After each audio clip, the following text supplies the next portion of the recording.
Greeting, excuse me, greetings everyone. This is me again, Zahra Berserk. I have to talk and show you more. I cannot rest right now. I took a break and back to this ayat. Where is it? Surah Nisa, ayat of 47, I think. So I'm going there.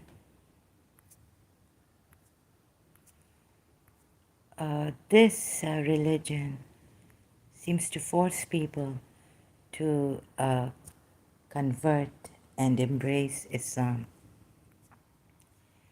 So 47, where is it? Here. And this is, this is Al-Bayt Digital Islamic Library Project Shia site. So again, I'll just read out the verse here. O you people of the book, believe in what we have now revealed, confirming what was already with you before we change the face and fame of some of you beyond all recognition and turn them hindwards or curse them as we cursed the Sabbath breakers, for the decision of Allah must be carried out. Please, let's as civilized human beings, without distracting each other or trying to, or being trying to defend this religion, first look at it scientifically, rationally, and honestly. So excuse me. So here we have the commentary, Shia commentary. Please refer to the commentary of Al-Baqarah 40 to 42 for Sabbath. And for Sabbath, and for Sabbath, Al-Baqarah 65. Before, so I wanted to know about this from the Shias. So it says, before we alter their faces, means disfigure their visages beyond recognition. Turn them towards their back, means according to Imam Muhammad bin Ali al-Bakr, reverting the people of the book to their previous position when there was no divine guidance. So, and another thing is, it is reported that the virtues like Abdullah bin Salam and Kabul Ahbar, who were sure that the Holy Prophet was the promised prophet, but due to false pride had not openly embraced the true faith of Islam. On hearing this verse, they openly became Muslim. Okay? But here the visage, before we alter the faces, means disfigure the faces beyond, the visages beyond recognition. And what is, to be very sure, just let me show you the meaning of visages, right? So you know, it's a plural, a person's face with reference to the form or proportions of the features. Now, I don't know.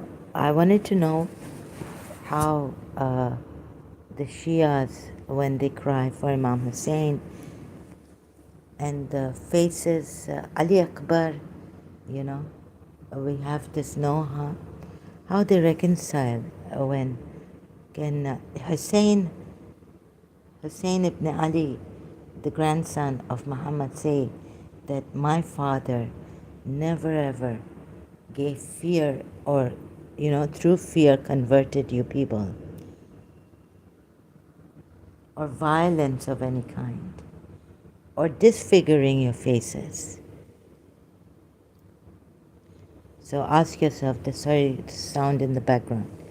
I don't know why these things come up when I'm doing this. This is the third time I'm doing this live stream.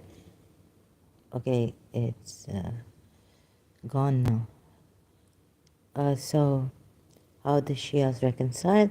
Maybe they say reason was used, but they didn't listen, and then they were asked to reflect upon the ayats revealed to Prophet Muhammad, but they gave no heed. And then the last one was aggression, violence, fear, and disfiguring of faces. That's too much. I think you should save humanity first. Whatever you may be venerating, it is your choice now. And even if your devotion is sincere, maybe, you know, when shaitan can tell the disbelievers that I fear Allah and I see what you do not see, right? So we can change shaitan maybe. If there are such disbelievers where shaitan washes his hands off them, then there can be such believers as shaitan could become, shaitan can change, right? So against the disbelievers, there's an ayat where shaitan says, I wash my hands off you, meaning I see what you do not see, the ayat says. And I fear Allah. And Allah is terrible, and He's got a penalty that's terrible, punishment. So through a peaceful means, we can do something, even if you have a different faith, religion, or you venerate a rock, a stone, or you call upon what here it says, evil deity, female, you call upon. Everything will be forgiven.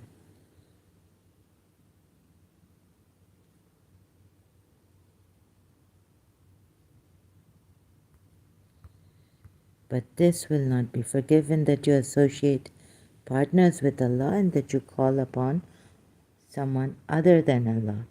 O you who believe, stand out firmly for justice, witnesses against yourself. So where is that ayat?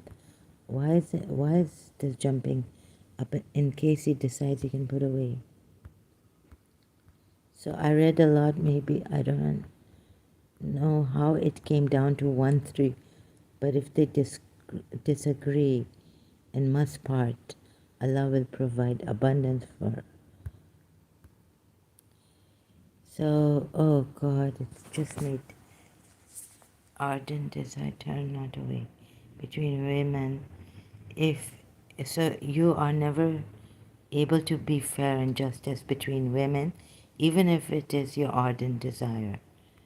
Okay, coming to this, I think I read so much that I don't even remember.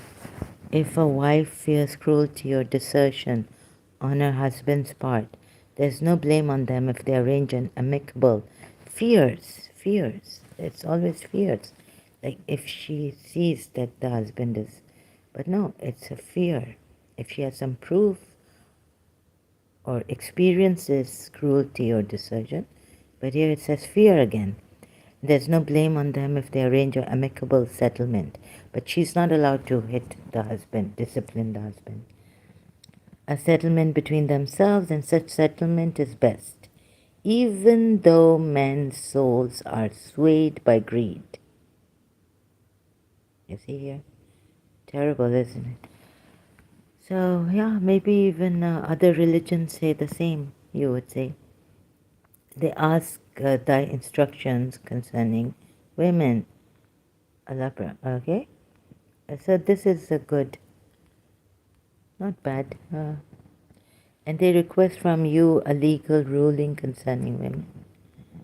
Okay, going up. To Allah belong things in earth. Can be religion, submits his whole self to Allah, does good and follows the way of Abraham. So, if any do good deeds of righteousness. But you see, you may be looking at these verses. However, I don't know because there are other verses, right? So we have to look at the other verses also that are quite violent. Let's see if this prophet is true or not.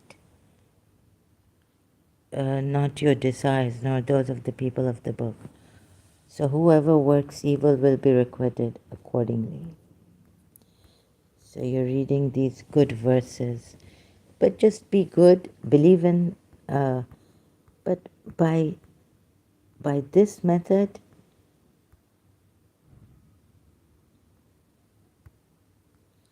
Satan makes them promises. Oh yeah, so I will mislead them. I will create in them false desires. What ayat is this? For Surah Nisa 119. I will mislead them, arouse in them desires, slit ears. I will command them so they will change the creation of Allah. So Satan even sows discord. There's another ayat, or is it before this? Just checking. Allah did curse him, but he said, I will take of thy servants a portion marked off. I don't know what that means, portion marked off, but there are different tafsirs on that. And I have to rely on the tafsir because I don't understand what this means, marked off.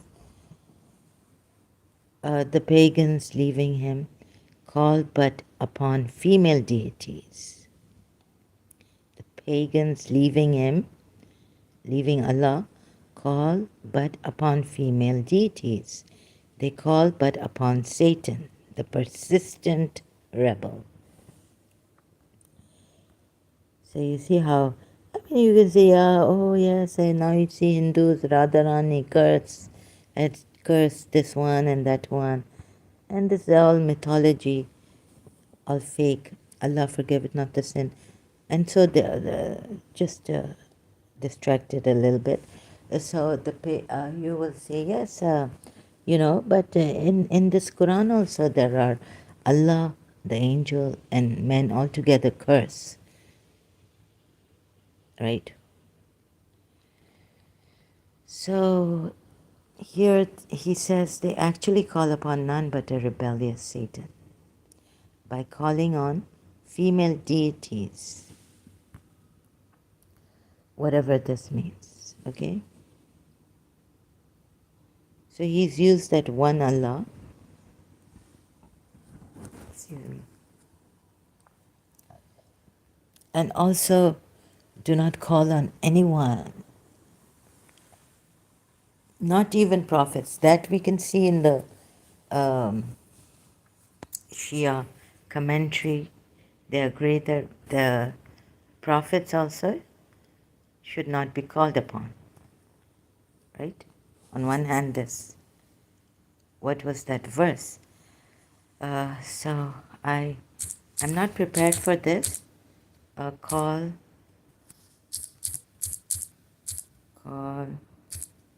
upon Allah alone. Sorry, I've forgotten that verse. I was not ready for it. Oh.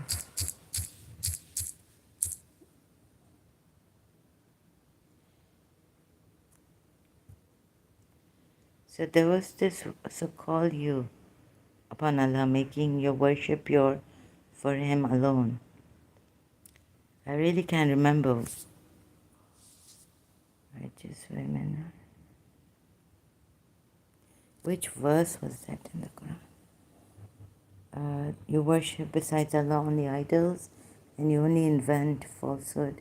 Verily, those whom you worship besides Allah have no power to give you provision. And the place of worshipper, and so invoke not any one along with Allah.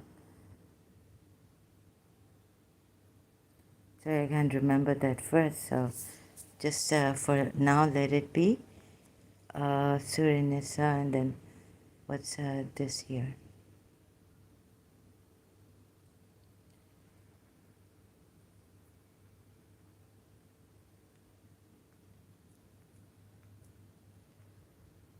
Hardest to be raised. I don't remember this.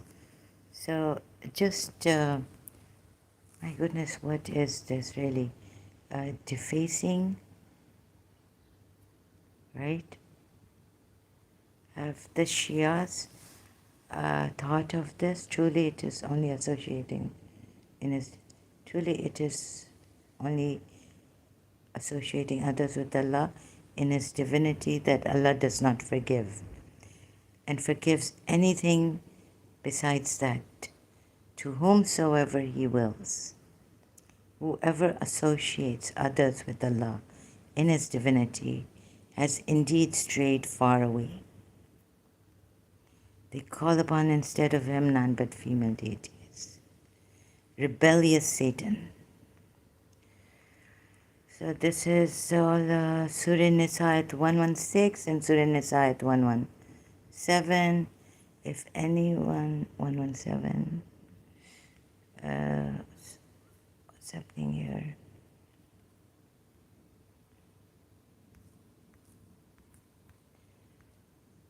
So this, how could, if I may speak about my contemplations and all recently also, I know that, okay, it says that do not call on any other than Allah because you're calling on rebellious Satan, female deities, one who joins other gods with Allah. So here, I'm not here to give you my, that I'm quite intelligent, something like this. But here, I'm slow, tired. Surely Allah does not forgive that anything be with him. So many, sorry, I really don't know. How did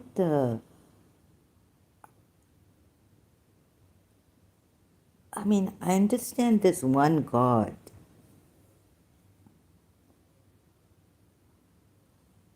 but how he has you, or I don't know. Like, how could the Shias, especially because I was a Shia, deface people? So I can't get over that. I just found that verse again. If anyone contends with the messenger even after guidance has been plainly conveyed to him and follows a path other than that becoming to men of faith, we shall leave him in the path he has chosen and land him in hell. What an evil refuge. No, there was one part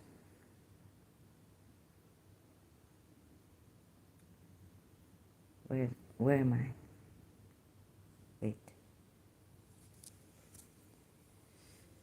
Surah Hajj. For every nation we made a... Here it says, for every nation,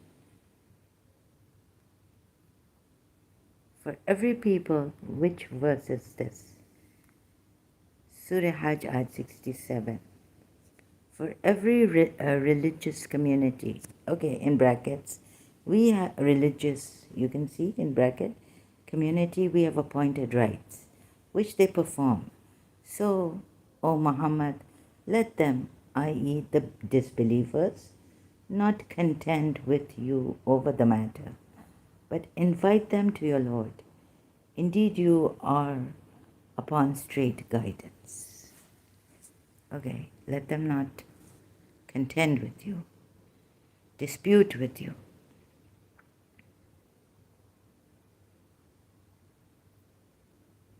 So to every people, so this in footnotes, every people means that that is the community of every prophet. Okay? And we have prescribed a way of worship. Until this, here the Arabic word mansak has been used in its most comprehensive sense, which also includes sacrifice. Verse 34, it means service, worship, in short, the entire way of life. The same theme has been expressed in Surah Al-Ma'idah at 48. We prescribed a law and a way of life for each of you. So Muhammad let them not dispute with you concerning this. But what about having a discussion? Oh, they did in Mubahala. But then, yeah, with the Christian Najran, it's called Mubahala, right? Sorry, not in Mubahala, but with the Christian Najran, it's called Mubahala. We call it Eid Mubahala. So now, if I go to Surah Nisa again, you see, oh, like in Pakistan or, some very extreme case, extreme Muslims, what they would do is they read 47 verse, confirming that which is with you. Before we obliterate faces and turn them toward the backs or curse them as we curse the Sabbath breakers, and even ever is the matter of Allah accomplished. Then 48 verse comes. You see now, it's a bit. So some Muslims will take it upon themselves that these Shias have also done what? Shirked. Obliterate them, their faces. Take suicide bombs and go into their Imam Bargas, or something like this. Indeed, Allah does not forgive association with Him, but He forgives what is less than that for whom He wills. And he who associates others with Allah has certainly fabricated a tremendous sin.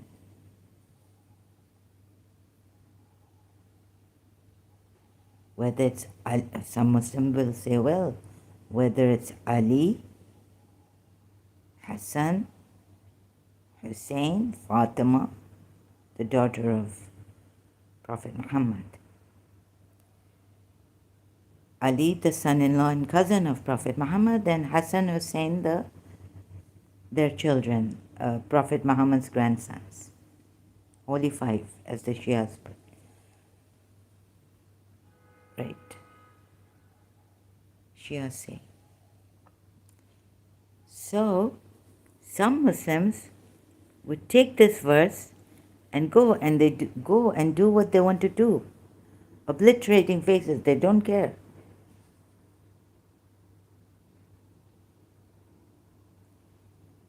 So, someone told me, my father, that we can go madrasas, the ulamas, door to door in Karachi, villages, and talk to them and say, look, we are here to talk with you. So we can go blue in the face. No. Obliterate the faces. Take suicide. Now they have suicide bombing. They had it in Pakistan. Do you see how dangerous it is? Oh, ye people of the book! ! Believe in what we have now revealed, confirming what is already with you, before we change the face and fame of some of you beyond some of you beyond all recognition. No, let's see what the ayat itself says. No. Let's see how far.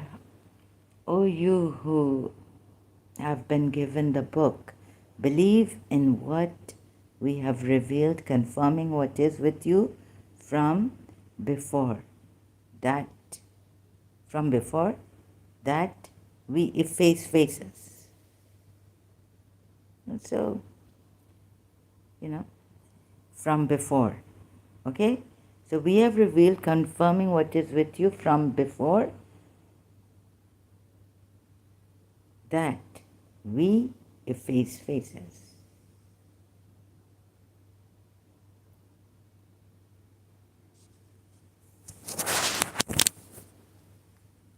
وجوها Juhan, and turn them on their backs. Before that we efface faces. Okay, here it means what we confirm, what to you we sent from before. That, but it also is like that we efface faces and turn them on their backs and we curse them. So Allah will deface faces, but it was not you who threw. It was Allah who threw. Remember that verse? And it was not you, believers, who killed them, disbelievers, but it was Allah.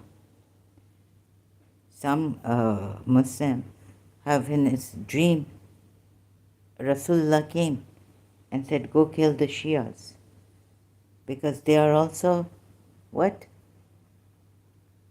Some say, they're Jews. There were rumors spread against Shias. And if here, you've seen how if I say, no, these Jews here, no, the Bedouin Jews here, please look at this. Some have come and, one or two have come and said that, why are you protecting the Jews? But it's because of the justice for all, right? It's not because they're Jews.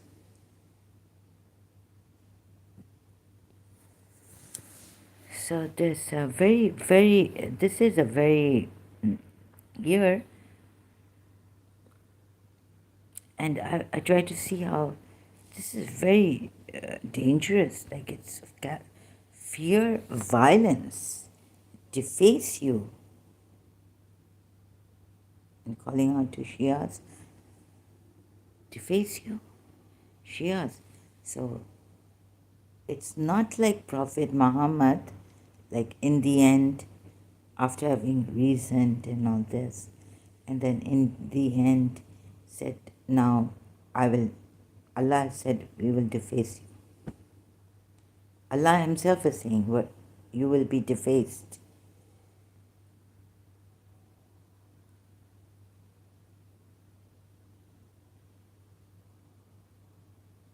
So how did you, so it's okay? It's okay for you. Then cry a little less, right? Because Shahzada Akbar,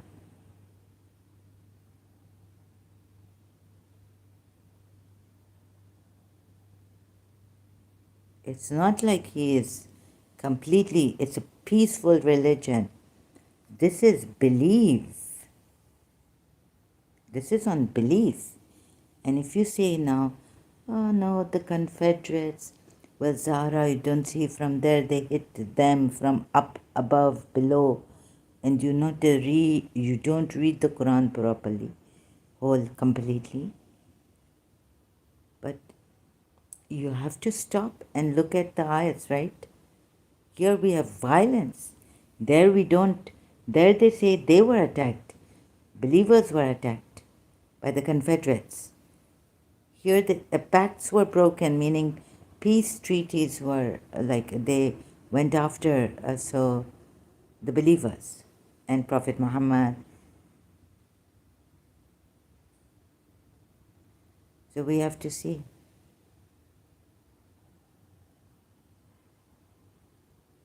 And here, Like there's a verse, right? Like we give that verse. No, Islam is a peaceful religion. There's no compulsion in religion. So believe, unbelief, just unbelief, believe before, like believe. Otherwise, what happens? Your faces will be disfigured.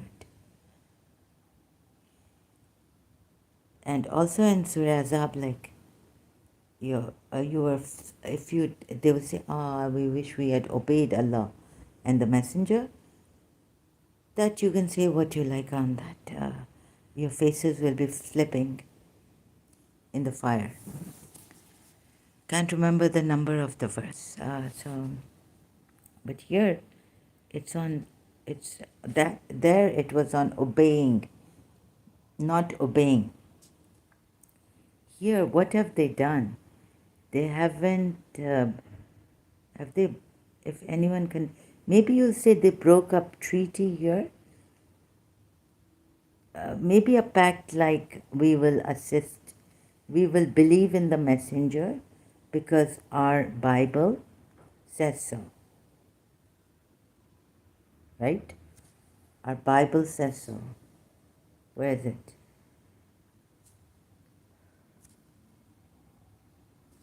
Our Bible says so. So, O you people of the book, believe in what we have now revealed, confirming what was already with you, before we change the face and fame of some of you beyond all recognition. Look at, okay, you'll see. 46 ayat of Surah Nisa. Of the Jews, there are those who displace words from their right places and say we hear and we disobey. And hear what is not heard, and reign with a twist of their tongues and a slender to faith. If only they had said, what hear and we obey, and do hear and do look at us, and it would have been better for them and more proper, sorry. But Allah hath cursed them for their unbelief, and but few of them will believe. But Allah hath full knowledge of your enemies. Whose enemies? Islam's enemies, Prophet Muhammad's enemies, or your enemies, believers? Please, now he's put it like this, your enemies. Hast thou not turned thy vision to those who were given a portion of the book? They traffic in error and wish that you should lose the right path. Now they are your enemies. Huh?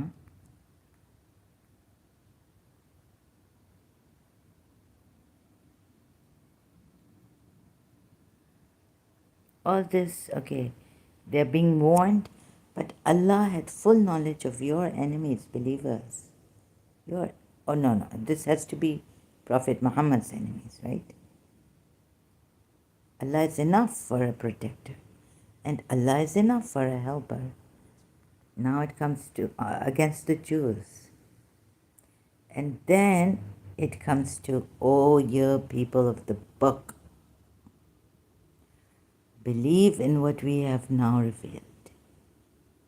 Why am I doing this again?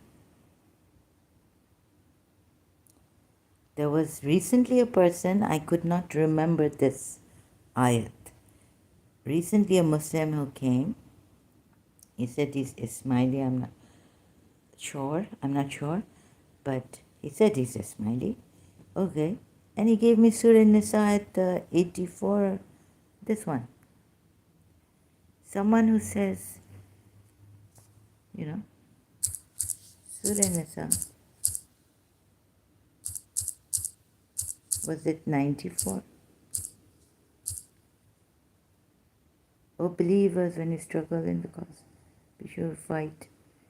Be sure of who you fight, and do not say to those who offer you greetings of peace, you are no believer, seeking a fleeting worldly gain. Instead, Allah has infinite bounties in store. Seeking a fleeting worldly, O believers. Okay, so Allah explains everything, right? That you believers are like this. You should not be seeking a fleeting worldly gain for that. For seeking a fleeting worldly gain. Fight. Oh, you mean you will get the bounty, booties. Booties. Sorry, yeah, war booties. O believers, when you struggle in the cause of Allah, be sure of who you fight. Right? Very good. And do not say to those who offer you greetings of peace. Let's say a Muslim comes to Shias are from Ibn Sabah Jews and comes and wants to deface us. He thinks he's got the right Allah has given him. So then we say, excuse me, Assalamu alaikum. Right? Give us a chance to even say that, right? If you come with a suicide bomb in the Imam Barga, you don't give a chance. So you should give a chance. Look at this ayat. Very good. 94 of Surah Nisa. Excuse me. Then, do not say to those who offer you greetings of peace.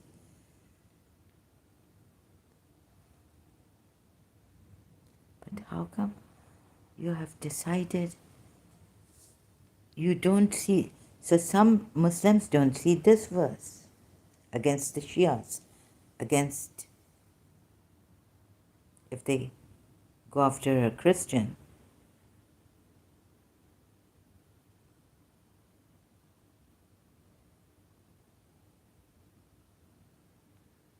But how come we Shias? So this very good verse, right? Yes, very good.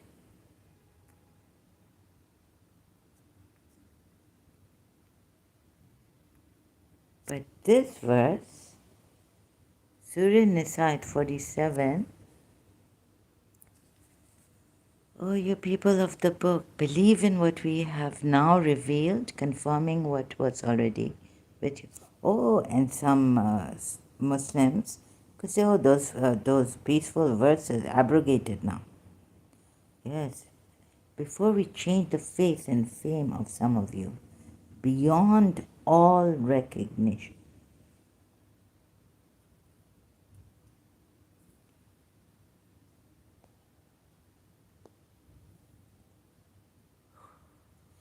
Recognition, and turn them hindwards for the decision of Allah. Even the commentary of Shia says, before we alter the faces. It says, before we alter the faces. Like the ayat itself, before we change the face.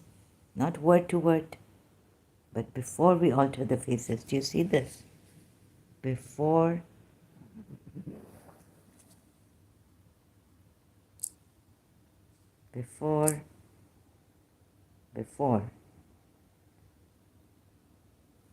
beyond recognition. Believe. So now you're going to say, this is a threat. I have to take like maybe a whole hour on this, Let it sink in. Shias, this is a very dangerous verse. It's on belief.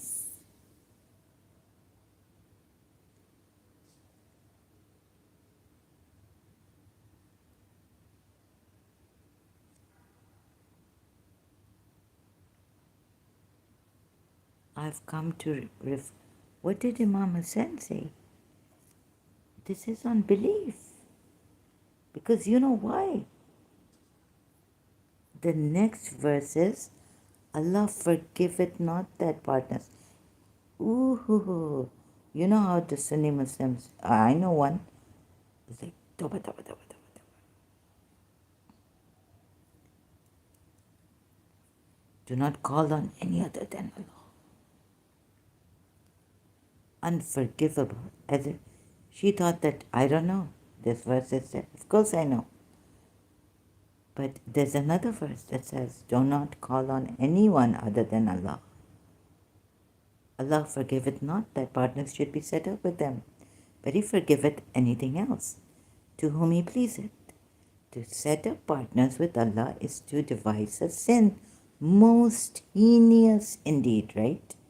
We all know this. Most loathsome, giving currency to an innovation, praising those who follow it, and condemning those who oppose it. It is the starting point of shirk. In the opinion of Imam Jafar bin Muhammad al-Sadiq, according to Umdat al-Bayan and Sayyid Amar Ali, hast thou not turned thy vision to those who claim sanctity for themselves? Oh, nay, but Allah doth sanctify whom He pleaseth. Well, here at least it is that Allah sanctifies whom He pleases, right? So the Ahlul Bayt, only people who have been thoroughly purified by Allah.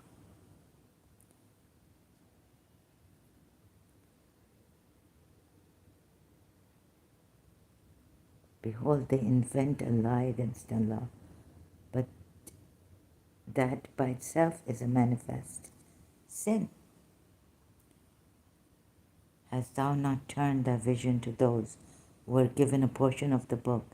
They believe in sorcery and evil, and say to the unbelievers that they are better guided in the right way, than the believers.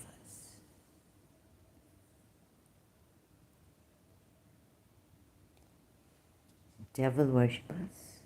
Taghut means rebel or devil also. Jibt means sorcery. Quraysh worshipped.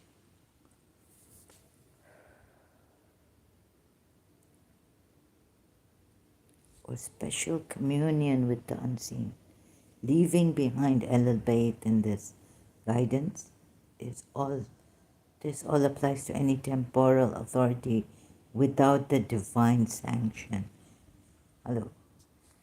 They are men whom Allah hath cursed, and those whom Allah hath cursed, thou wilt find have no one to help.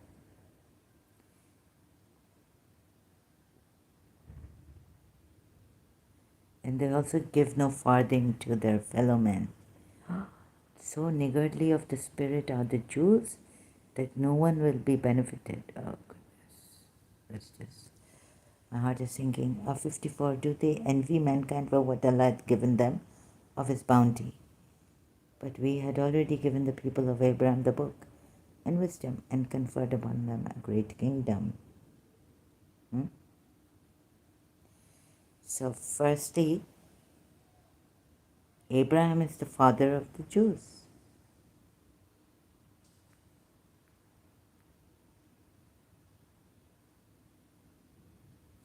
The kingdom of Allah granted to the children of Isaac was taken away from them after Isa and was transferred to the children of Ismail. Refer to Matthew 21, 41 to 45 verses.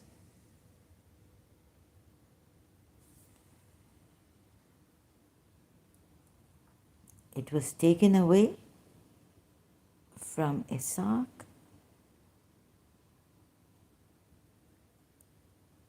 and from them after Esau and was transferred to the children of Ismail.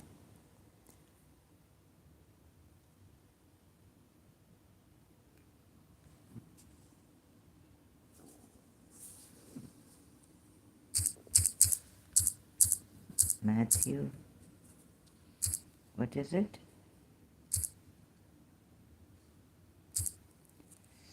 Oh God.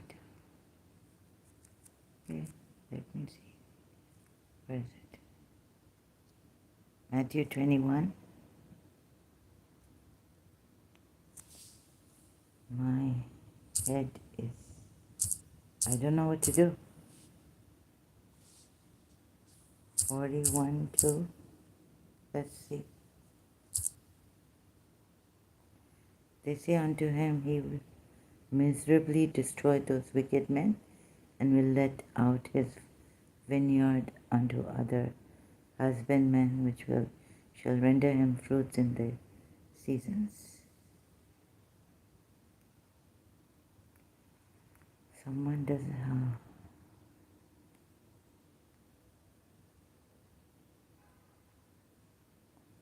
41 to 45. 41 to 45.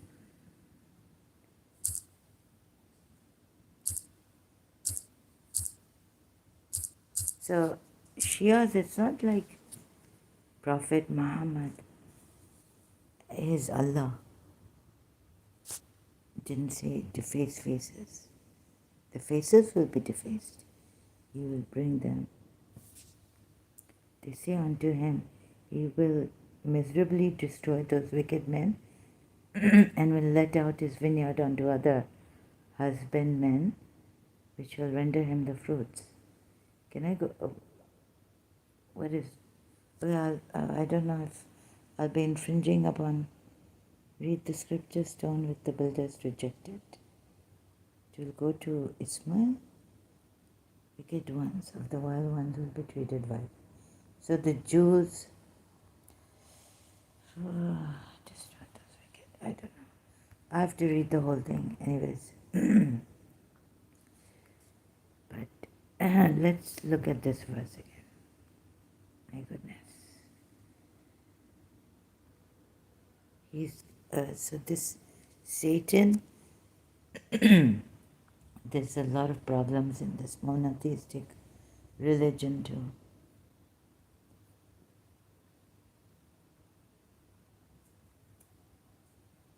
So that's why I didn't want to take these hard verses because, but this is fear. This is terrible.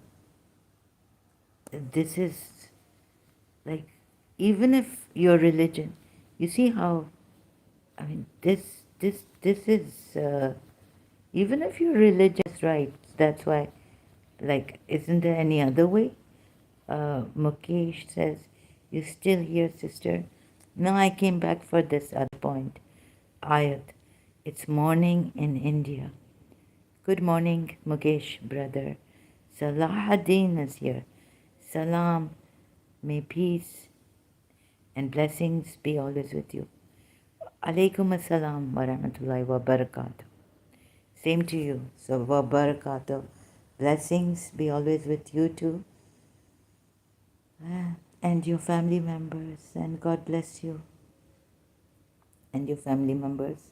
Brother Salahuddin, you are back.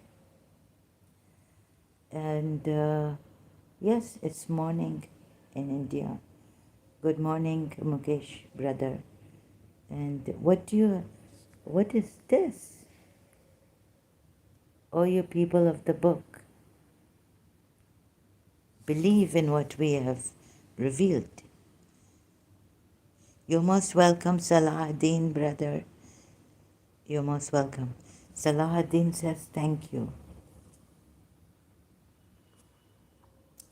Confirming what was already with you before we changed the face. and fame of some of you beyond all recognition. Meaning, if you now don't believe in this book, this revelation, your faces will be defaced beyond recognition. And here, the Shia commentary says, yes, before we alter the faces, they've got a great threat here. It's not supposed to be like this, right? It's supposed to be peaceful means, not violent. Who is this? Sorry, I've got a kind of congestion and all breathing. Who is this? What is happening here?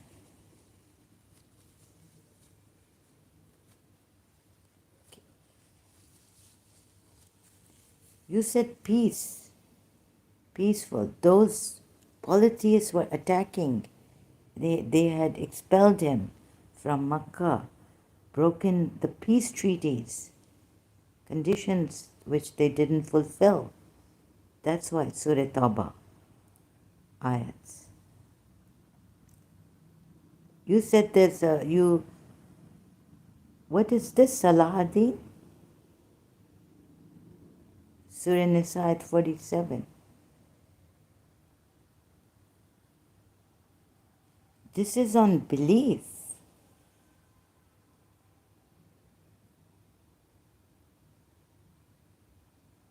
Defacing faces beyond recognition.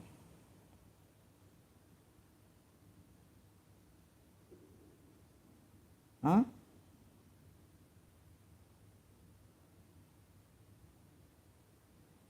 Isn't this extremely shocking? Brothers, here, Salahuddin, brother,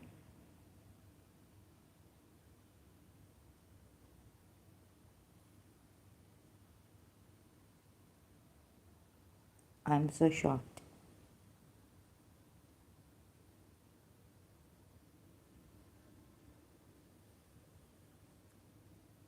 What is your point about the verse exactly? Is it compelling part? It's this violent, yes, it's the compelling part. It's the violence that's in it. Defacing your faces beyond all recognition. Also this. Because there is an ayat which says, right? Surah Baqarah. Compel. There is no compulsion in religion. Truth stands out clear from error. Yes, compelling and beyond that. It is violent. Beyond my comprehension. I did not think because I was a Shia. Right? We were told when all avenues of peace, you can be a Jew, you can be a Christian, you have no fear. You should not. Right? That verse also in the Quran, Magian, Sabians.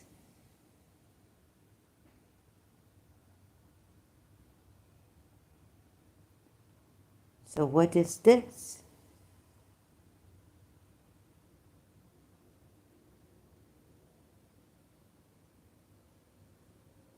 So when this verse came down, it is reported that there were Jews like Abdullah bin Salam and Kabul Ahbar who were sure that the Holy Prophet was the promised prophet, but due to false pride had not openly embraced the true faith of Islam.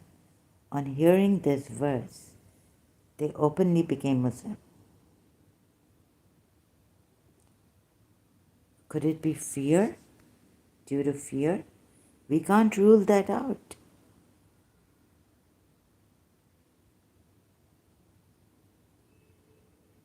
This is like they haven't done, they're just not coming, these people of the book. You know, it's telling them this is force applied, this is fear. We will deface your face beyond all recognition and turn them hindwards, or curse them as we curse the Sabbath breakers.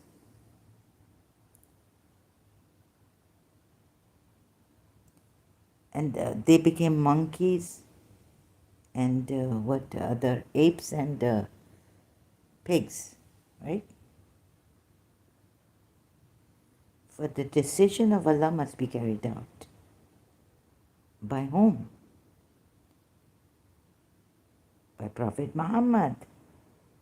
You see what Prophet Muhammad have decided in this world also for the believers. What Allah and Prophet Muhammad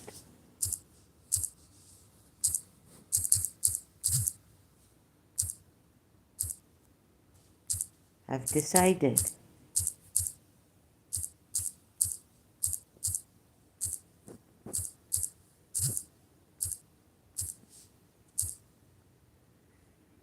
And already had Allah given you victory in the battle of at the battle while you were just looking for that verse. Where is it? It's not for a believing man. When Allah and His Messenger decree a matter. There's another one too, apart from Surah Azab verse 36. The matter has, isn't there? The matter has nothing to do with them. It is Allah to decide. Allah knows best where to direct His message. Sure. No, okay. Okay, let's take, this one, okay. Yes. Surah Azab, verse 36. I need to check the context before I comment. Okay. How much time do you need for that? Your context?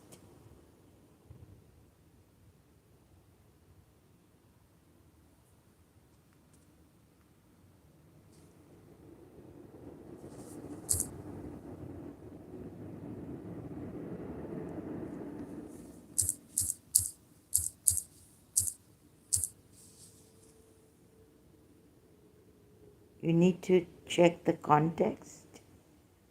Tafsir on Surah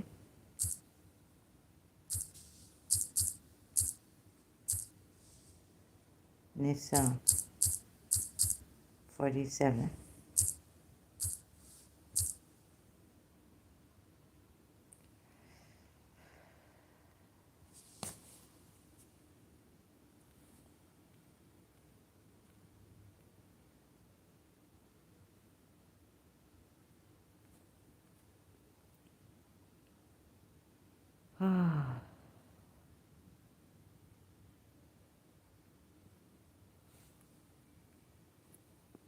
Where's the tafsir?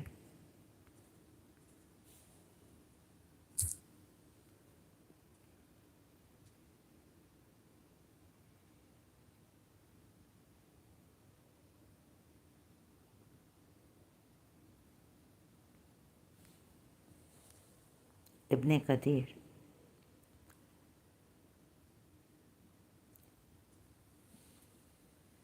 Oh, you have been given the scripture, okay. Verily Allah forgives, not partners should be. Both. So Ayat 48, calling the people of the book to embrace the faith, warning them against doing otherwise.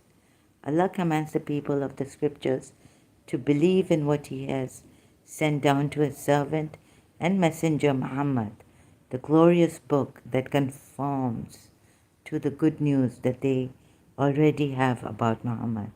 He also warns them, warning, before we efface faces and turn them backwards. al-Awfi said that Ibn Abbas said that effacing here refers to blindness. Blindness. Effacing means blindness. And turn them backwards, meaning we put their faces on their backs. We put their faces on their backs and make them walk backwards, since their eyes will be in their backs. Similar was said by Qatada and Atiyah al-Awfi.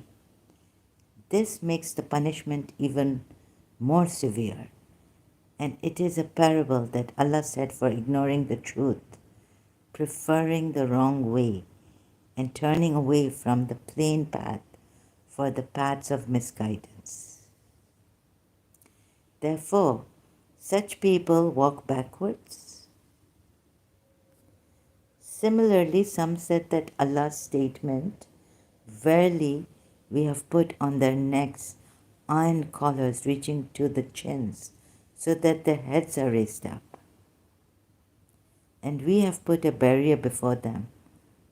That is a parable that Allah gave for their deviation and hindrance from guidance. Ka'b al-Ahbar embraces Islam upon hearing this ayah. It was reported that Ka'b al-Ahbar became Muslim when he heard that this ayah, Surah 4, verse 47, Ibn Jarir recorded that Isa bin al-Mughira said, "We were with Ibrahim." So what do you think about this, like effacing faces? Turning them blind. Blind? Only making them blind?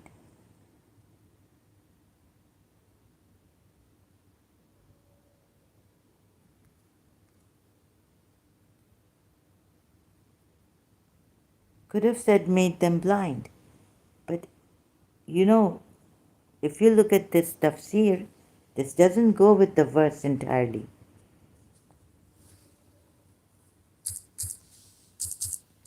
Quran.com, where are you? Surah Nisa, Ayat 47.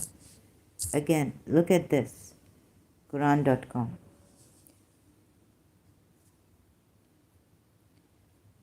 Look at the wordings here. Arabic.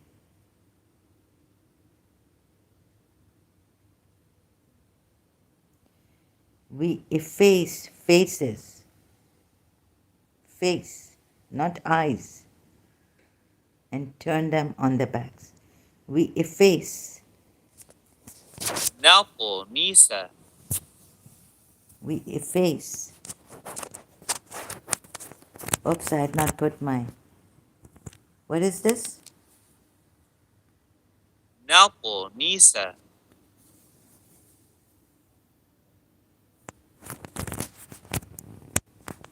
Faces, not eyes.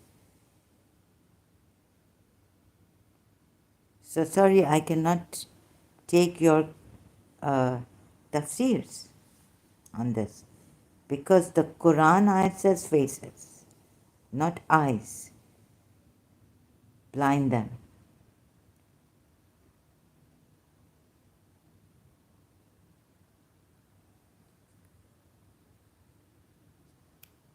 And where the tafsirs don't go with the Quran ayats, I cannot take them. We efface faces, it says here. Any tafsir that goes against the Quran ayat doesn't completely give a full picture of the Quran ayat, we cannot take it. Because it does not say blind them. It says efface their faces.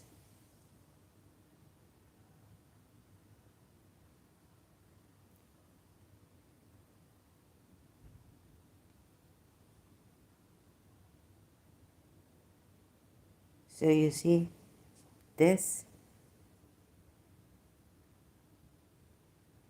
we obliterate faces and turn them toward the backs.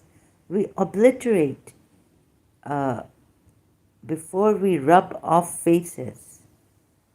Mufti Taqi Usmani, rub off faces. Wajh, what is, like Wajh Allah? Faces. It's not eyes. What is with you? Before we obliterate faces, Dr. Ghali, it says Wajh, face. It doesn't say eyes only.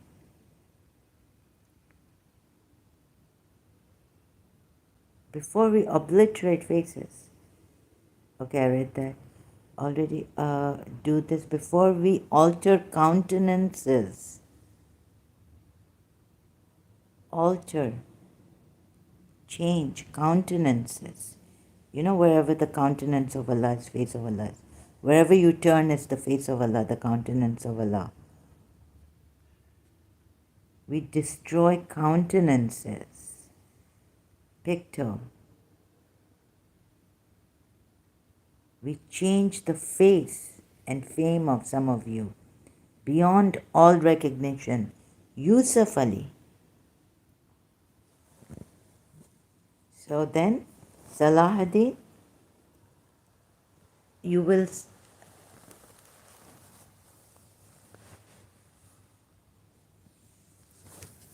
if so how can you comment on this? By just the tafsir and taking half a face, like only the eyes. Huh?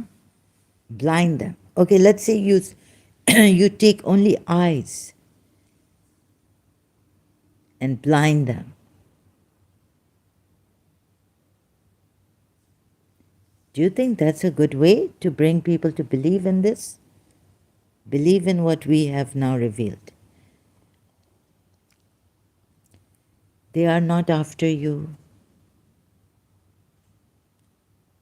On the other hand, there's no compulsion in religion. Truth stands out clear from error. And for you, your religion, you see, what I'm trying to build up is that this is fear-based. It is a warning, great, violent verse against the people of the book.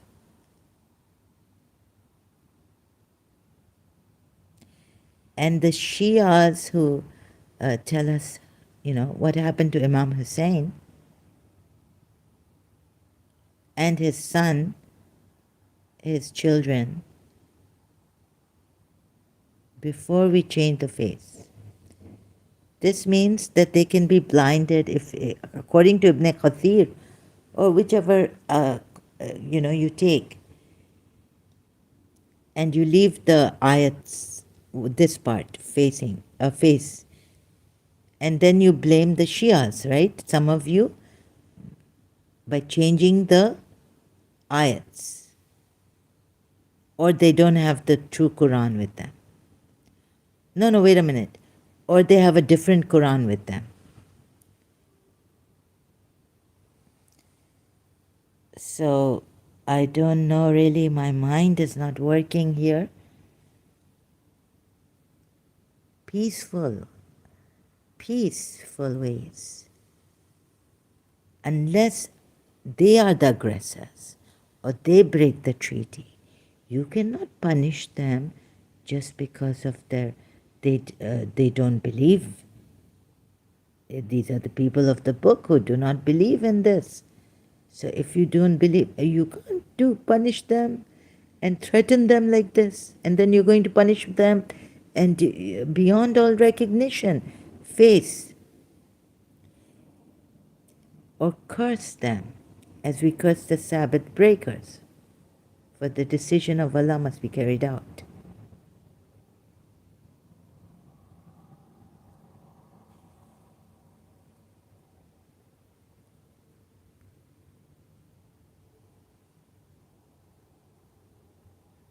So, can you say this religion is a religion of peace and it allows the other person to have a choice? They can be people of Yathrib, Jews, remain Jews. But you see how, like, who, okay, who told you these people, the people of Yathrib, became Muslims and then opposed Allah and the Messenger? Who told you? You went to the hadiths. You have jumped to conclusions about them. So they were expelled from their own city. Haven't you jumped to conclusions about in Surah Hashr, those people of Yathrib?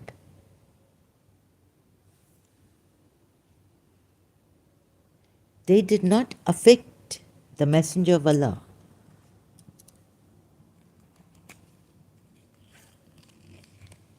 Okay. Or you say they tried to assassinate Prophet Muhammad. Could he not leave Yathrib? It was not even his birth city. Okay. Then what about this? Force. You know, these people, they broke a treaty by not helping Prophet Muhammad, saying that our properties were busy with our family. Surah Fat. What about the Bedouins? You will say they broke this treaty, that they did not help Prophet Muhammad.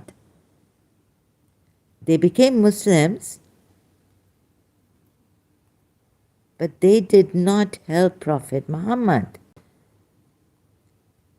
But they did not go assassinating Prophet Muhammad. They just thought in their heart something bad, right? But they did not implement what they thought.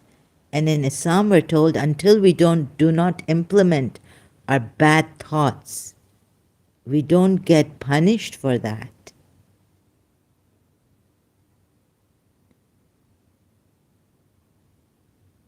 You see, here it also says against the hypocrites and the polytheists, those who assume about Allah an assumption of evil nature.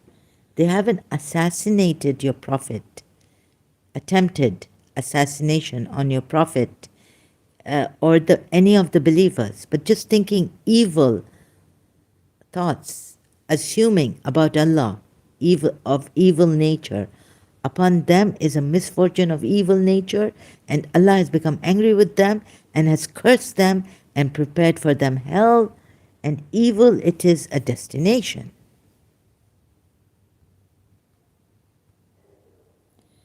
And to Allah belong the soldiers of the heavens and the earth.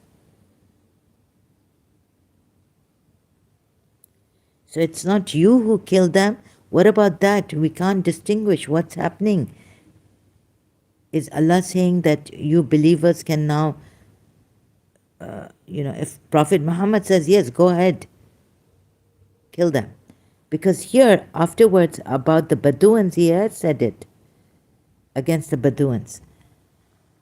What did he say? You will confront such a mighty army that you people may believe in Allah and His Messenger, honor Him, respect Him, and exalt Him morning and afternoon. Indeed, those who pledge allegiance to you are actually pledging allegiance to Allah. The hand of Allah is over their hands.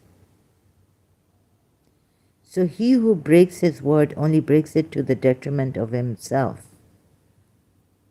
Right? Okay, they became Muslims. Those who remained behind of the Bedouins will say to you, our properties and our families occupied us. So ask forgiveness for us. What would you say about this?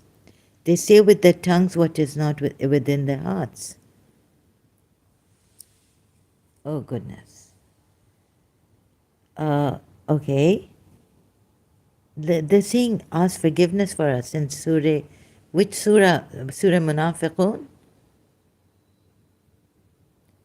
But they will not ask, these arrogant, will not ask forgiveness. Hypocrites. But here they're asking for forgiveness because their properties and their families occupied them. They say with their tongues what is not within their hearts. say, then who could prevent Allah at all if He intended for your harm? Or, okay? But it doesn't stop here. Then it goes against them more. But you thought that the messenger and the believers would never return to their families ever, and that was made pleasing in your hearts. And you assumed an assumption of evil and became a people ruined. This was not an assassination attempt on Prophet Muhammad. Then what does it say? And whoever has not believed in Allah and his messenger, then indeed we have prepared for the disbelievers a blaze. Then what does it say? And to Allah belong the dominions, punishment, okay? He wills. 15. Those who remain behind will say, when you set out toward the war booty to take it, let us follow you. They wish to change the words of Allah. How? Because in Al Imran it says that these believers also we distinguished. They were going after the booty. They wanted the caravan, or in Jang-e Badr, or which one? Uhud? Battle of Uhud. They wanted the one with the caravan with booties.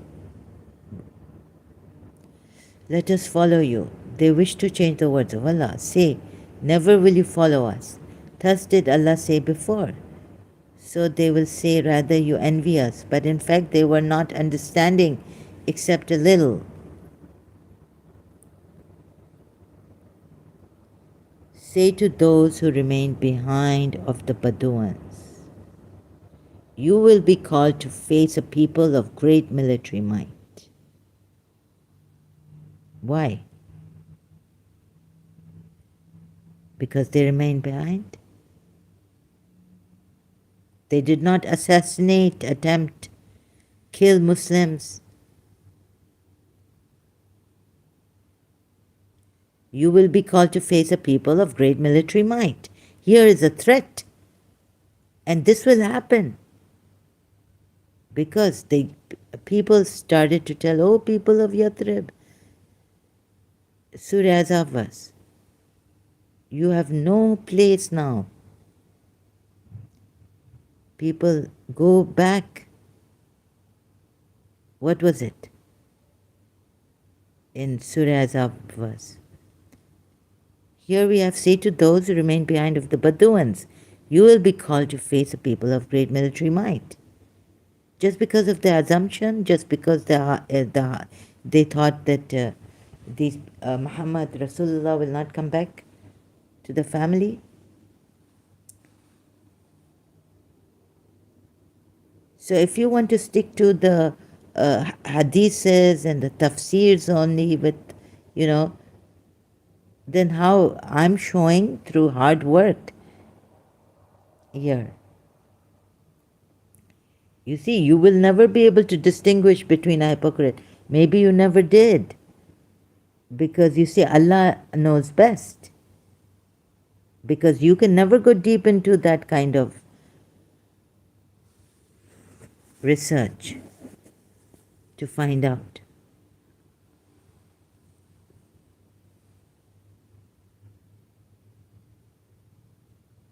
You will say, Ali, Battle of Jamal, good, mistake. Aisha Radhi, Ummul Mu'mineen.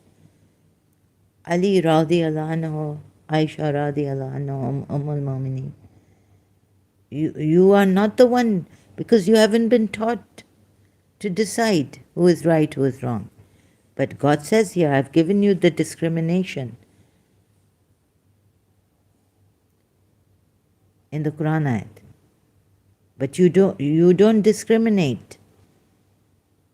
You see, we don't want to discriminate. And between the believers at the time of Prophet Muhammad, to expose who were the hypocrites, who were the believers. You don't even want to do that. Al Imran verses say that. We wanted to distinguish between the hypocrites in the believers.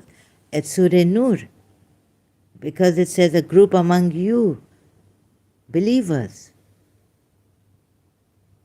who spread the slender, sorry.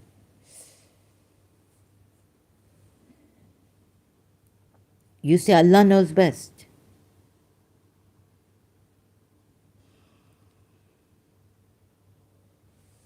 So this is the problem. Then what do we do with you people?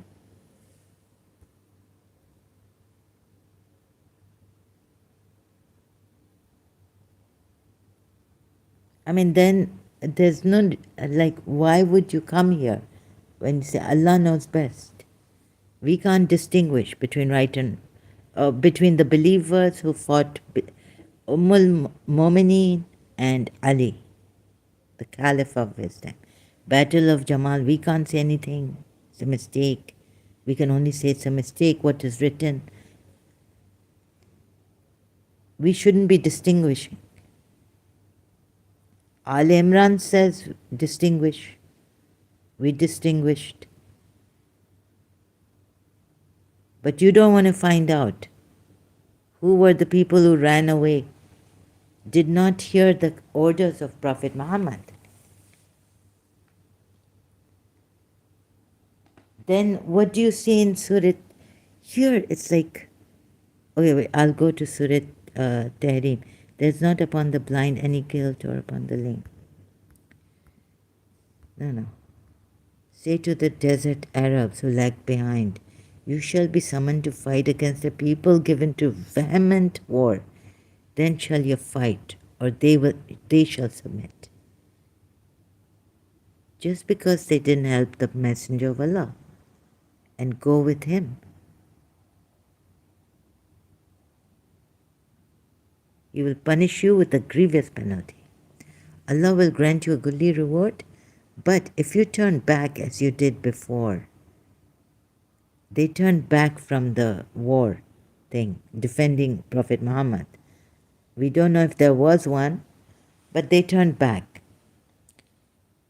So this is the way he's trying to make them believe and obey him and Allah. Is this good? Is this right? Is this fair? Do they have a choice? They are left with no choice.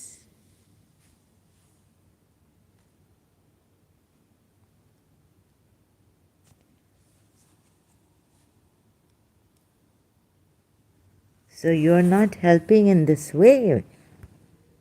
But yes, peace and okay, for you your religion, for me my religion.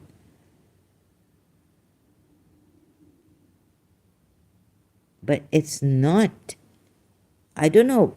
You're just taking a part of the Quran, ayats, and you tell me to read the whole part. So why don't you take these parts? And why don't you start distinguishing?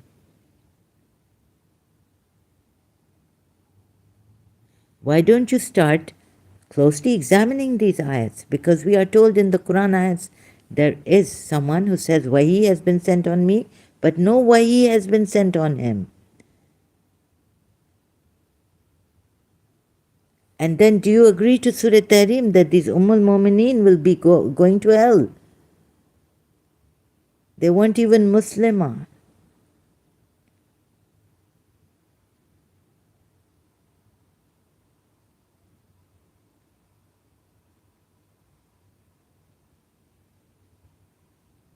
Huh? And do you agree that a prophet should do this in Surah Tahrim? This, and this is no. I mean, I've just left it. I could sit on this for many days,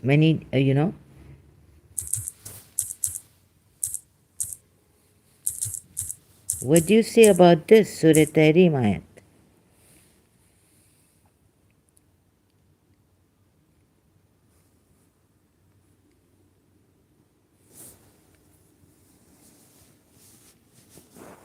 O Prophet, why do you prohibit yourself from what Allah has made lawful for you, seeking the approval of your wives?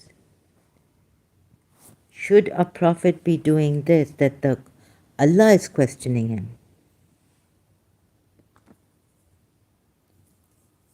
I've explained this ayat. then how will you know what is right from wrong? And who is the true prophet and who is the false prophet? Allah has already ordained for you Muslims the dissolution of your oaths, and Allah is your protector and He is knowing the wise. So what do the Shia say? That Allah protected the Prophet from hypocrites and all. Here. By, okay, the wives were trying to annoy him, and so it was the wife's fault. Why holdest thou to be forbidden that which Allah has made lawful to thee? Thou seekest to please thy consort. But Allah is of forgiving, most merciful. The Shias override everything like Surah Maida, how I do it. If you have that thought, that way of, you have your Hadith, Hadith way of thinking. Everyone has their way of thinking.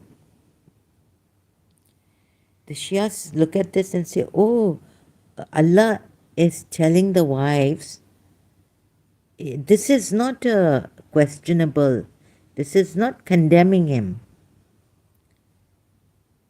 This is just why are you holding something forbidden which Allah has made lawful for thee? It's not a very serious matter that the Prophet has done this. It's not like he has broken a law. So his wives were harassing him. So in order to please the wives, the Prophet held something forbidden which Allah has made lawful for him. And it wasn't even an obligatory thing. Like not offering a prayer or not fasting. But it was something good. Not obligatory, but recommended thing.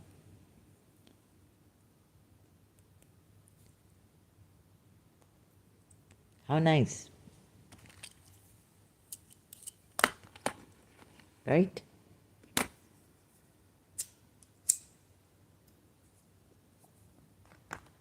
O Prophet, why holdest thou to be forbidden?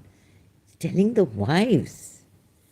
Okay, you got him pleasing you because you were annoying him so much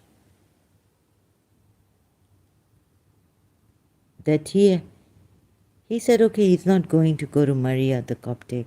He's not going to go to Zainab and Josh, Aisha. He's not going to sleep with Maria the Coptic in Hafsa's. He'll never do that anymore. So he just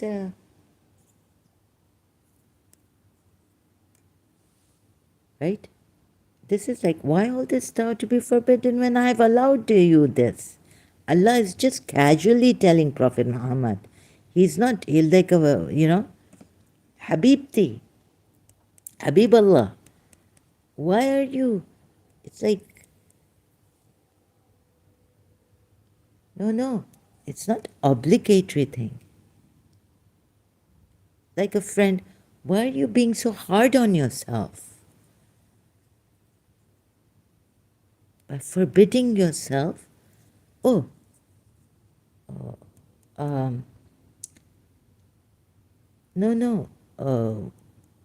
Let's say a Muslim lady, she fasts for 30 days. When she doesn't have to fast for some days, right? But she fasts. And a friend tells her, but why are you doing this? Right? Anyways, your fast is not counted. And the person knows that the fast is not counted. But I just want to fast. I mean, I'm not going to eat anything. Because my father is fasting, my brother is fasting, my mother is fasting, and others are fasting, Muslims are fasting.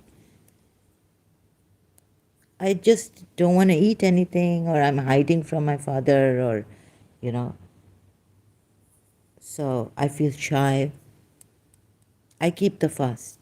I just, and I really don't eat anything, or even have tea, or even have a cigarette.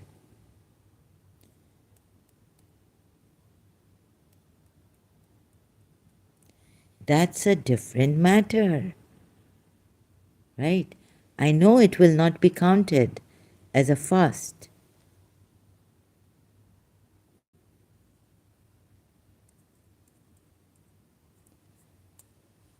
But it is not like this here,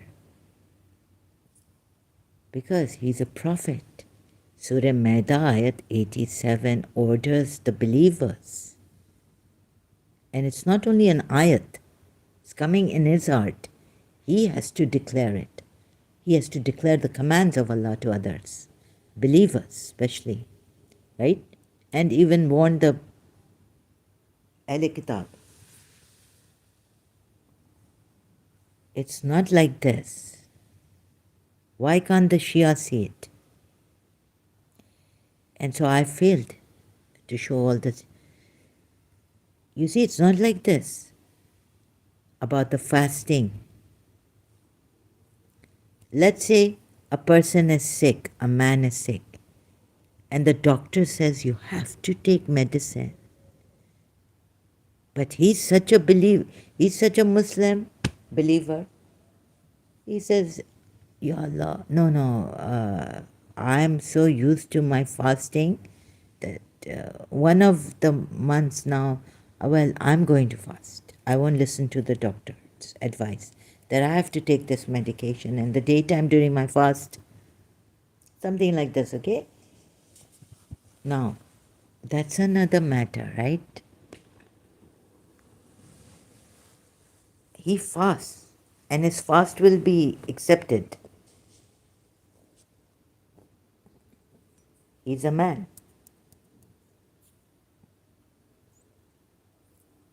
Now, the thing is, it's not like that here in this case. I'm trying to show the Shias that it's not like that.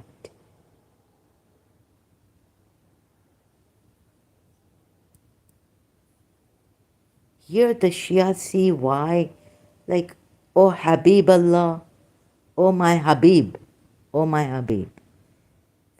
Why are you forbidding yourself, which I have made lawful for thee? Seek, thou seekest to please thy consort. Okay, you know what I will do? I protect you from these hypocrites, these disbelieving wives. And you can even break. I've protected you from these hypocrites who annoyed you and made you forbid yourself. But the good thing I've made lawful for you. The good thing. Ya Habib, Allah, my Habib, my Habib. Yeah, like that. Very nicely, very telling the wives. So you see how I protect my Habib.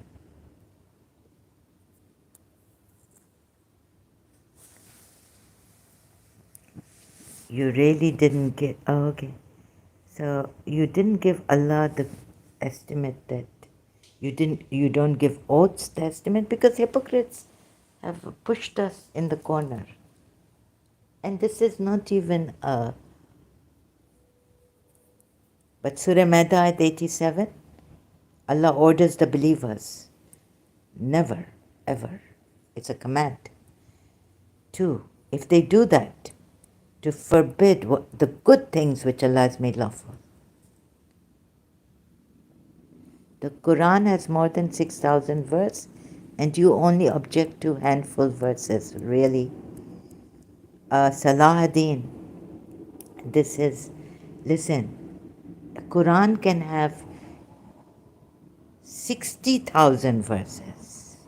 60,000 verses, right? Not 6,000.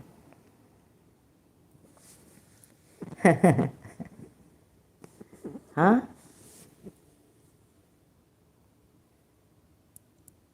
How many verses do the Vedas have? Mahabharat. How many verses? Okay, forget the polytheists. How many verses does the Bible have?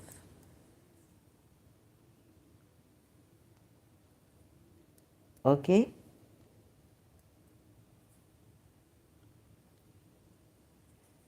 And your Quran, your one ayat says here, I'm objecting. I'm objecting. Or does the Quran ayat say, why am I objecting? Why am I objecting to one ayat or two ayats? Let's say I'm objecting to Surah Tahrim 1 and Surah if there were what? Contradictions, right? One, this. In the Quran. What would that make the Quran from other than Allah? One, Quran states that it is a perfect book preserved on tablets in heaven. If the Quran is a perfect book, so what is that ayat? Huh? That I'm forgetting?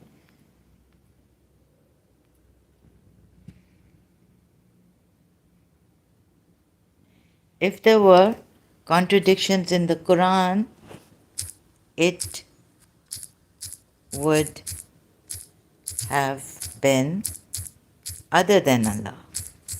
Good question. The only difference between us is I believe in 4 to 6 verses more than you.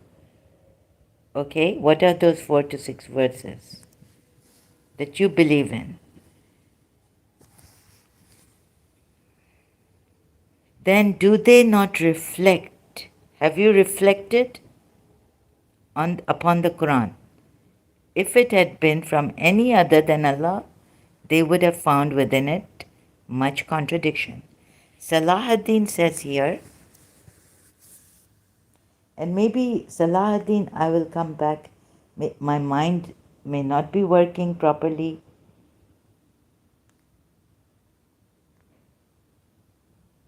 Okay, you believe in those ayats that I object to.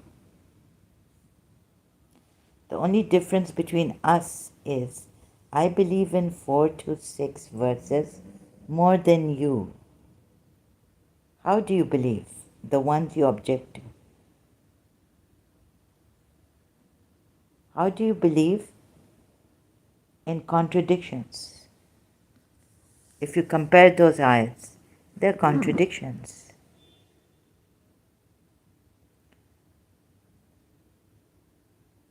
So you believe in contradictions.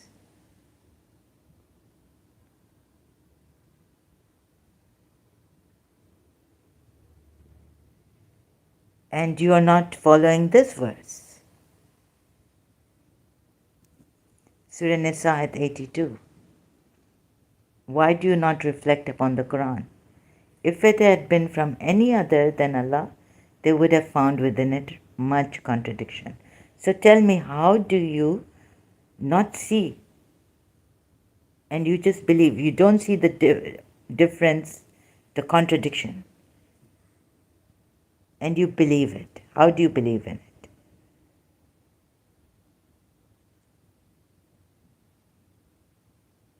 When I'm showing you the contradictions,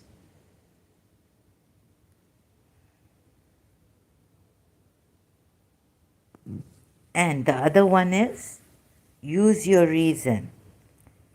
Allah puts abomination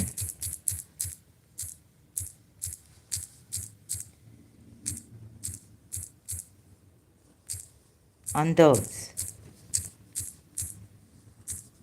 who don't use their reason.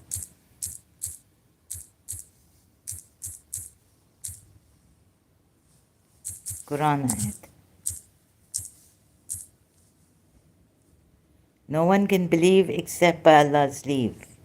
And Allah lays abomination on those who do not use their understanding. Here, Surah Yunus, Ayat 100.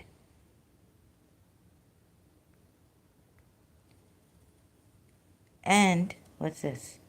It is not funny, Soya. Surah, sorry, I keep forgetting the number and the surah. Surah Yunus, Ayat 100.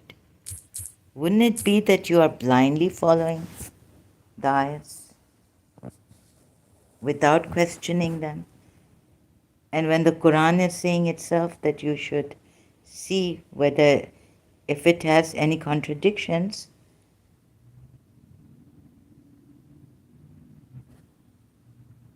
it should be, then it would be from other than Allah if it has much contradictions.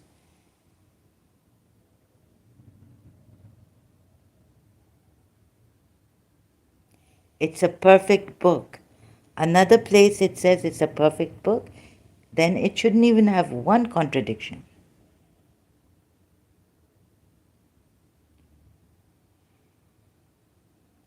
Brother, why do you not see it?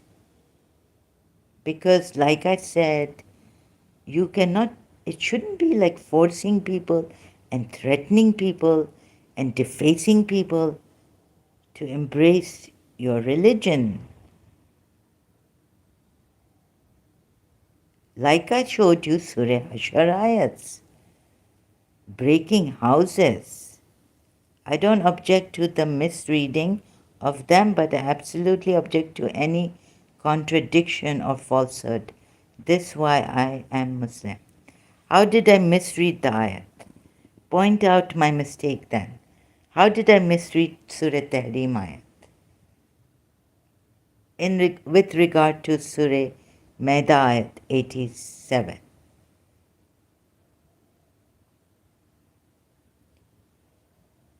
Huh? How did I misread it?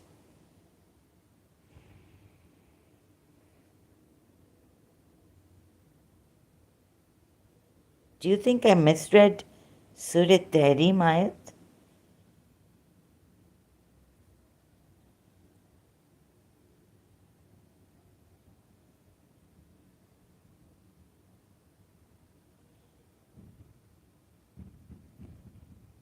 Salahuddin says, I don't object to the misreading of them.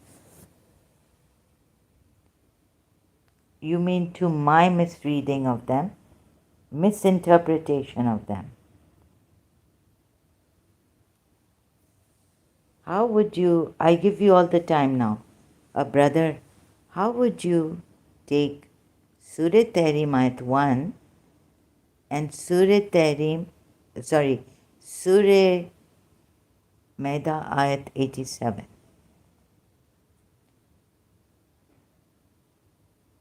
Would you say that Allah has given the Prophet what?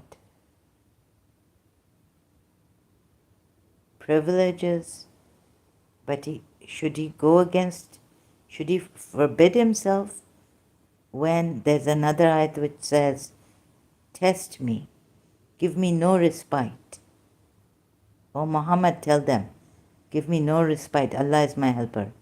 You didn't consult the scholars. There are various scholars. There are Quran-only scholars. There are many schools of thought. In which scholar do you want me to consult? Shia scholar, Sunni scholar, Nangalal, namaste. Hello. Nangalal says, ma'am, namaste. You didn't consult the scholars? There are differences among scholars, Muslim scholars. They have answers. They have answers. Which ones? The Shia ones?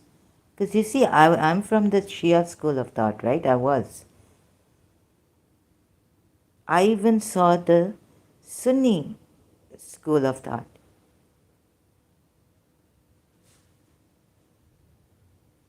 There are many schools of thought who do not reconcile. They can't reconcile with each other. Which consult the scholars of whom?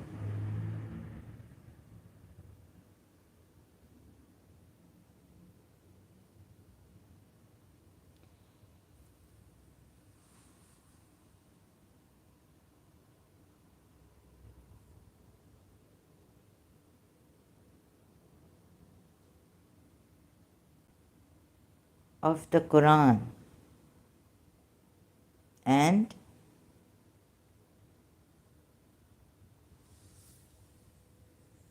which ones? Shias or Sunnis or my own Shias or all of them together? All of them.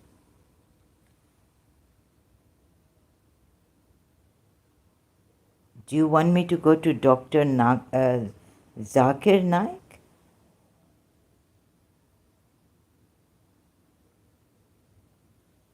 He says there's no Shia in the book Quran.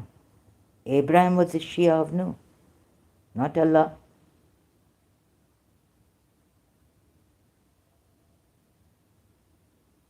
I had to correct him with respect, due respect, right?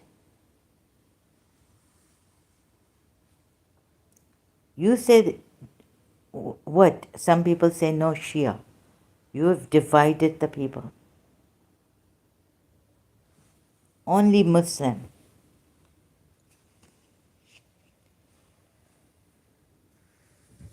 And okay, so if I consult a Shia alim, let me tell you what happens here in Surah Azab. You know, Shia say that the Prophet Muhammad knew he was a what? He was, by birth he knew, right? His mother knew he was a prophet and he was never a pagan idol worshipper. Shia say this, right? I'll have to take you to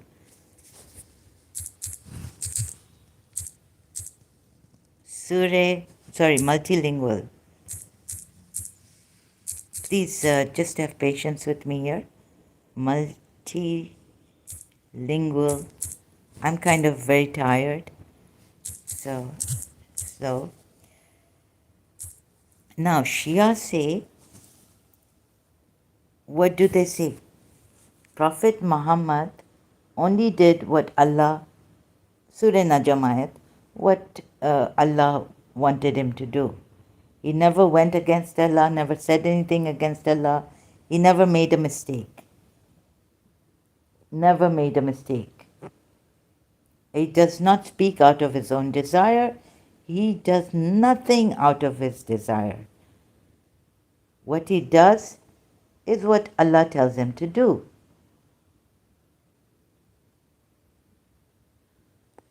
What do the Shia Quran experts say?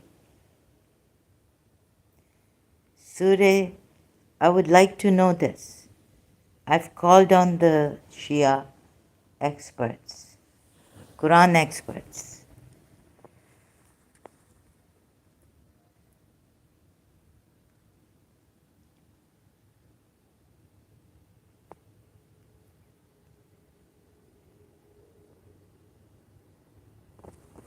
There is no blame on you concerning that in which you made a mistake.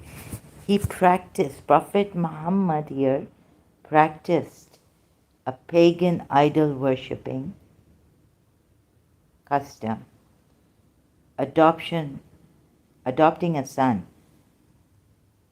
I don't find any reference, any mention by the commentary. Call the adopted sons by their natural fathers, not by those who have adopted them, which correspond with truth and reality. It is better to call them brothers in faith or friends, because brotherhood is used in a wider sense than fatherhood and is not likely to be misunderstood. Please see this. I did not practice a pagan idol worshipping custom. Prophet Muhammad himself has practiced this.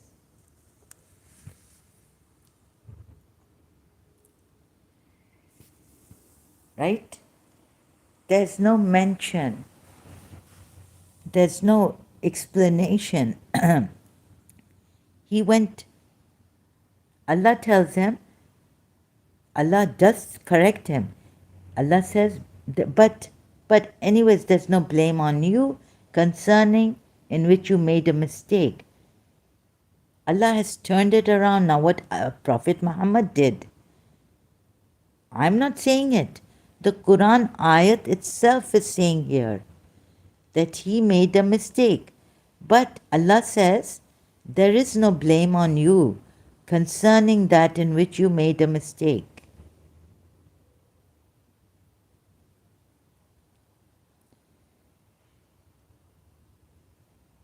How could he practice an idol worship, pagan adoption, way of adoption, or any other way of adoption other than what Allah has made? Because the wahis are coming, wahis. Allah, look, he practiced something. Now Allah is saying, oh, you made a mistake.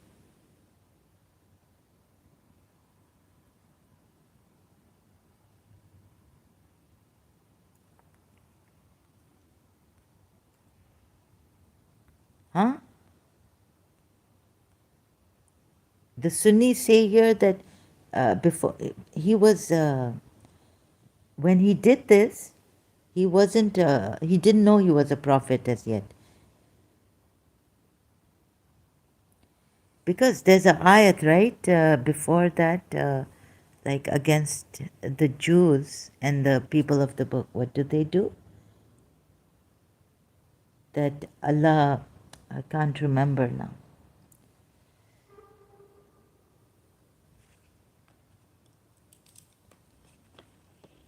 He should be so God conscious. But it is okay for him to make a mistake. You know, he practiced this, which is despicable, they say. Let me show you. Oh, sorry. Let me show you. What, why? Because Allah made this. Allah keeps changing, abrogating verses, bringing news. How will we know? And Allah himself, but here at least, okay, Allah abrogates. That's for the believers, that okay, a new sign has come, a new imam has come. But for a prophet to do this make a mistake like this, when the wahis are coming to him, he should have waited for Allah, right? And then Allah corrects them.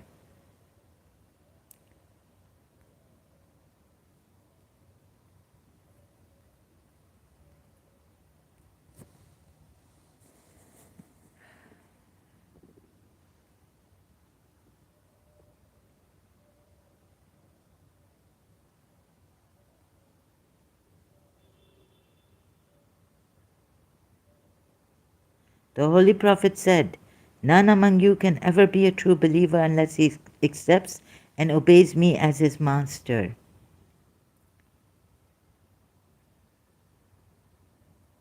Somewhere here they say that this was, there's no significance in it. In fact, whatever is respected.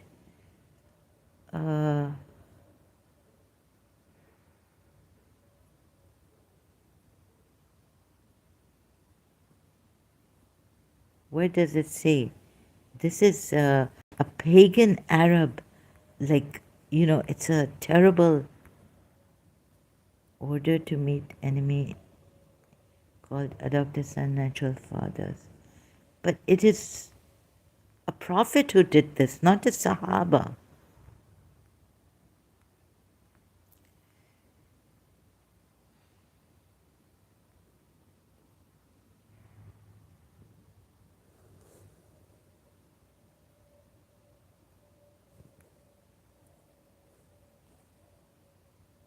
This is not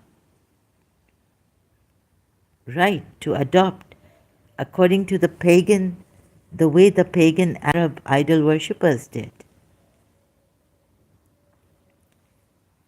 Now, if we can get through out of this Shia religious scholars, experts of the Quran,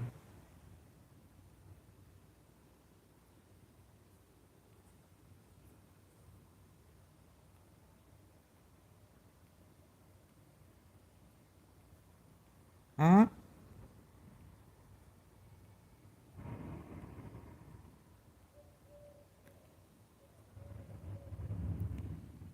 How have I misinterpreted this Quran ayat? How will the Shia Quran experts explain to me? Please tell me.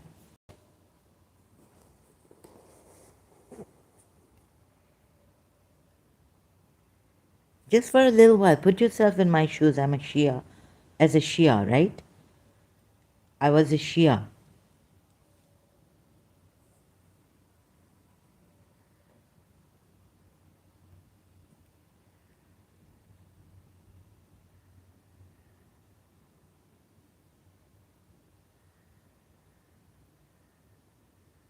Although every wife of the Holy Prophet must be respected as the mother of believers, but in view of the verse 5 of Tahrim, they may not be included in this verse.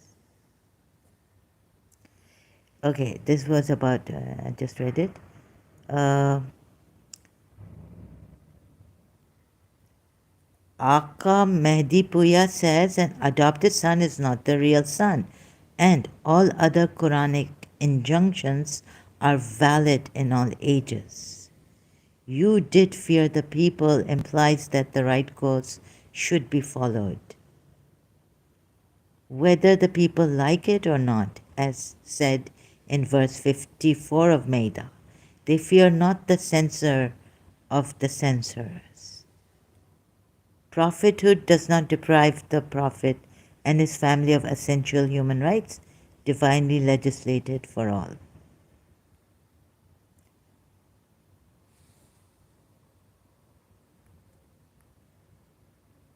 Huh?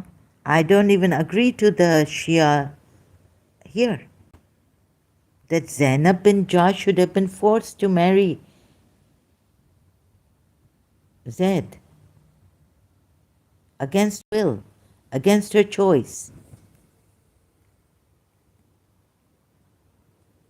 And this, 37, and you concealed in your soul what Allah would bring to light, and you feared men, and Allah had a greater right that you should fear Him.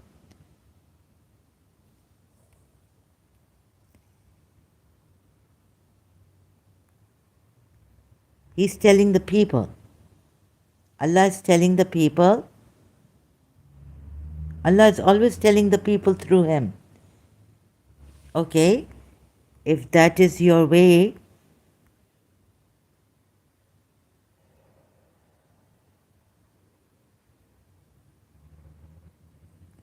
where is it? But look at this here. Do you agree that Zainab bin Jahsh should have been forced to marry Zaid? Because Imam Muhammad al-Baqir says here, and this is under 36, Surah Azhar. Refer to the commentaries, okay? Zaid, Holy Prophet Zaid's marriage with Holy Prophet's cousin Zainab, daughter of Jahsh, was celebrated in Makkah 8 years before the Hijrat. At the time of their marriage, when she was informed by the Holy Prophet, she did not like the proposal. So her brother Abdullah bin Jahsh, and both of them, according to Imam Muhammad bin Ali al-Baqir, wanted to exercise their freedom of choice in this matter. Then this verse was revealed. He didn't allow Zainab bin Josh to exercise her freedom of choice to marry whom she wants or remain a widow of the Quraysh.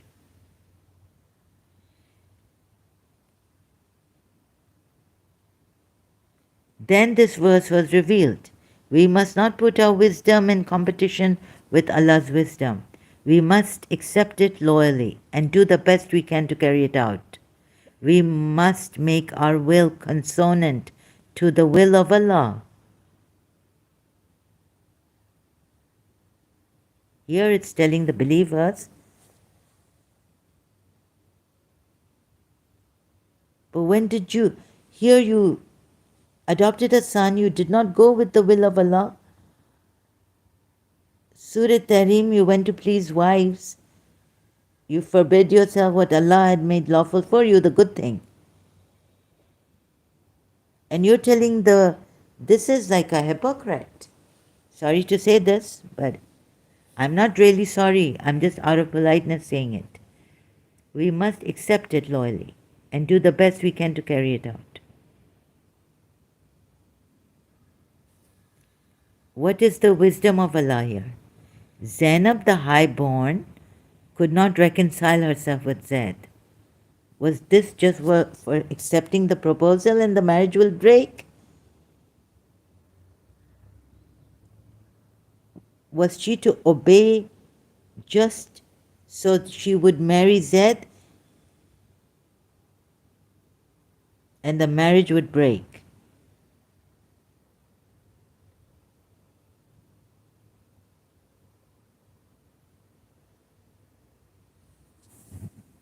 Please read this whole thing. I now, valid in all ages.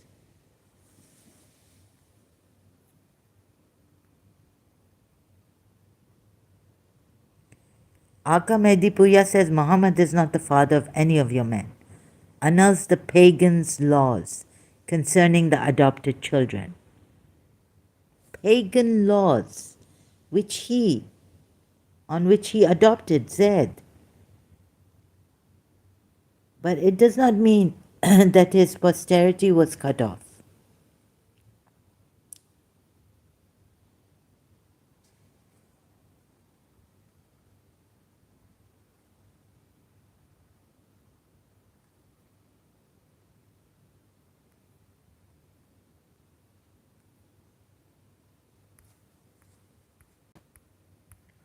So,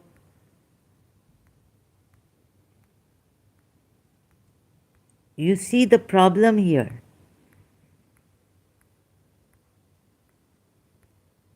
For Zainab and Josh became miserable.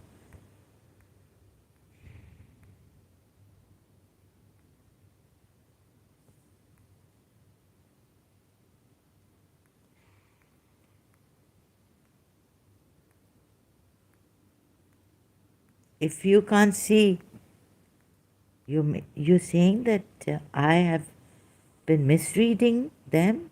I don't know how to answer to you really. You didn't consult the scholars. Are you a sharpshooter? Yes, I'm an ex-Muslim.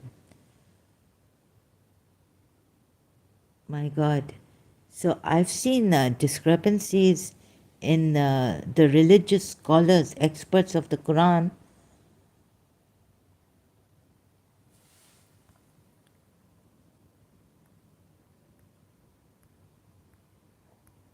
I'm just shocked at Salahuddin's way.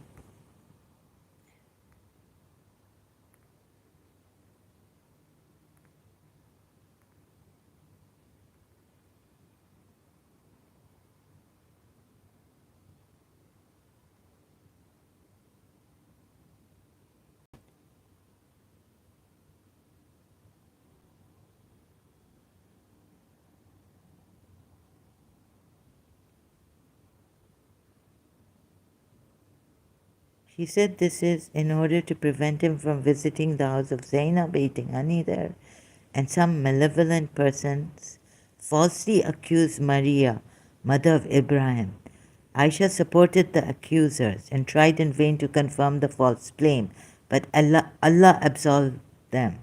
The Prophet and Maria, okay, and saved them from injustice through Imam Ali. Those who want to know the details of the unhappy incident should refer to the account of Maria and Hakim's Mustadrak. Due to unbecoming, envious, avaricious behavior, you are doing the great work. Am I really sharpshooter? I don't. I'm trying my best, but thank you very much. Thank you so much for the thumbs up and hands together. Namaste is that, or anyways, greetings. Namaste. I don't know really. Uh, it's very, very sad to see the Muslims telling me, Salahuddin, you know,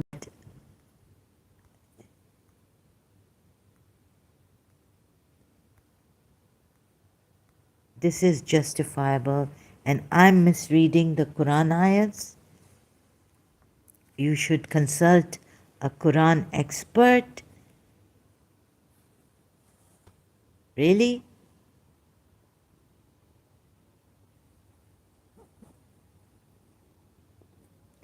Ask those who know. If you do not know, who are they? Ask those who know.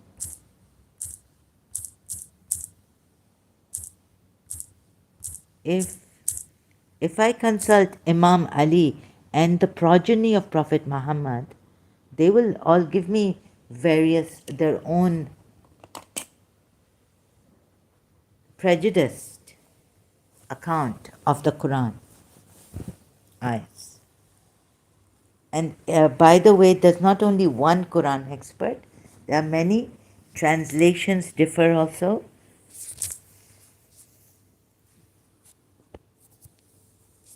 And I see these Quran experts making mistakes. And I've pointed it out. But you don't want to see it, Salahuddin. Ask those who know. If you don't know, this is Ahl al-Bayt. No. First I have to do my all-round research that I did. And now between Shia and Sunni, I had to do that. How can I take ask those who know if you do not know? Then why don't the Shias take that verse? Those in authority, what do the Sunnis say about that verse? There are different interpretations. And among you in authority, you know, Shias in Bahrain, they went against, right, a Muslim leader. Now, according to Sunnis, Hadith says you read.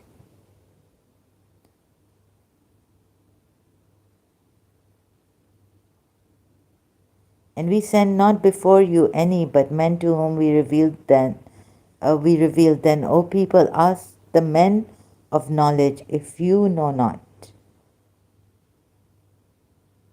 If you know not.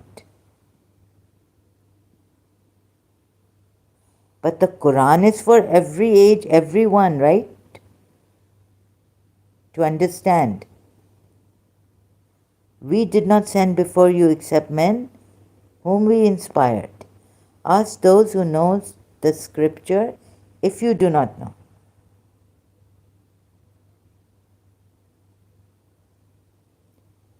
And by studying all religious scholars from all sides. And they are at variance.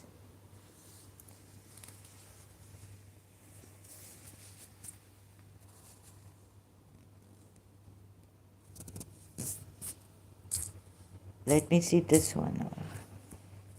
So, misreading Quran ayats. It's very, very plain. Surah Tahrim, Ayat 1. How can he forbid himself what Allah has made lawful for him?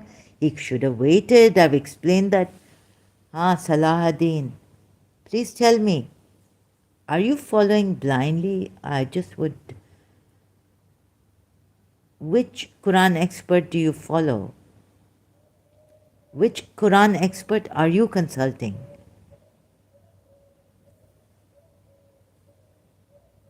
Can you tell me, Salahuddin, which Quran expert are you consulting?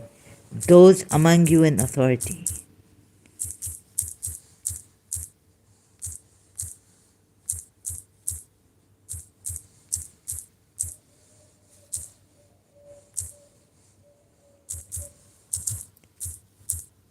You see why the Ismailis are safe? Because their Imam has said you should follow the rule of the country you are in and you are staying in. O you believe, obey Allah and obey the Messenger. And those of you who are in authority. How the Sunni Muslims take this verse and how the Shia Muslims take this verse. Different. And how the Ismailis, but what I can tell you about the Ismailis is that their Imam, Hazir Imam, has told them, so they don't have to be scared that, hiding. I give bait to my Imam in occultation, Imam Mehdi.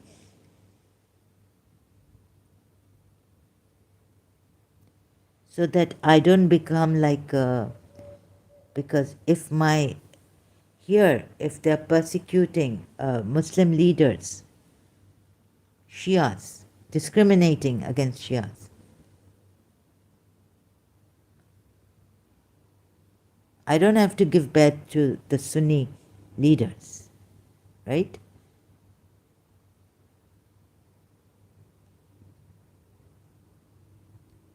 And those of you who are in authority, different things about this Quran ayat. Surah 4, ayat 59.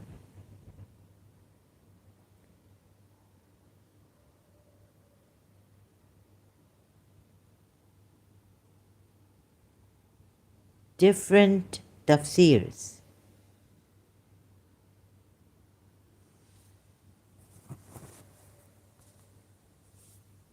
I don't know, you can't see that both of them are wrong.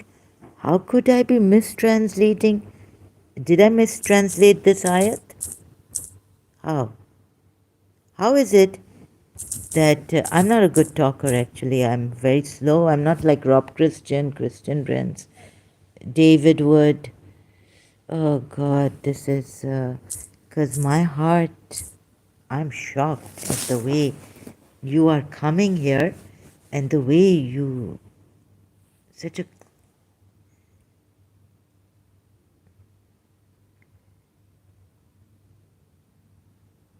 believers do not hold as unlawful the good things which Allah has made lawful to you, and do not exceed the bounds of right. Allah does not love those who transgress the bounds of right. Believers do not hold as unlawful the good things which Allah. Maybe you're like that other Shia person told me that I should consult a Quran expert. Maybe you are like that. You just don't see it. How could I be misinterpreting a Quran ayat? Very simple. Make it very simple. You see, how can Prophet Muhammad do something which even Hazrat Yaqub didn't do?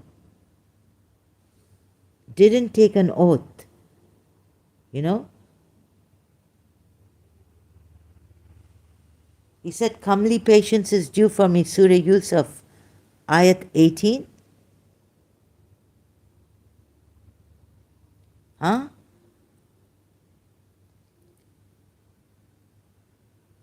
Believers do not hold as unlawful. This is a command to the believers. Do not hold as unlawful the good things. Good things. Let me show you multilingual Quran here.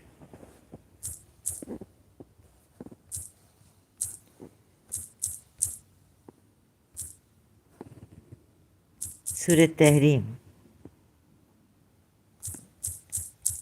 How long will you, now you became an atheist or join other religions? No, I don't have a religion. And I'm not an atheist.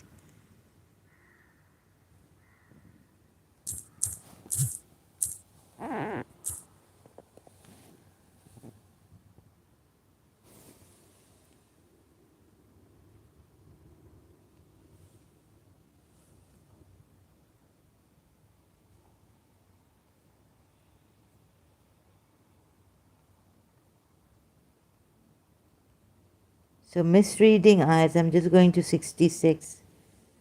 Oh, goodness.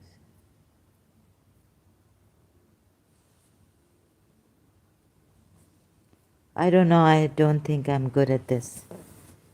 This person, Salahuddin, brother, is saying that I'm misinterpreting ayats. Let's see. O Prophet, why holdest thou to be forbidden that which Allah has made lawful to thee? Thou seekest to please thy consort, but Allah is of forgiving, most merciful.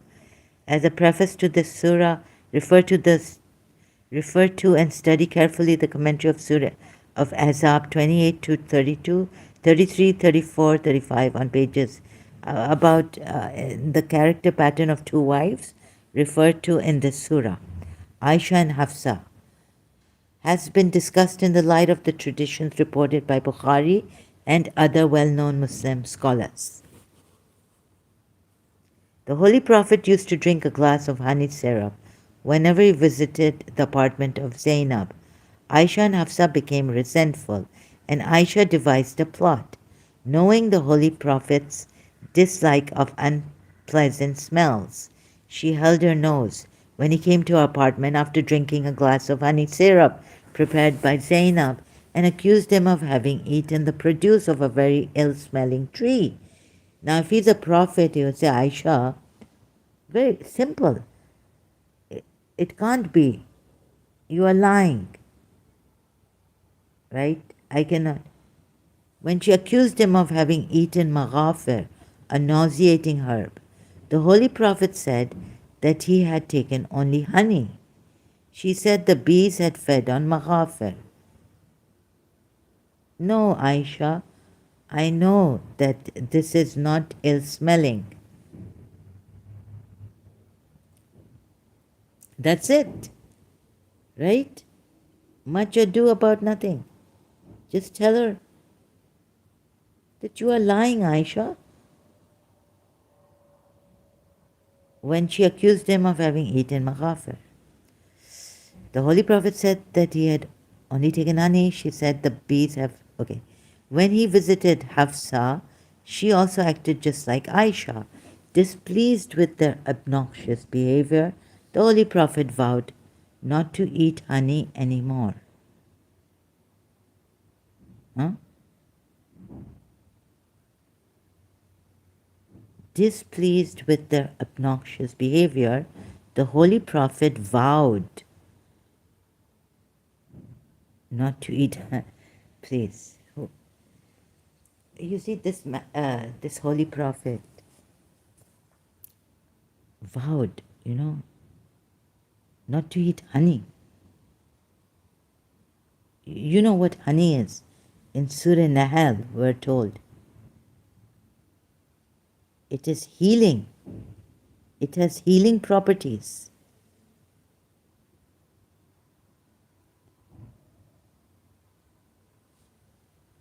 How can the Shias put this?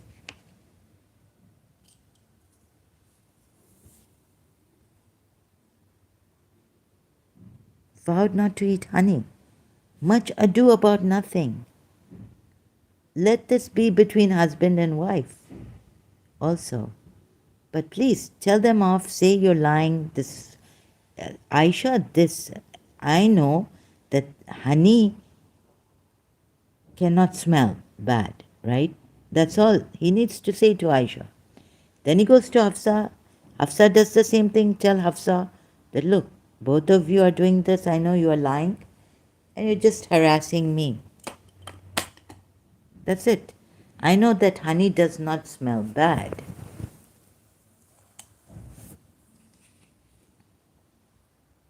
Now, do you want to go and look, if you are Ahle Hadith, do you want to look into your Hadith about this?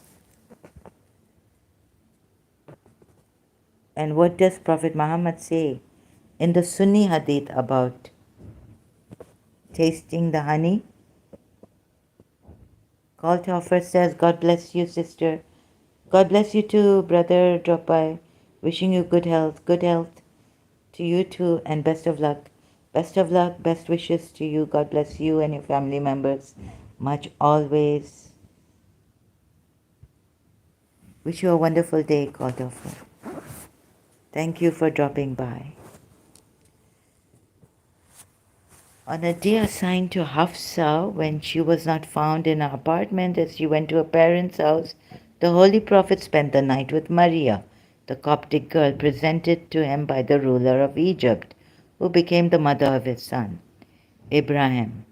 To calm the quarrelsome bad temper of Hafsa, just imagine you are a woman. Would you like, if you are possessive, right? You would, you know about possessive women. They don't like jealous women. Shia, Sunni, Musalman.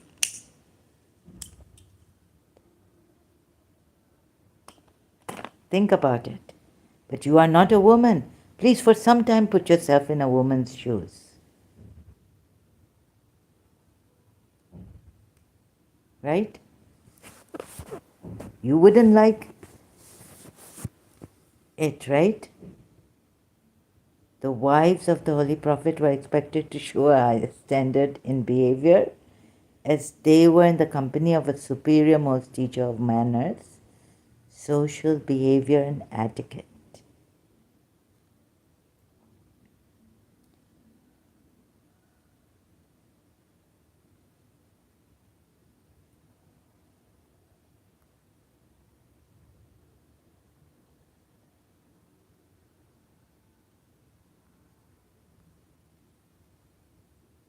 Just think,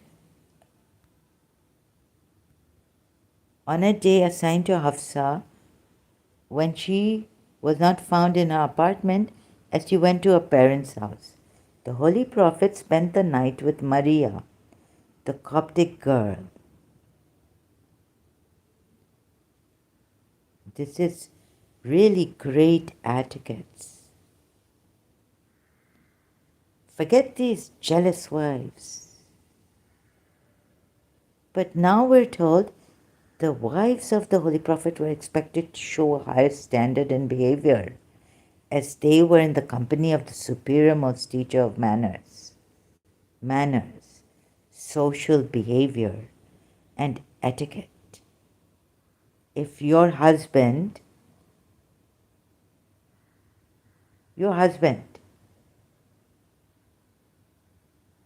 brings his mistress, Londi, or even his second wife, to your house and sleeps with her there, how would you feel?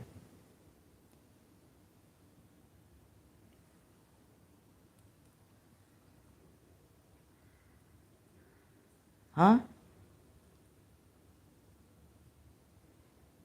I know Shias who are married two, three, and even have, like go to,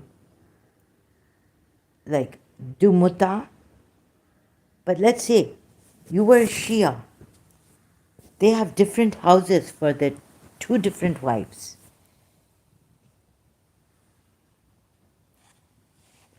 Right?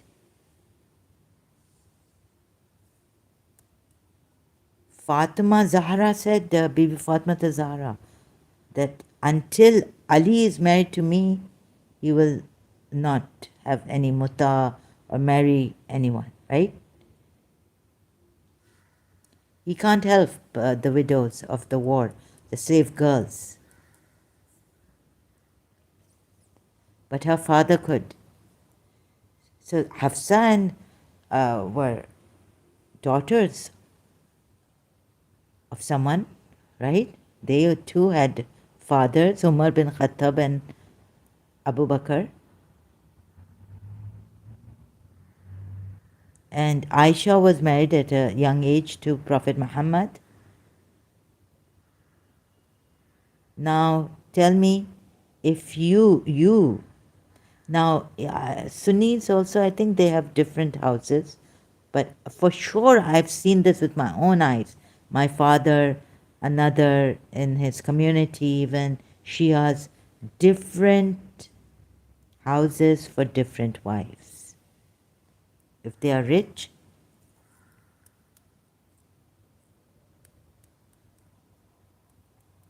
or maybe different apartments if they are middle class. And if they are poor, then I don't know about them. But having such high morals, he isn't the holy prophet expected not to use Hafsa's house or Khaima, or what was it? House, right? Apartment, Hujurat.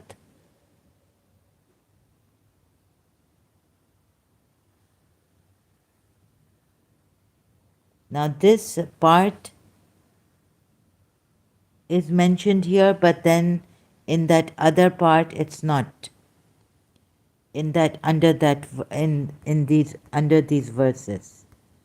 Surah Azab 28 to 32, 33, 34, 35. Commentary section.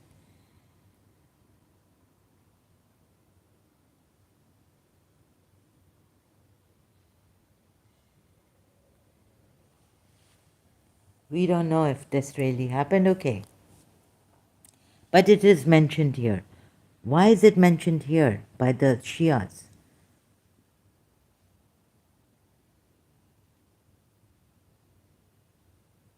How would you feel, Salahuddin brother, if you were a woman, Muslim,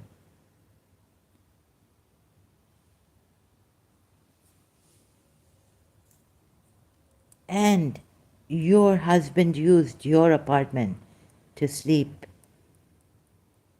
with another Londi, mistress?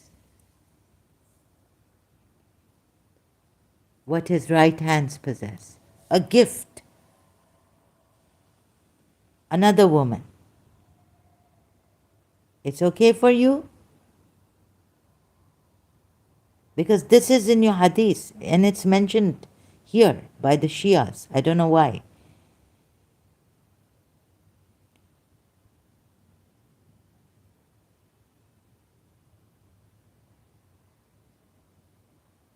So Maria, the Coptic girl, presented to him by the ruler of Egypt, who became the mother of his son, Ibrahim.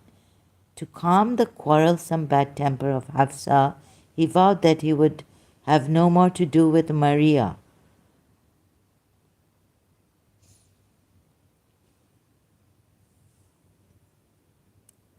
God knows. Maybe Shias, some Shias don't take this as. Maybe it's mentioned here, like I read before, that this did not happen. It's recorded in the Sunni hadiths, but tafsirs and all, but it did not. They don't take it. The Shias don't take it. So only for honey, he was sorely distressed, the Holy Prophet. This is recorded by Bukhari in his commentary on Tahrim in his Sahih, volume 3, page 136. In the same place are recorded several traditions as related by Umar bin Khattab, stating that the two women, Aisha and Hafsa, were insolent and haughty towards the Holy Prophet. Could he not have even, think about this, could he not have waited, had patience before, in the spur of the moment, vowing sorely distressed. Didn't he know from the very beginning their fathers? Hypocrites according to Shia side, right? Didn't he know that the fathers, we were told, had trapped him, cornered him to marry their daughters? Why would he now be so sorely distressed?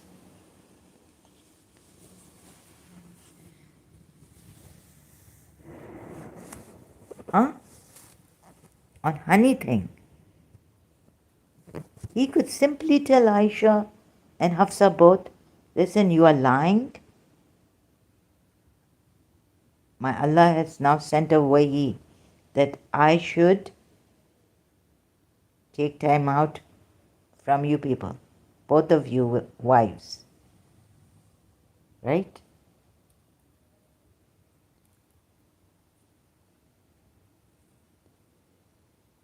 That's it. What will a decent man, just a common man, is he crazy? Like, please, reasonable man. What would a reasonable man do? Right? Put yourself in the Prophet's shoes. True Prophet would say, no, I did not. This is not a smelling honey. I did not have an unpleasant smell in my mouth. You are lying. And that's it. And if you keep annoying me like this on this, I will take time away because I know you are lying. Honey, this honey I know is not. Let's say even if honey smells bad, which it doesn't, right? If you know nature, honey doesn't smell bad.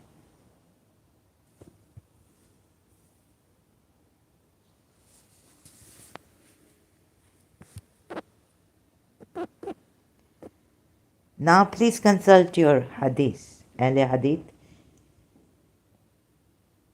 Salahuddin.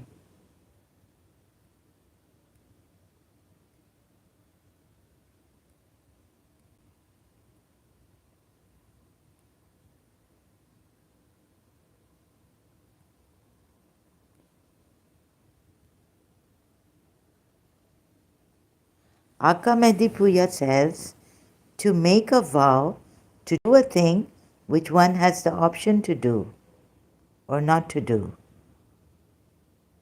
is permissible in Islam if there is good in it. Pardon me? I have been trying to understand this. To make a vow to do a thing which one has the option, good thing, right? Which recommended option to do or not to do. To make a vow to do a thing which one has an option to do or not to do is permissible in Islam if there is good in it. But what if to make a vow to not do a thing which one has an option to do or not to do? Would that be permissible in Islam? Look at what Aka Mehdi Puya says here. To make a vow to do a thing.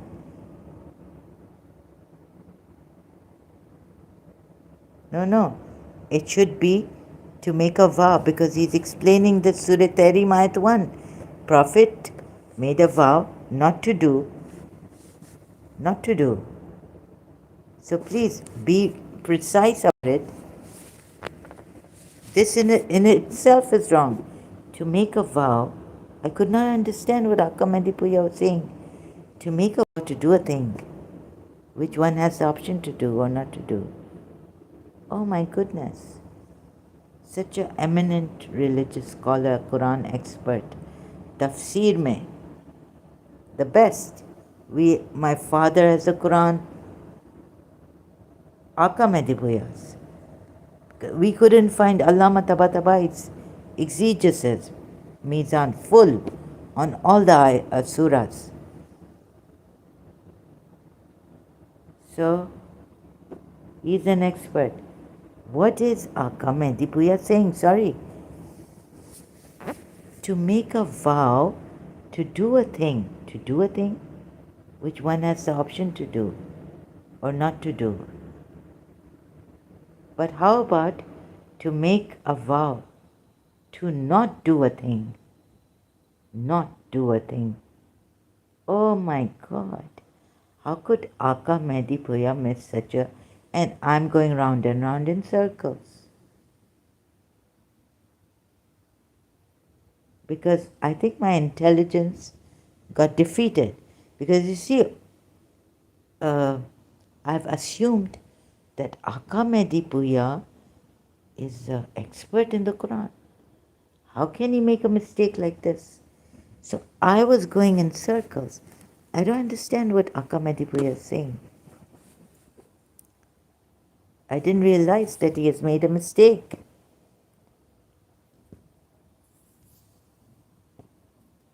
Wait a minute. To make a vow to do a thing which one has the option to do. If he had said to make a vow to do a thing or not do a thing, which one has an option to do or not to do is permissible in Islam if there is good in it. What is this? To explain the Surah Tahrim, Ayat 1, Aka Mehdipuya should have said, look how brainwashed, assumption. I can't see that Aka Mehdipuya has not properly explained. But recommendation in verse 2 to the Holy Prophet to dissolve his oath is put forward in the view of the insolent behavior of Aisha and Hafsa described in verse 3. The tone of the first, my God, anyone to, now you see, I'll have to call out to someone. My mind is very tired or something. Aka Mehdipuya says, 10,000 times I've come here. 10,000 times you want me to read this. Aka Mehdipuya says, eminent Quran expert in exegesis, Quran exegesis, to make a vow to do a thing. No. To make a vow to not do a thing. Right? Correction.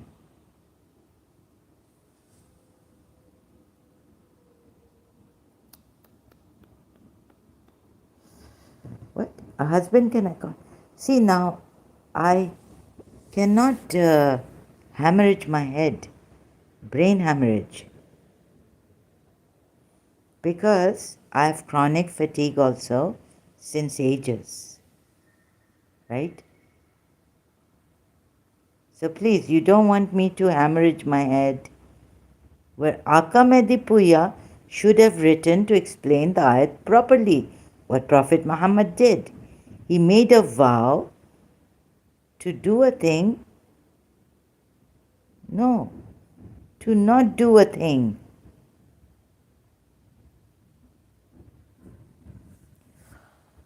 Oh, goodness. Sorry, this is not the way to put it, right? Because the Prophet made a vow to not do a thing, right?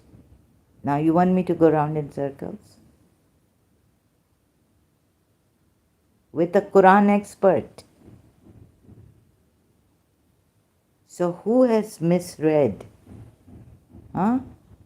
Salahuddin. Or miswritten? Huh? Salahuddin has said, what is your point about Quran? The Quran has more than 6,000 verses and you only object to a handful of verses, really? With the exclamation mark.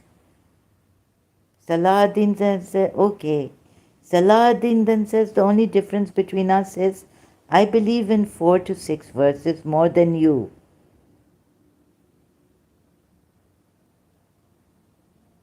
What does this mean? Then Salahuddin says, the ones you object to. My goodness. Salahuddin, I don't object to the misreading of them. Like you have misread. Oh. Okay, I knew I would. Sorry. Salahuddin, brother, this is about, what is at stake here? Salahuddin, sister, go, call to officer, sister, go take a rest if you need. You can always come back.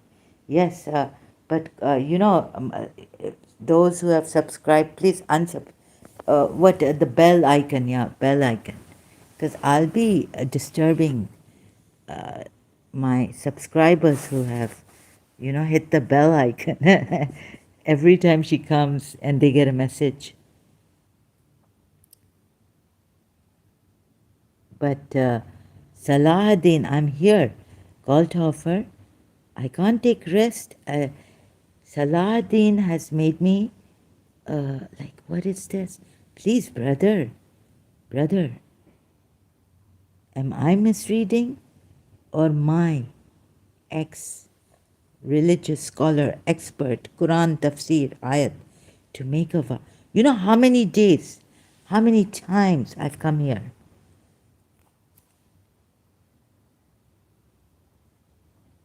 I'm especially here for you now again. Please, brother, you're telling me I'm misreading. You know what you could have done? All those people misguided. He's a false prophet. He has forced people. Then the Husseini Shias, Ali's Shias say, defaced Ali Akbar in Karbala. Yeah? And they will cry.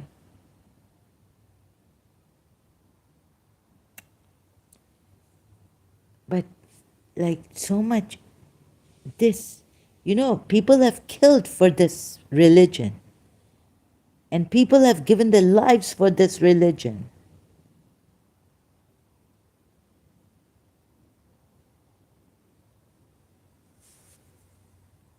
Some of the people, they've given their lives for this religion. Why do you want? Why?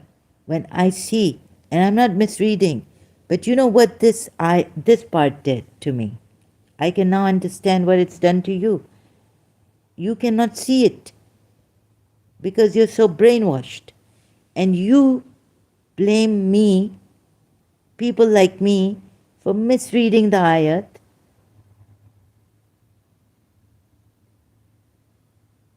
So please, if you feel you are right and you want to go on misleading people, and your children you want to be in this religion, you are most welcome.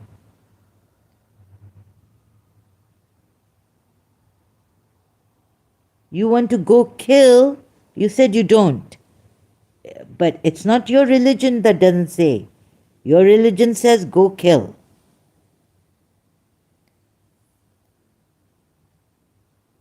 Your religion, your Quran ayat say go kill them. The Shias have turned it around. Look at the good ayats.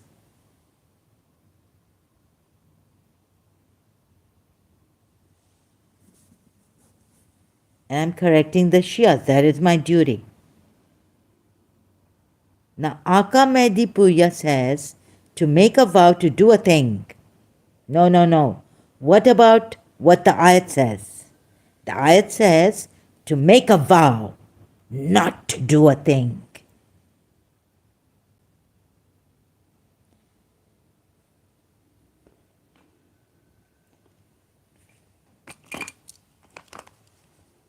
You think it is the best etiquette that a husband let your husband, if you were a woman, come and sleep with his Londi, gifted Maria the Coptic. or second wife on your bed. That great etiquette. And Zainab bin Josh, what kind of a human being are you? If you want this etiquette.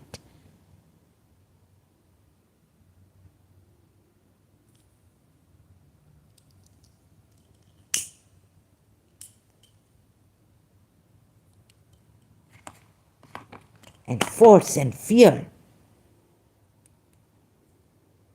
and hypocrisy.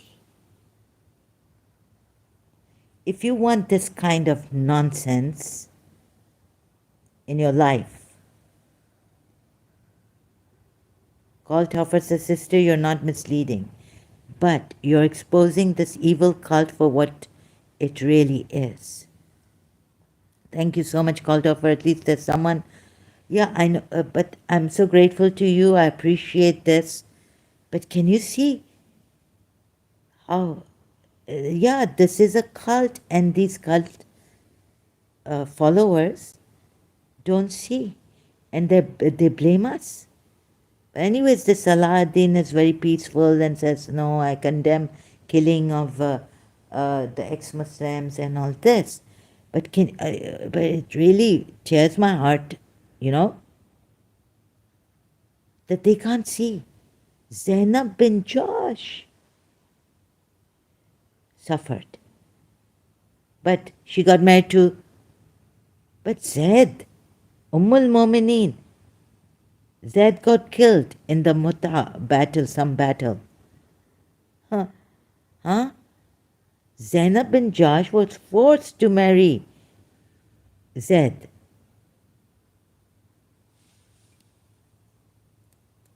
You think marriage is a joke? That you propose, your Allah and your Prophet made Zainab bin Josh, forced her against her choice to get married, while you can sleep with Londis. That poor Zainab bin Josh. Then you want her also.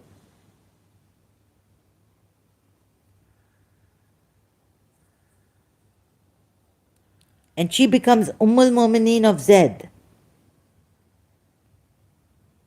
Your friend or your freed slave. He doesn't get any inheritance. Ali, Fatima, Hassan, Hussein get it.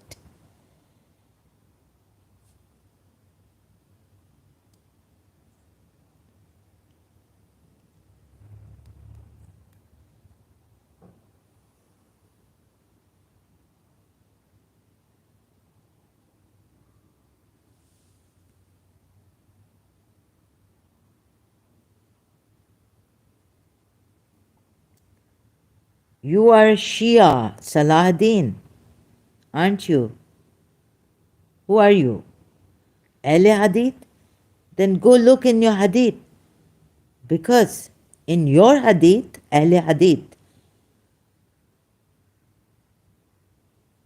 or tafsir is it?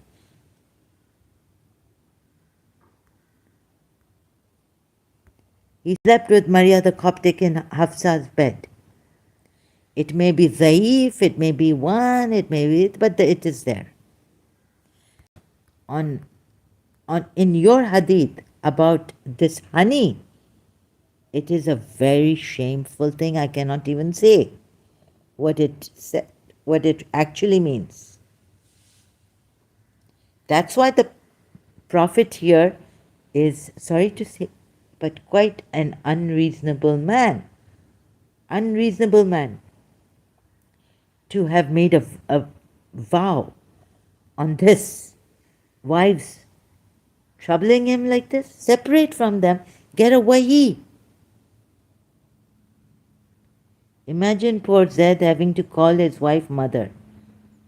Yes. And when Mujadila showed Salahuddin saying, Surah Mujadila, verse 2. What is this? None are your wives. So it's same for the believers also, right? How can the wives of Prophet Muhammad, Surah Azab verse? Which one? 7th? Certainly has Allah heard the speech of one. Okay. Now what is here? Those who pronounce zihar among you to separate from their wives, they are not consequently their mothers. Okay. But their mothers are none but those who gave birth to them. So I've shown Salahuddin this contradiction. That isn't not true. We mustn't read into the Quran what the text does say. Salahuddin, what are you saying?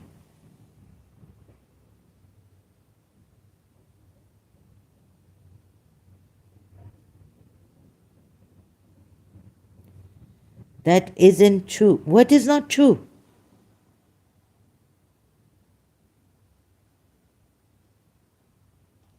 All this time I've been calling out to you, explaining which Quran expert shall I consult.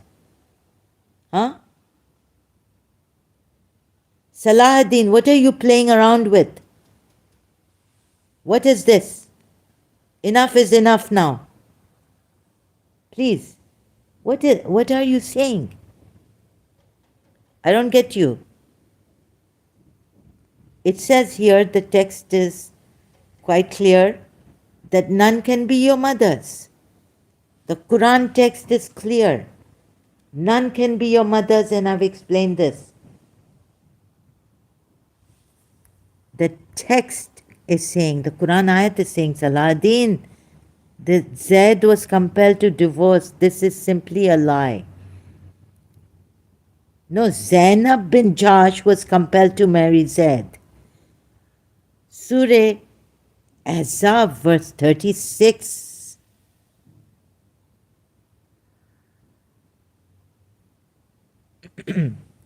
Not Zaid. Zainab bin Jahsh.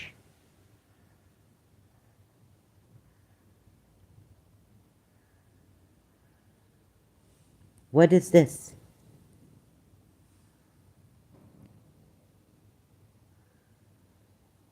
They didn't say, I didn't say Zaid, neither did they say, Shia say Zaid. Please, what are you saying? When I'm off that page, multilingual Quran, then you come, then you have to make me, here, don't you see this? Their mothers are none but those who gave birth to them. Forget, the Shias never said Zaid was compelled to divorce. I'm talking about the marriage proposal. I have been talking about the marriage proposal. Why are you putting words in my mouth? What kind of a person are you, Salahuddin? Who said Zaid was compelled to divorce this? Who said this lie? Who is lying? Who? When did I say it? Go back to my live stream. If I said it, if I lied, then the curse of Allah be on me. Right? If I lied, and if you are lying about it, to avoid this, what I'm talking about here, then from your own Quran, the curse of Allah be on the liars.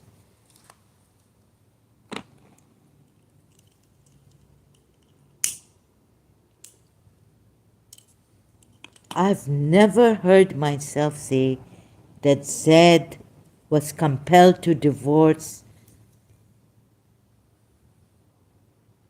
but I said Zainab bin Jahsh was compelled to marry Zaid.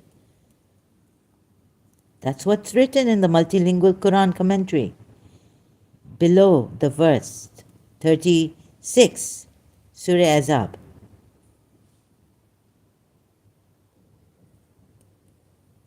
Now, see, you got it wrong here, right? You know, according to your own Quran ayats, there's a curse on you for lying like this and playing around.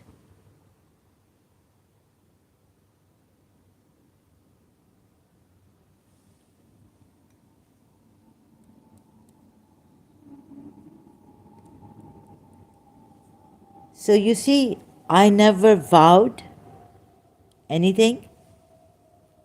You've been coming here not seeing this, it really hurts me, but I never acted like your prophet.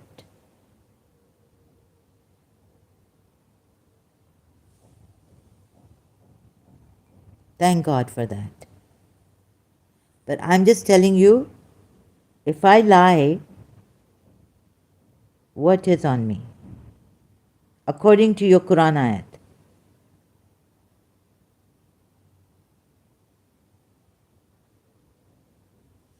So what are you doing here with me? What do you want from me? Huh? Salahuddin brother, for once and for all now, let me, either I will now never allow you to come back here, or I will just ignore you. You can come, say salam, I won't even say salam to you anymore. I won't answer you. It is not good for my health. This I will say, right? I cannot do this to myself.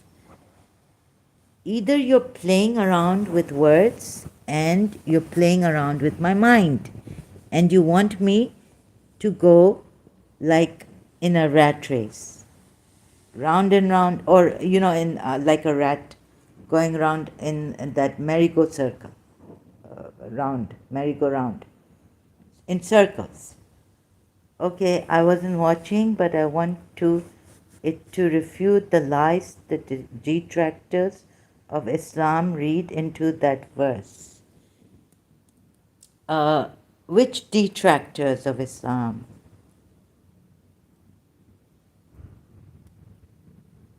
Shias. Shias never say that Zayd was compelled to divorce his wife. In fact, Prophet Muhammad, this verse goes, so I think, okay, now you are acting like, acha, acha, I got you.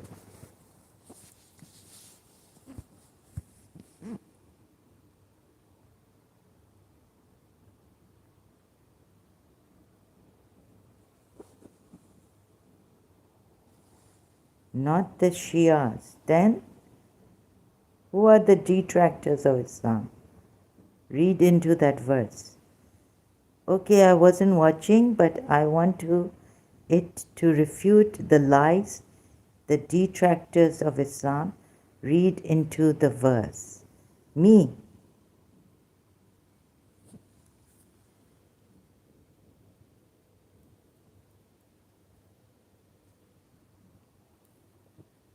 Oh my goodness.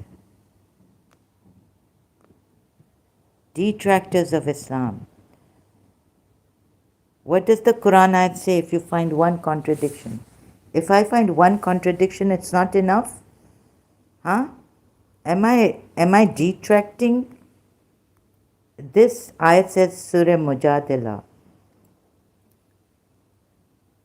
None are your mothers except. Huh? Goldhofer says, Salahuddin, you should be ashamed to make this claim against this sister. At least have the decency to say you're sorry. Thank you, Goldhofer.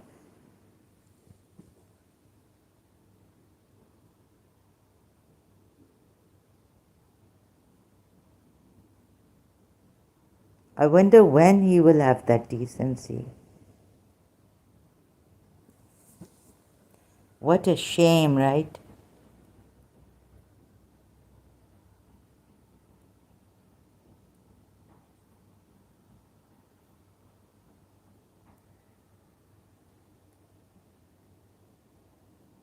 They are not consequently their mothers. Their mothers are none but those who gave birth to them. Then why are you making the wives of the Prophet the mothers of the believers in Surah Azab? This should apply for all Muslims and believers now, from now onwards. Their mothers are none whatsoever, but those who gave birth to them.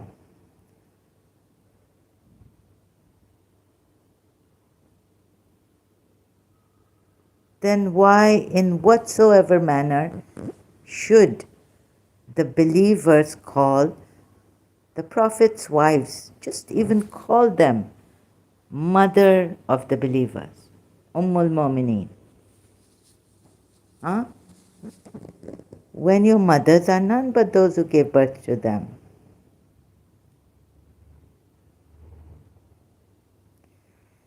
And moreover, it says to these people, when they only call their wives as mothers and separate from them, they don't even expect these wives to become their mothers and, treat them like children, their ex-husbands. What is moreover said here in the Quran ayat? And indeed they are saying an objectionable statement and a falsehood. An objectionable statement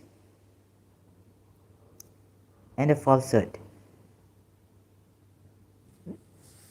So Salahuddin, why then this? Why this objectionable statement here? Surah Azab.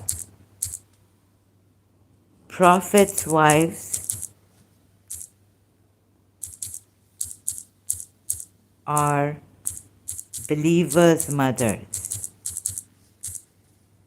Why this objectionable statement?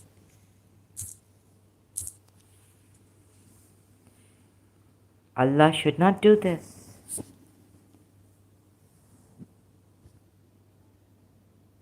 What do you call this cult offer? The Prophet is closer to the believers than their own selves, and his wives are their mothers.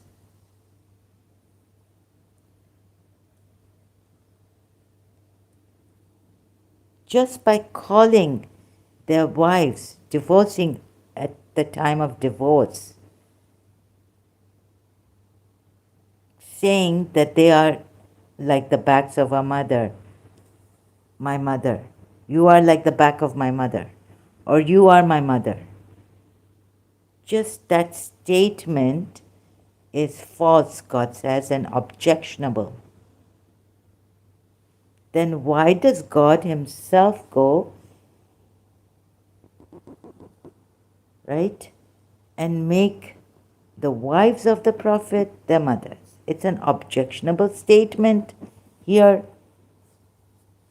There is a discrepancy, there's a contradiction. You can't ask them not to do this and then go and make a law like this.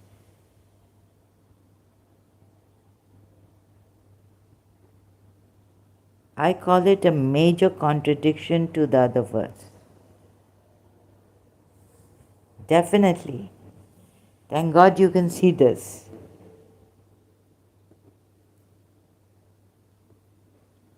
Call Toffer, thank you. Oh my God, I'm Call Toffer. Thank you for your help. You do see this, right? But we see it. Some Muslims, I have explained this to Salahuddin. He can't see the contradiction. You see, Allah, when you tell someone that this is a false statement and a falsehood, you can't even call. It's a statement, false statement. You don't have to, like Salahuddin and Ayat, this. Salahuddin was telling me in that previous live stream, one of the live streams, when I was doing this with Salahuddin, showing him.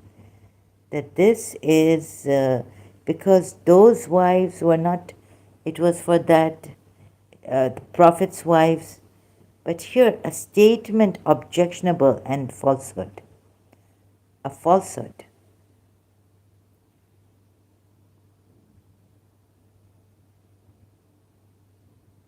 Just because they know, the husbands know, when they become ex-husband and wife, ex-wife, they know that the wives will not be treated as mothers, but it's just for the zihar.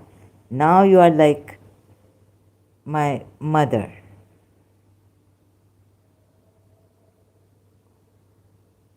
They will not be taken care of by their ex-wives. They know this. And when you're saying this here, and there you're saying something else. So Salahuddin, if you don't want to see this, and you're saying, I want to refute the lies the detractors of Islam read into that verse.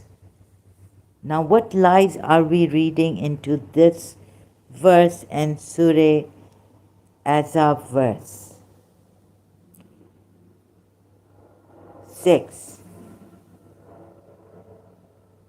This is a very clear contradiction. Major, clear. Call Topher, isn't this a clear contradiction? Now, how clear can these two verses in contradiction get? How clear? So, no, we're not lying. The lies that detractors read into the verse, I'm not doing that. So, where do we stop now, Salahuddin? Because you called me a liar. Detractors of Islam read into that verse. You want to come here and keep refuting me, the ayats I'm showing you, which are very clear, simple contradiction.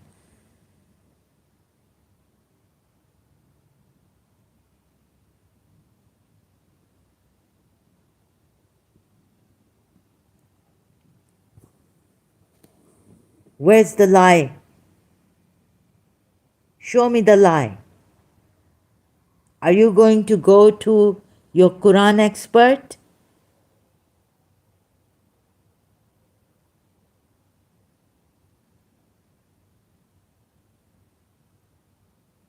This is a simple contradiction.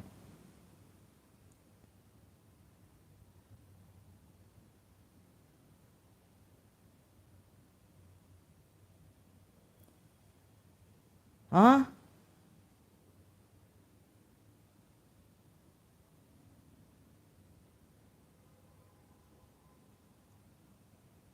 No, the lies. What is your tafsir on this?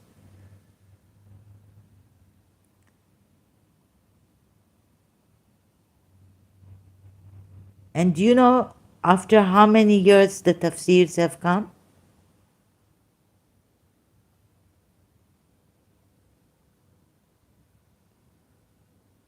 Where are we lying? Where are we seeing lies and giving it to you?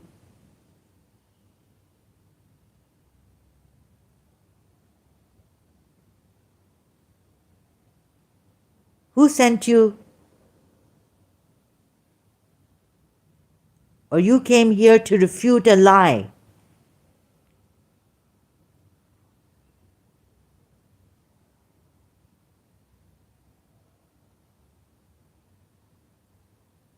Shame on you. You can't see. Quran ayat.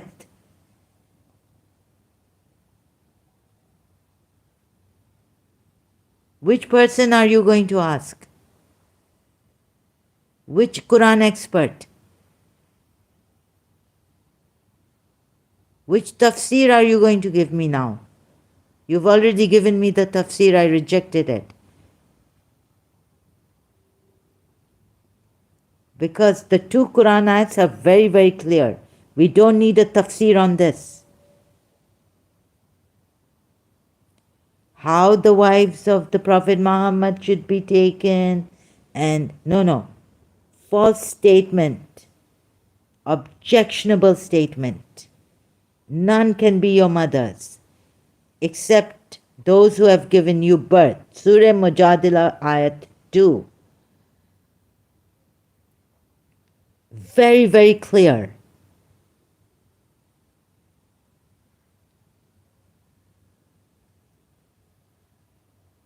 If you want to give a lie to this contradiction through tafsirs, you are free to do so.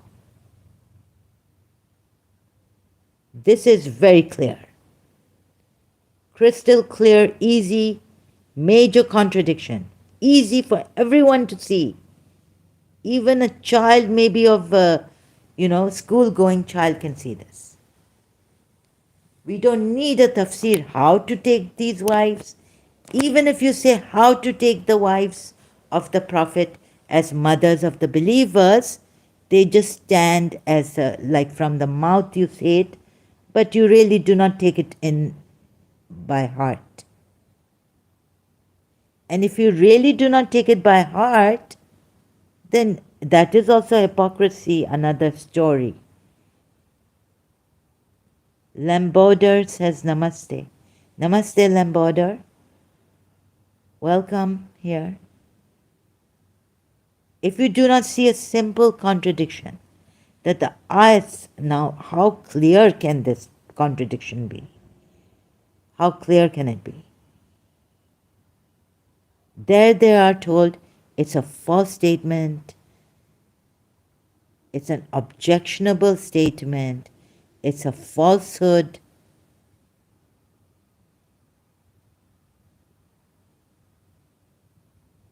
Adopted sons cannot be your real sons. Prophet Muhammad is not the father of any of your men. Then why have you made his wives their mothers?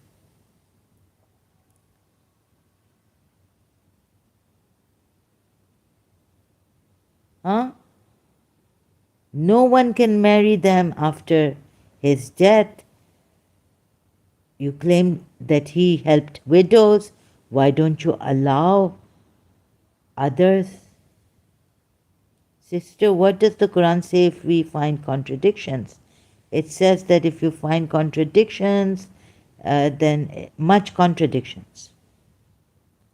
Not one. The problem is, it says in the Quran ayah that if you find much contradiction, then it is from other than Allah.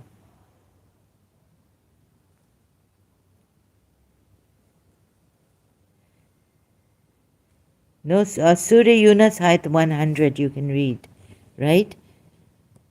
No soul can believe except by the will of Allah, and He will place doubt or no, this is for the reason, sorry. Where is it for much before this? If there were contradictions. Sorry, Surah Nisa, Ayat 82. I apologize, greatly called over. Surah Nisa, Ayat 82. Then do they not reflect upon the Quran? If it had been from any other than Allah, they would have found within it much contradiction. Look at the way it is put. What if there's one or two contradictions? Even the way this ayat is put is not right, because in a perfect book, which no one can bring out like a book like this, inconsistencies, it may be found you can call it discrepancies, you can call it inconsistencies, it's the same thing, right? But look at the way this ayat is put. It makes me cry really. At times when I'm too now tired, that these Muslims, Salahuddin, I'm not your enemy. Neither do I want to mislead you. Neither am I a liar detracting from Islam, reading into the verse wrongly. Who has misled you? You didn't come that day, last night, to my 2 live streams.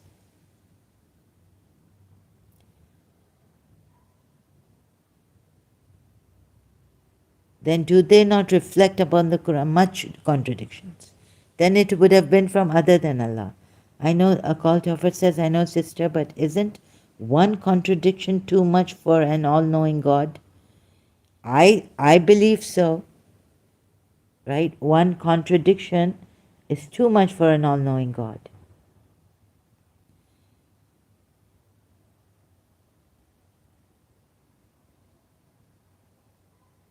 But here it's written much contradiction.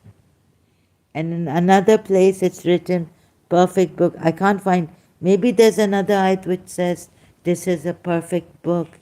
You will not find in it any contradiction. Maybe there's an ayat like that. And I apologize, I keep forgetting also the ayats that I've given. I keep forgetting when Muslims come to ask me here. I feel so terrible. I, chastise myself. Zara, you forgot this. And you can't do justice. I feel so terrible. Last night, again, I wanted to come because I thought that, no, I should have gone that way. I should have. Lambarder says, Zahra, in Islam, you consider a lady your mother if she breastfeed you. From where does that come? It's a hadith. It comes from Sunni sources. And we don't know, I can't remember if those who show us this ex-Muslims, whether, then it's a hadith, but then the Muslims start saying, oh, you've given us a dhaif hadith. Is it sahih? Is it that? But to a non-mahram adult, I don't know. Oh, it's a hadith. But I really, even if you show the Lambarder, if you show simple contradiction between two ayats, they still, these Muslims like Salah ad-Din can't see it and tell us that you are the one misreading into the Quran ayats. And I want to come here and I want to refute this. And they can't see it. For the life, for God's sakes. Khuda ka wasta, right? For goodness sake, for truth's sake. And they're still blaming me. Salah ad-Din. So if they can't see it and they are blaming me of such a simple contradiction between two ayats,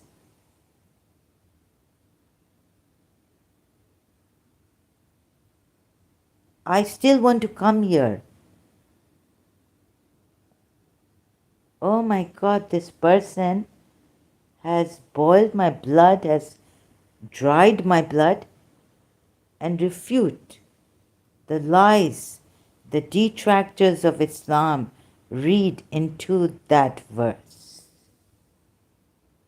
He still wants to come, Lambarder.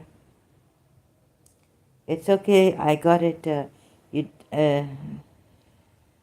Lambarder, what do we do? This is a major problem, right?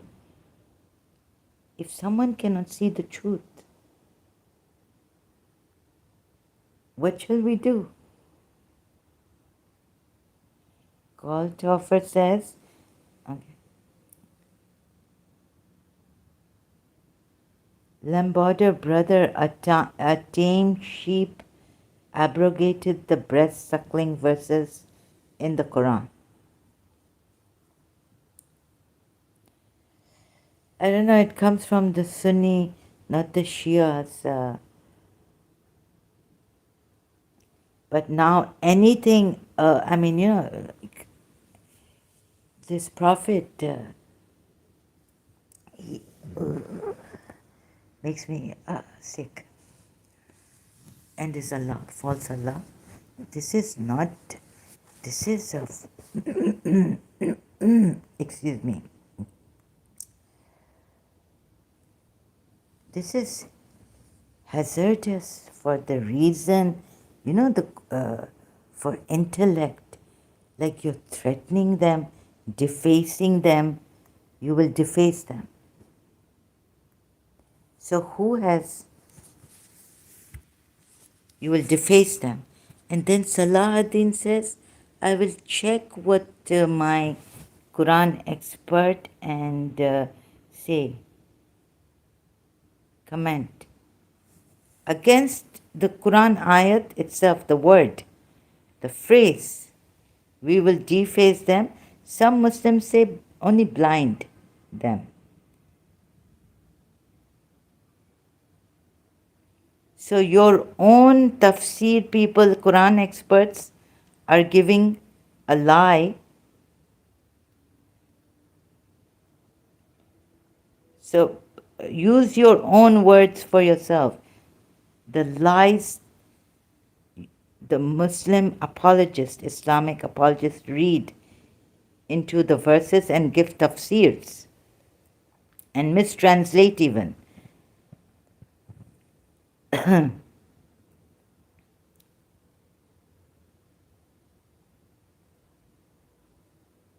Right?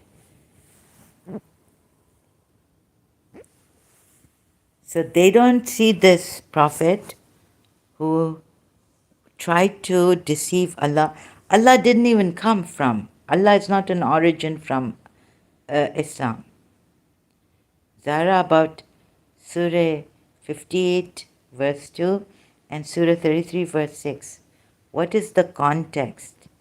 To me they look contradictory. Really? Surah... No, the one I gave you. They are. What is the context? Salah ad-Din, context. Let me see. I can only, first I'll check the multilingual Quran. I'll give you the Shia context.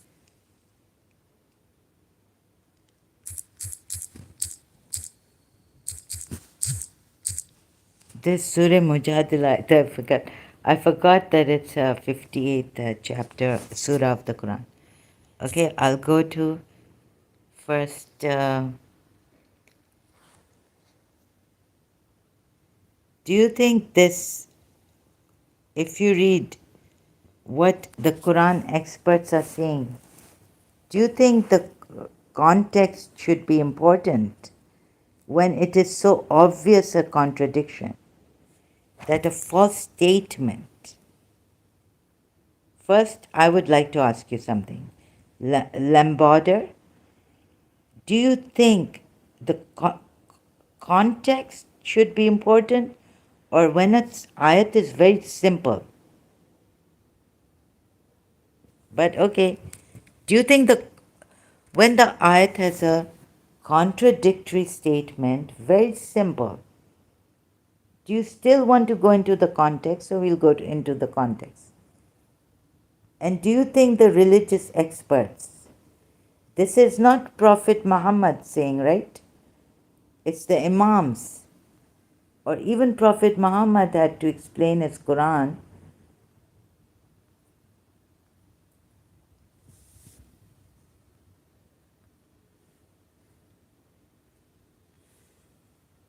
Would you believe him now?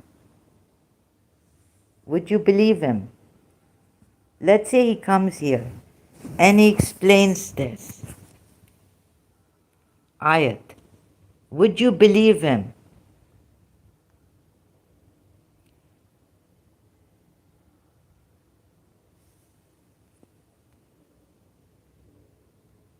No, context is not important. I just wanted to understand because Muslims always ask to look for context. When it's absolutely necessary, yeah. But not, yeah, Muslims ask. There's no context here in the Shia. The affected, where is it? Surah Mujadala 2. See commentary for verse 1. Okay, there is a context here.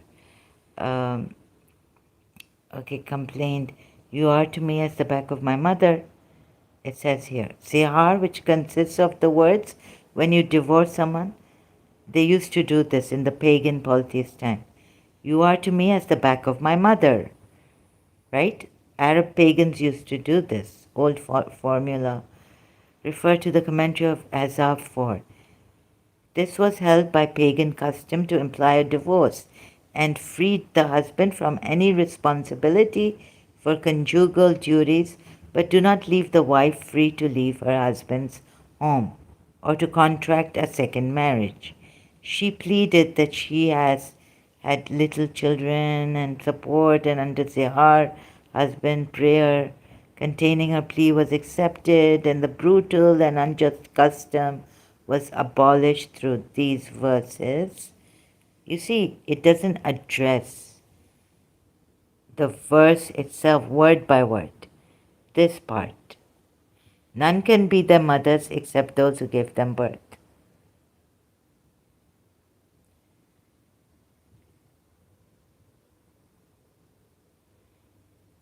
And in fact, they use words both iniquitous and false. It's about mother, it's about calling them mothers. It's not about the treatment. It's not about how they were treated. It's about the word used here, the false statement. Because Allah said, can you see this?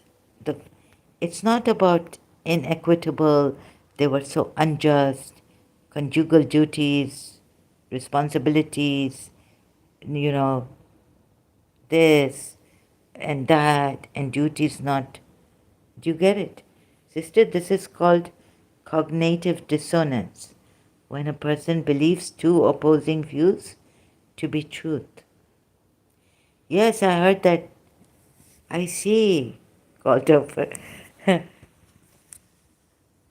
Cognitive dissonance. Oh God, cognitive, what's it? Why a cognitive dissonance? Some psychological problem happens. The state of having inconsistent thoughts, beliefs, or attitudes, especially as relating to behavioral decisions and attitude change. Why does this happen to people? In the field of psychology, cognitive dissonance, Wikipedia, thank you. Cognitive dissonance is the perception of contradictory information and the mental toll of it. Relevant items of information. Yes, you're right. You're right, Kaltoffer. Thank you for the help. I've been thinking. So you just, yeah. Like for me, if I cannot trust in other ex-Muslims, although they may be going through such terrible things and all. Yeah, so this is like cognitive dissonance. My problem of trusting or like contradictory information. In the field of psychology, cognitive dissonance is the perception of contradictory information. This is what this cults do, right?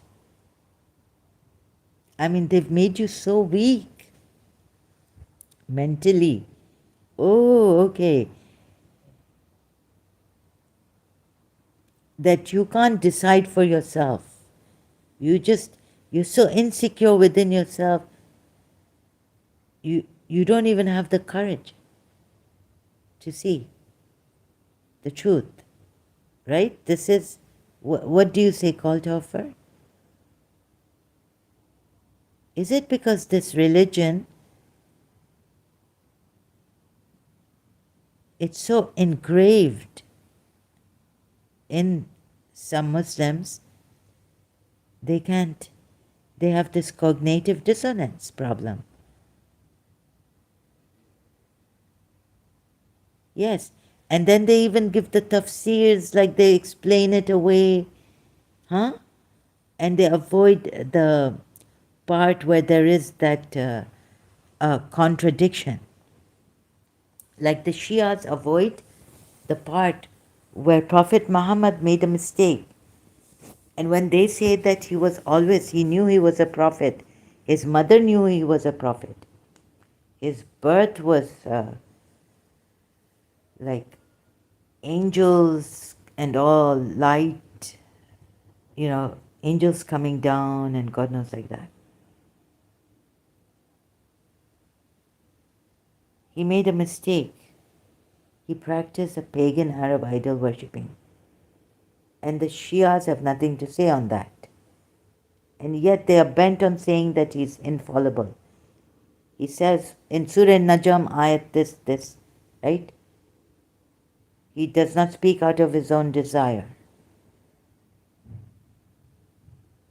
So these people are in cognitive dissonance problem. Oh my God, and I've got the hardest, toughest. Salahuddin.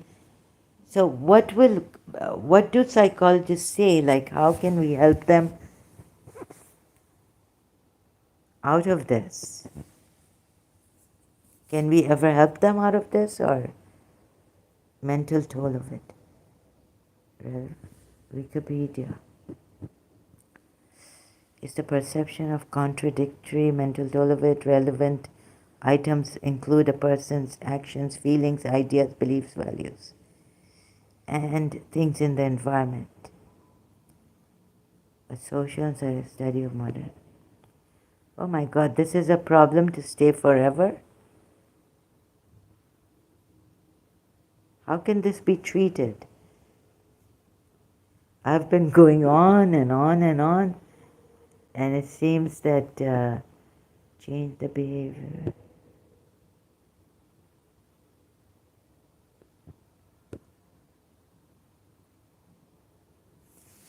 Three cognitive biases, oh my God, are components of dissonance theory. There is a bias where one feels they do not have any biases. Oh my God. Yeah, so there are these problems, yeah. Based on and this cult, this is one of a kind. You'll have to empty yourself for some time. Cult officers, to help them, the brain needs to be reprogrammed. Yes, the whole, like when I was reading Jiddu Krishnamurti, and he said, there has to be something inside of you that, what does he call it? A major, tremendous brain, this thing. Change. Yes, to help them, the brain needs to be reprogrammed. Yes, I see. So we'll have this. For now, I'm so grateful to you, Goldhofer, I cannot say. And Lambarder, you too. Sorry, I just, see the contradiction is so, this thing I don't want to go into the context anymore. And brain, like, you see, it's very simple. Very simple. I think we need to it was very hard for me too, but then I was, I had my life experience different. I had to question everything, even my own religion. Even though in the Quran it says, if the truth be against yourselves, it doesn't work, right? So they're heavily conditioned in this, heavily conditioned. Oh my God. Now I understand it. Okay, I understand. So we need to do a little bit like if there's a crisis in your life, then you would go to Muji or read Jiddu Krishnamurti or in your self search for truth. But if life has been like a silver spoon or golden platter and everything is great, maybe because in Saudi Arabia, I don't know, Salahuddin was saying he's, you know, from Saudi Arabia, maybe the rich, wealthy countries, Arab, Muslim, it will be because we're so taken care of and all this. And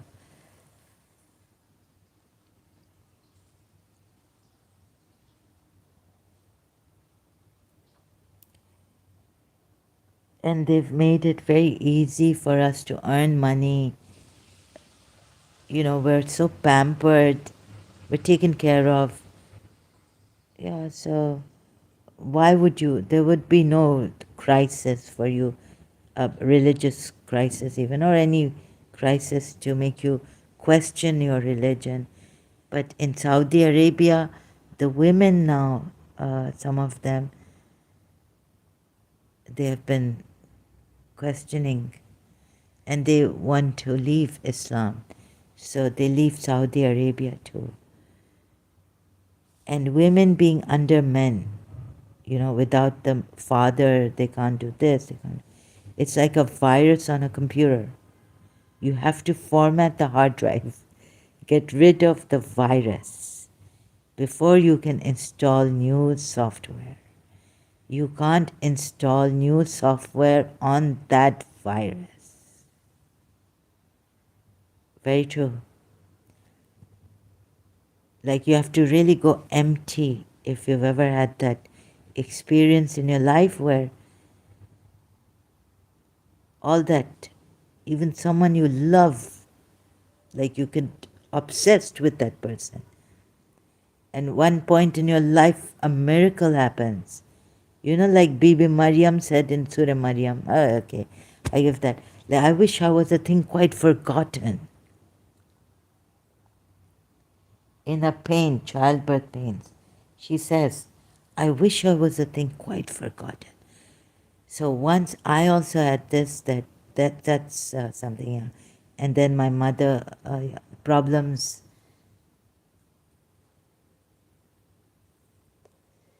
can shake your faith, can shake your your soul, you know.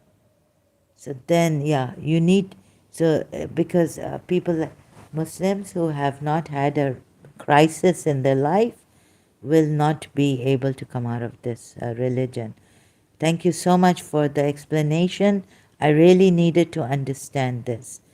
Lambarder, did I miss anything? Zara, some Muslims say that when there are contradictory ayats, then the ayat that came later prevails. Is there any ayat around this? Yeah, there is, that Allah abrogates and brings a better one, right? So, if there are contradictory ayats, then the ayat that came later prevails. So there will be no contradictory ayats, right? So why does Allah even have to say ponder over this? If there were much contradictions in the Quran, there would be, this would be other than from other than Allah. Then what we can do, Lamborder, is give them scientific errors, medical science errors in the Quran, show them. And then I have to do some medical work, right? And show them that the earth is not flat or even, all this way. Then they need to go to, then what do the Muslims say about the scientific errors? Even through that, they find some loopholes, like the backbone, rib, ayat. Okay. So about these ayats, they say the contradictory ayats are there, then the ayat that came later prevails. But you see, no. Allah, about this ayat, right, that the son cannot be, this prevails, that the adoption, the another person's son cannot be your son, right?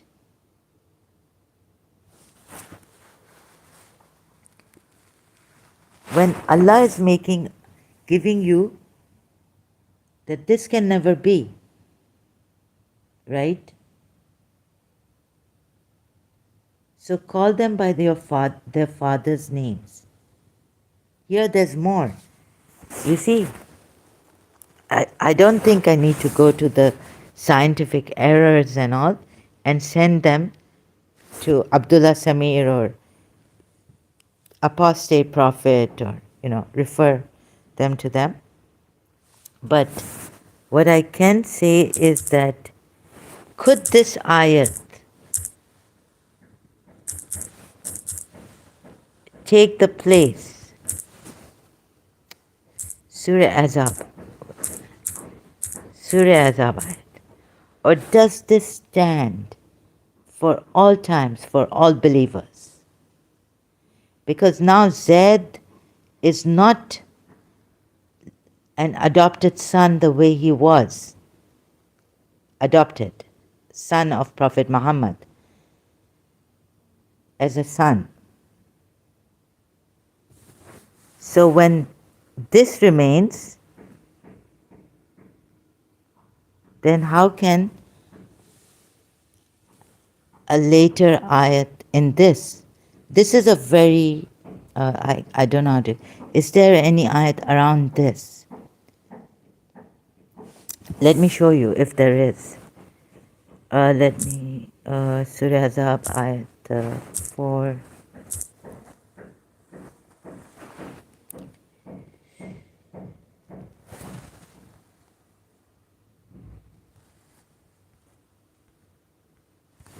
Have you made it? Is it for all times now you cannot adopt? Allah has not made for a man two hearts in his interior. Lamborder says no call to offer. It would also mean that Allah was wrong first time. Then Allah is just like us humans who make mistakes. Call to offer says Lamborder, that means Allah's word is imperfect. If there is something better, does that even make sense? No call to offer. It would also mean that Allah was wrong first time, which Allah is wrong first time. Then Allah is just like us humans who makes mistakes, surely. So this is not the true Allah, Lamborder, right? Both of you are right.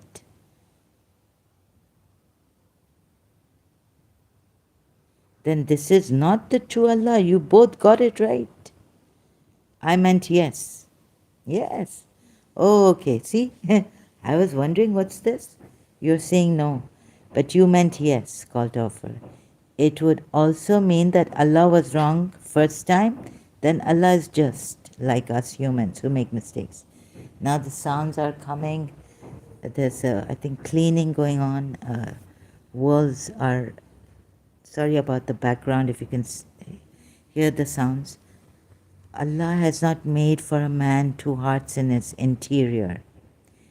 You see, this adoption and calling of the son, adopted son, as your son is not allowed.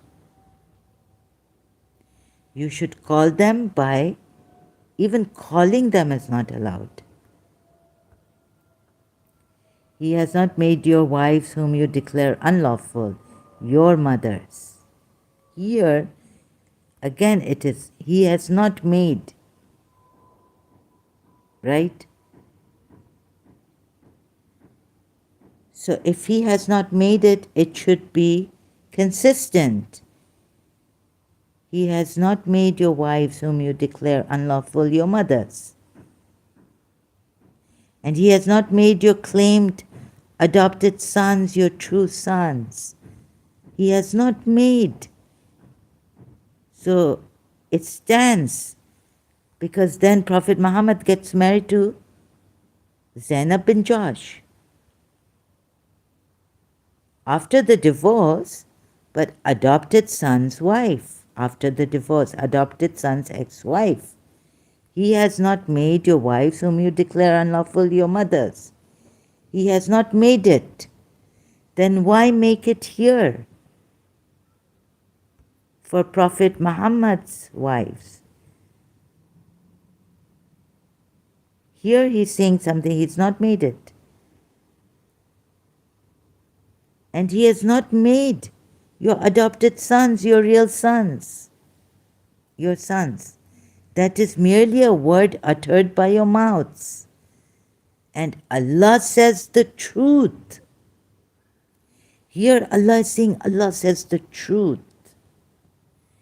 And He shows the right way. Meaning Allah never lies, right? And He has not made your real sons your sons, neither your mothers, neither your wives, your mothers, whom you subjected to zihar, your mothers. Right? And Allah says the truth and He shows the right way. And then, and He's showing the right way. So that would be a wrong way. If you even take your son, the adopted son, as your sons, true sons, if you treat them like your true sons, that will be not the right way of Allah. You're not on the right way of Allah. You're not on the right way. So I didn't even come to these verses because I thought that was so clear. You see, Allah has not made for them this, for the adopted son this, and He has not made your claimed sons your true sons. So just to make it easy, I went to Surah Mujadila, Ayat 2. But Allah says the truth. So if you logically follow the truth that Allah says, and He guides to the right way, then how is Allah guiding to the wrong way? Because He equates it to the right way and to truth, saying of truth, directs you to the right path. His path, Sabil, right?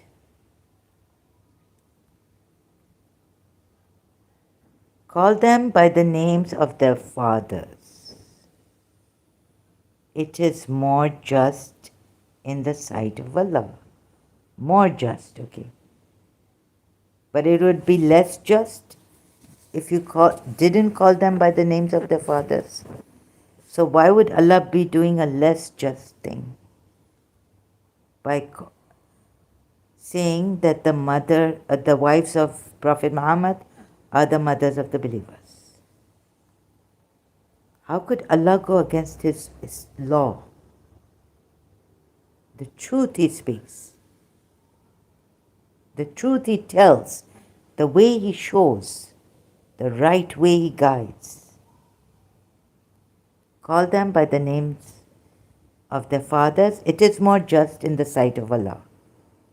Now how can he fall short of his own sight? Which is more just? In the case of the wives of Prophet Muhammad, saying that they are the believers' mothers. Huh? But if you do not know their fathers, then they are still your brothers in religion. Your brothers in religion. And those entrusted to you. And there is no blame upon you for that in which you have erred. Telling the Prophet, when he made Zaid his adopted son, this is not about Sahabas erring. This is about the Prophet erring himself, because it's about adopting Zaid as an idol worshipping. What your hearts intended. Oh, again, it's only you don't give them your name.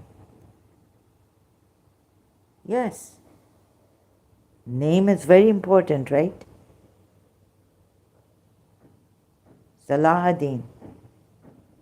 It says, false statements. You are concentrating on one thing here. I've explained everything here. Such is only your manner of speech by your mouths.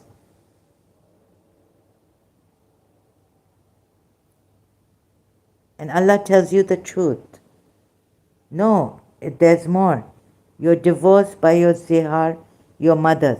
He made your wives whom you divorced, nor has he made.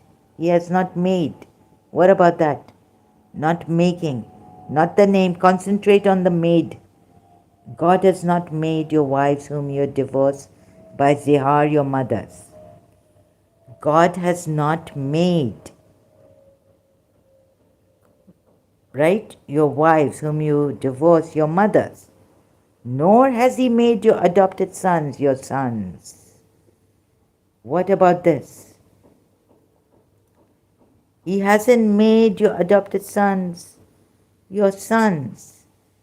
Tell me, Salahuddin, what about this? What about this? Right? Can you see it?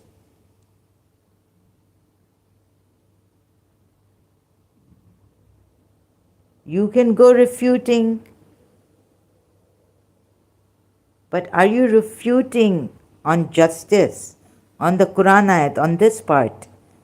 Or which part are you? Are you leaving out the chunk, the important part of the ayat, and going to your own interpretation, which is misleading you?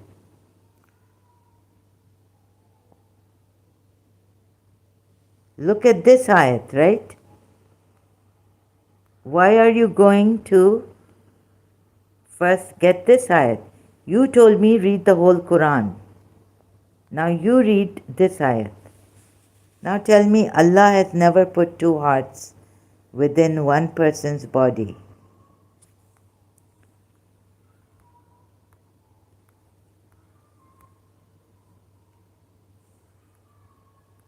Huh?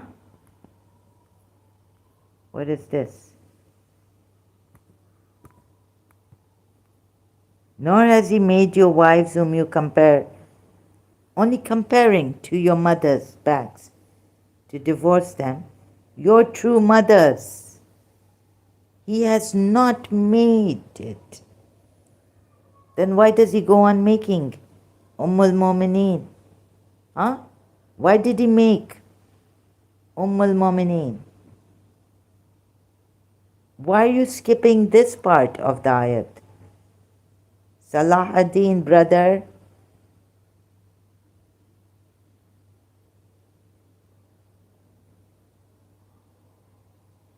Why are you skipping this part? You see, you told me to read the whole Quran. At least read the verse before and after. When I reached that verse, you said, oh, again, it is only you don't give them your name. No, no, no. He has not made the previous ayat. When you will blame the Islamic critics, how do you blame them? Huh? Oh, they didn't read that ayat above. They're just reading violent verses ayats. Now, why are you doing the same thing that you blame others for? Islamic critics. Islam's critics. He has not made mothers, these ex-wives, whom you compared to your mother's backs, your true mothers. Work it out logically. Galt Hoffer says, Salahuddin, you can keep deflecting and distracting, but people are wising up to the deception. Thank you, Galt Hoffer, for helping me. I needed someone. You are my mouthpiece, you're my voice. Explaining it wonderfully, succinctly. I'm not too good in this eloquent. I think you should be my helper here. Yes, it's deception, definitely. Why are you not seeing this ayat? 4 of Surah Azab. And jump to, now Salahuddin is quiet. How long have I been here? I have to, I'll be here. Look at this, people. This is not fair to me. Right? I'm working hard. I want you brothers to see. I want to take you out of this deceptive religion. Who has deceived you? That even Sunnis and Shias are not in like harmony together, agreeing. There's so many differences. Subsects in Sunnis, Maliki school, Shafi school, this school, that school. Shias have Ismailis, Twelver Shias, Bori Shias.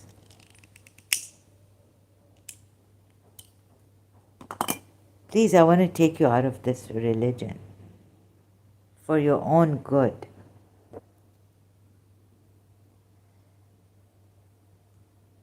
How can I? Salahuddin, brother, how can I? Sorry if I raise my voice and all this.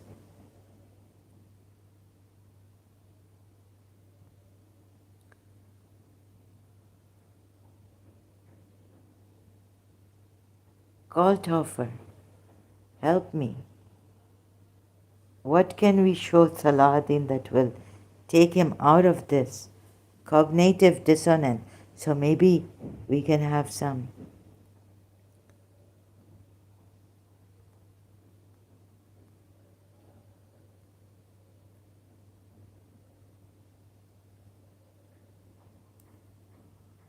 My God.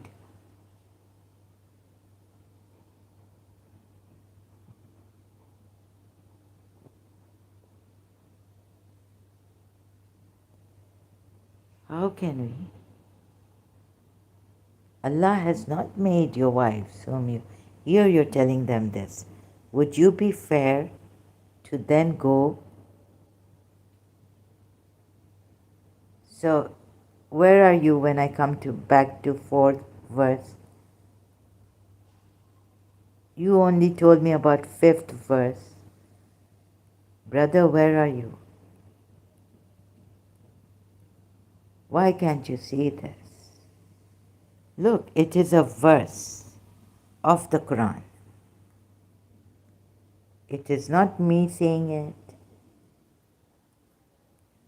You can be free today. You can choose, right? To get out of this deceiving religion. You can find Allah in your heart, in your mind, in your whole being today. Oh God.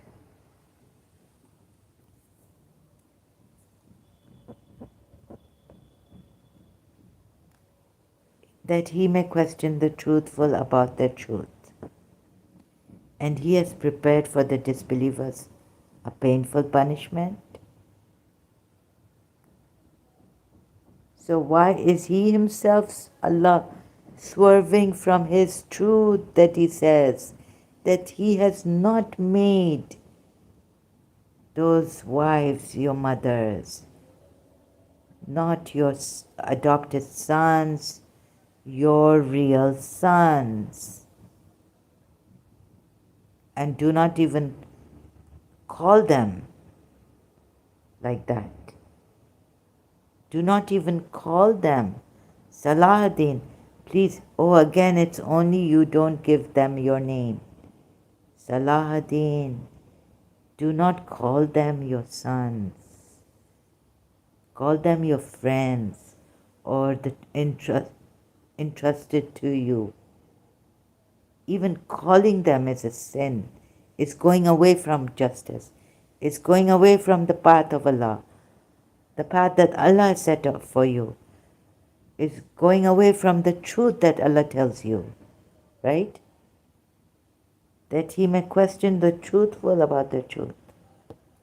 Sister, Kaltafa says, Sister, there is no easy solution to this. All can be done as a show them the problems and hope they come to understand.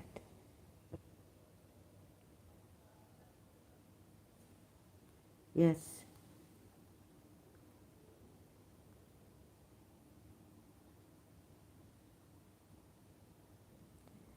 That's all we can hope. And but I will do my best, right? I can give my best today, now. For how long? For a brother to see this. Oh, you have believed. Remember the favor of Allah. And I'll be... Are you... do you need to go, Kalthofer? Shall we end this now? I've done my best. Any more questions, Lombarder? So you see, I answered you that no. What did you say, Lombarder? I wanted to answer Lombarder. Where was the question I missed?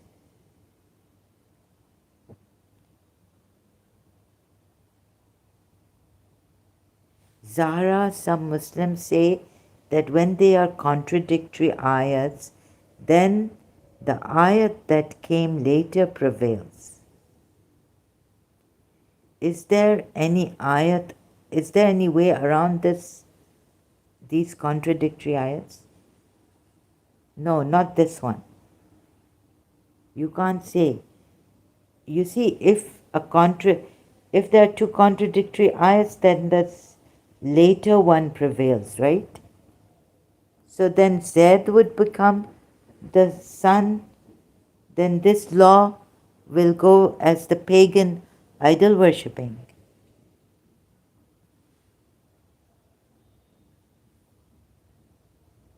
Because if a law comes, Allah sends a law, like he did here. Now, a command, take the Prophet's wives as Mu'mineen, mothers of the believers, right? Then what he said about all this before, cancelled. Then Prophet Muhammad, then Zaid goes back to the way the pagan Arab idol worshippers adopt sons. Then he's married the adopted sons, his sons, who he has taken as a son. Uh, you know, his adopted son's wife, ex-wife.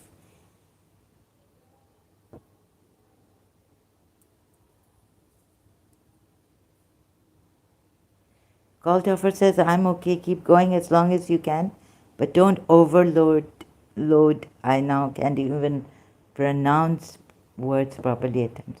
Your brain, take a break if you have to. Okay, thank you, yes. I'll see.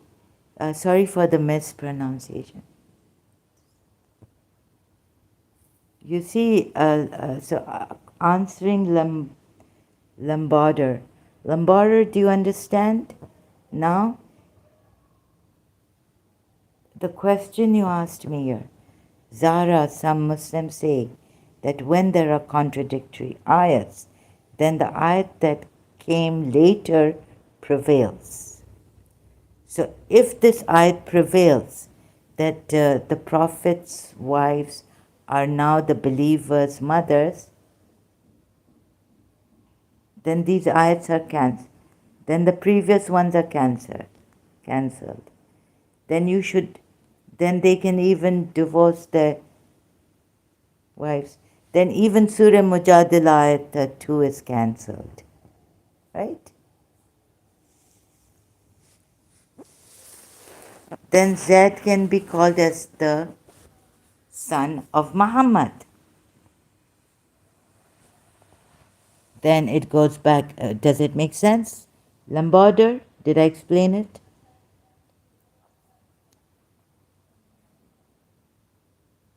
If the ayat later cancels, because the contradictions, it cancels that contradiction.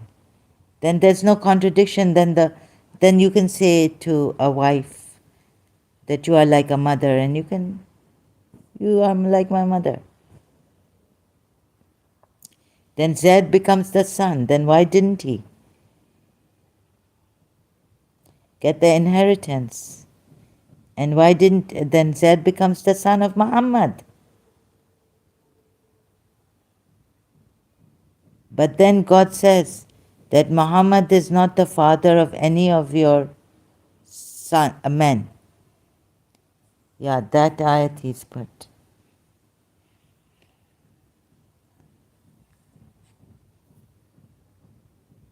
So very well, I must say, very well cancelled. Huh? Although there is a contradiction, then what God says is, he says now,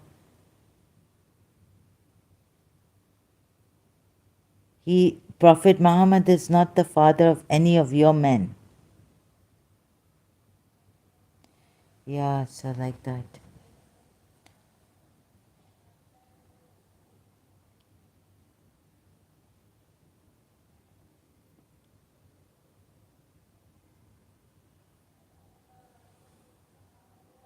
This is a very good question, Lombarder. What else could you challenge me at? This is a very good question. I mean, this Allah was number one shaitan, even better than shaitan. How he has covered himself, amazing. I mean, just to see that now.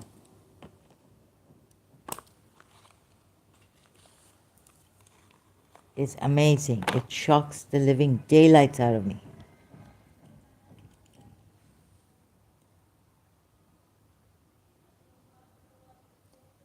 This is an amazing, this Allah, this person is the shaitan of, like, he's a shaitan of later times, but he's the foremost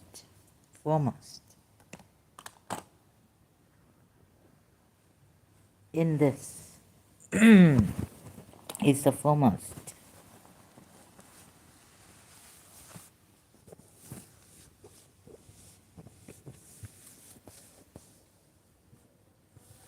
Right? How he's covered his tracks, it's amazing.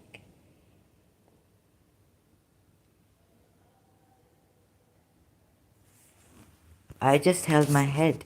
So what do you say about Surah Tahrim then? Surah Tahrim, Ayat 1. Here I failed.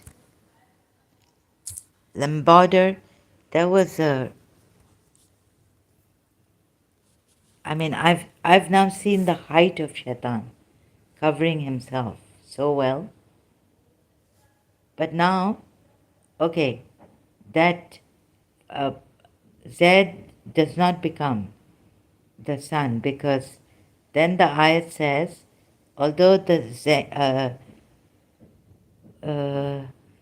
Zainab bin Josh become the mother of the believers and Zaid? Yes. But Muhammad is not the father of any of your sons. So he does not become the father of Zaid again.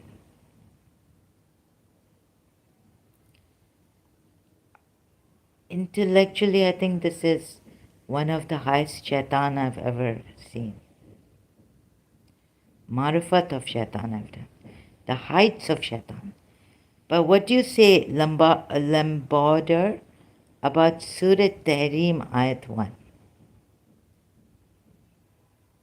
Which ayat would be? Yeah, so this ayat would be like you can cancel. There are always these exceptions, are so many in Islam, right? You can break oaths, expiate for it. You can bring new verses, Allah can, but He's the seal of the Prophet now. After this Prophet, there's no Prophet. But until he was alive, Allah was bringing new verses, abrogating the old. So what do you say about those peaceful verses being abrogated by the later ones, the violent verses now? Now can a Muslim give me Surah Mumtahana verses? Peaceful verses, right? You also have to see this. So tell your Muslim who say that the later ayats abrogate, cancel the ones before. That isn't Islam a violent? Didn't Islam become violent by the later verses, the Medinan verses? Surah Tawbah verses? Huh? Surah Tawbah verses. Surah Hashar verses. Allah casts terror. What else? This verse. So now you can't say Islam is Islam of peace, and you don't force anyone. There's no compulsion in religion. To those people who say this, to those Muslims, now you can't say.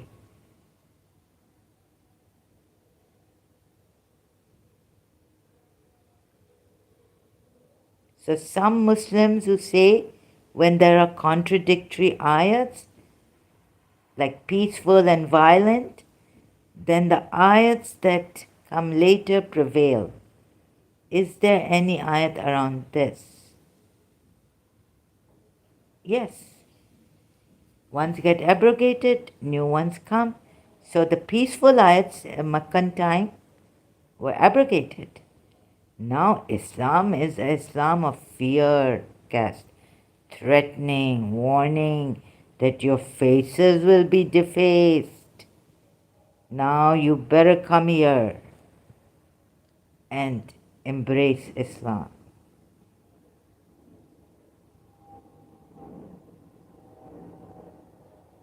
Right?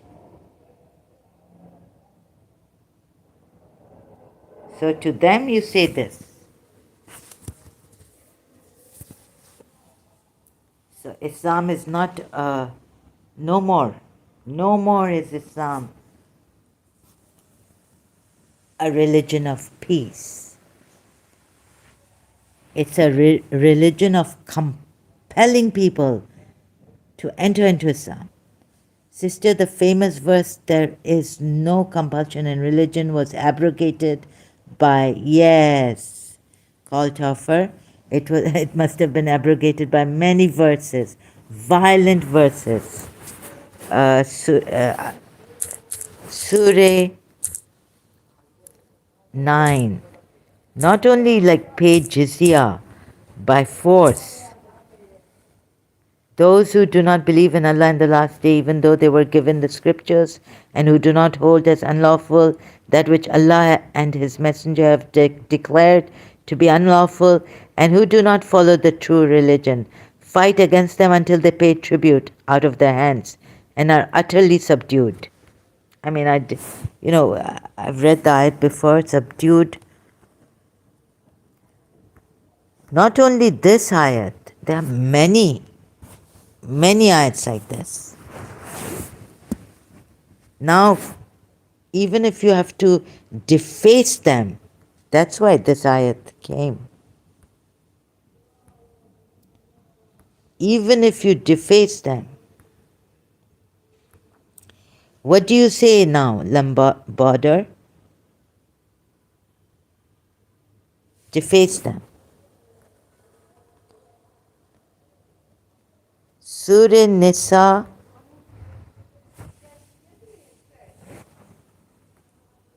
and abrogated by this ayat, called offer.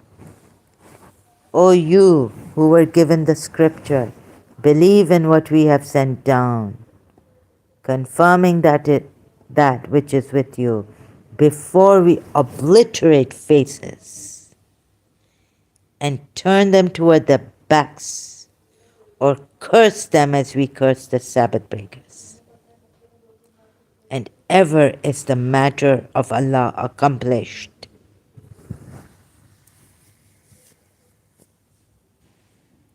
Now the threat has reached its peak.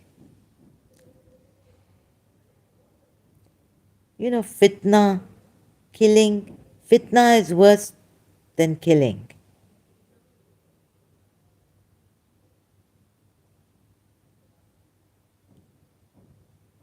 Obliterate faces. So of course there is later ayats forceful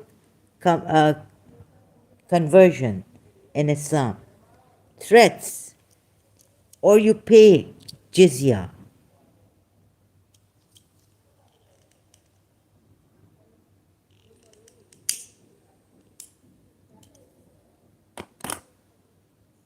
Do you think this is a good thing to pay jizya, not be able to practice your religion now?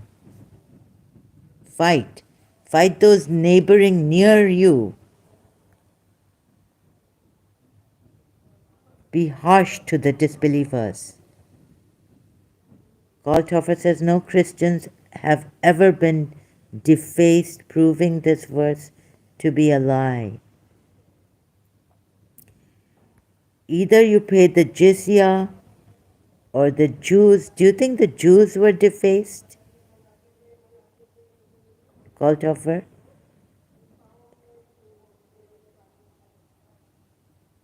But this verse is here, right? There's no lie about this verse being here. If the Christians were not defaced, how do you know? Because are the Muslims going to write? Maybe one Ibn Ishaq wrote what happened to Bani Qurayza tribe. The Jews were expelled.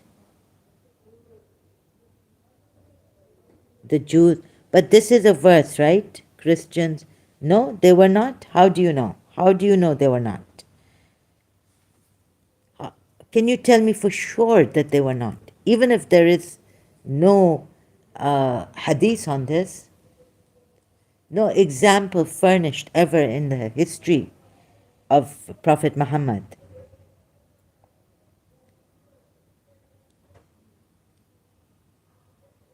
Call to offer. But this ayat is there, right?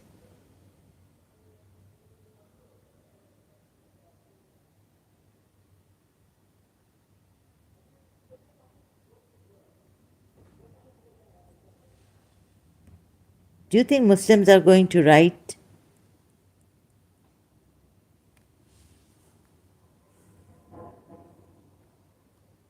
Give examples? How some of the Christians and the Jews were defaced, obliterated. But do you think they can even stay with this person now in Medina or in this some town? During the polytheist time they could, but now can they stay with being Christians? Just paying jizya, yes. They forcefully have to. You have to fight them. It's force. It's compulsion now. It's threat. They will be defaced. And so even if there's no history, do you think that these people who were scared to death like this, defacing their faces, turned on their backs or cursed, do you think anyone in their right mind, they would say, okay, we accept it.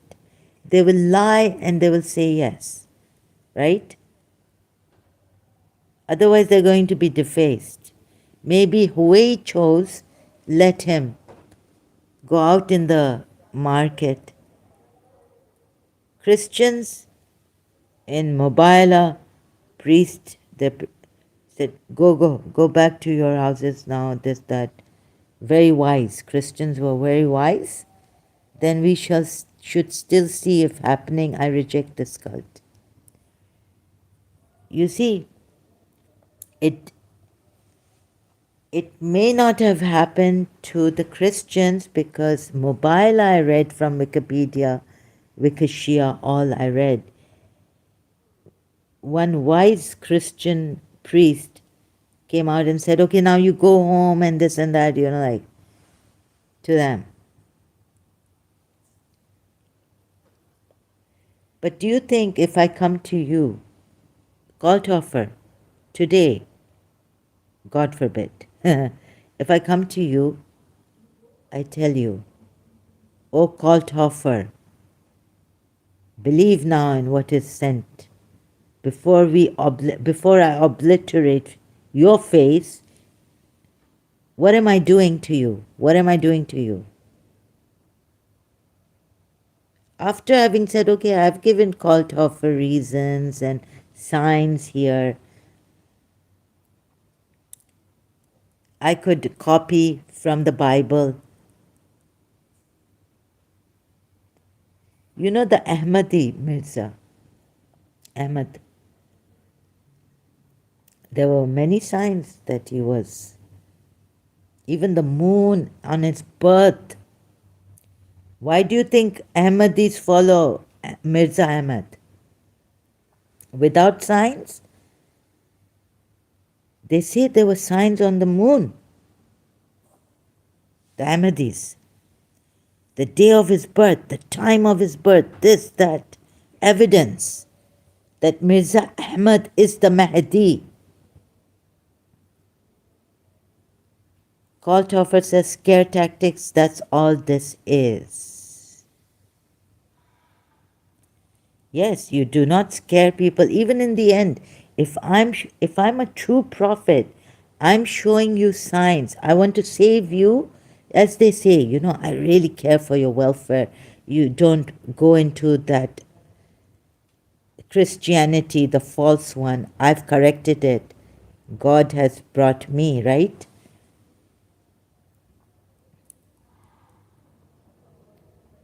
Let's say I tell you, I bring another way. I say, my God says, you follow whichever path you want. You can even venerate someone, but I'll tell you, if it's a false guru or this will happen to you, right? You will lose your this, you will lose that. Only that you make the choice. I give you the choice. But I explain everything. I even show you a miracle called offer. And I say, you know what? I'm not going to threaten you with this. You take your time, think about it, and you can live your life making everything clear to you, showing you miracles, everything.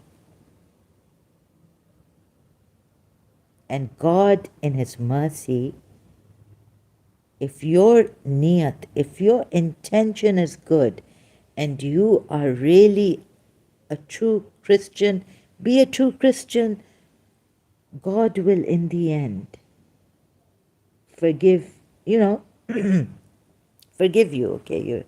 You're a true Jew, you're following your principles. You're a true Hindu, you love God. In little things, you glorify Him. In a blade of grass.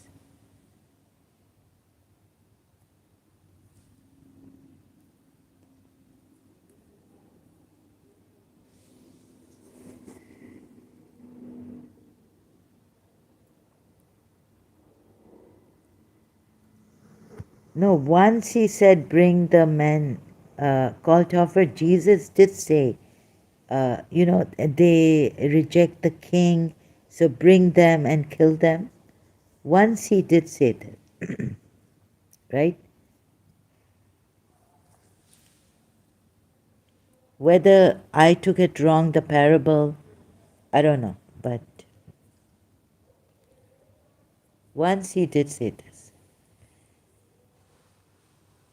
But then I wouldn't take him if that parable really means to bring a king to know the ones who have rejected the king, to bring them and kill them, right? Then I wouldn't take him as my leader. You should have in you the discrimination and not threats given to you. Not threats given to you. You will not miss the true God. If your intention is clean, there look, there are many planets. Do they fight? Okay. Thunder happens. God has given. Nature creates chaos. There are storms. Are the angels getting angry? Is God getting angry?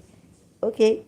God also gets angry, right? Giving us, if you believe in nature and God connection, the anger of God, thunder, lightning.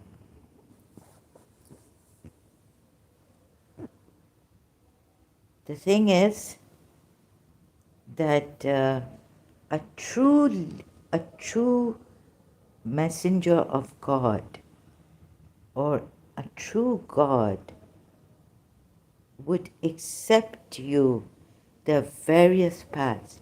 Even He couldn't make all Muslims.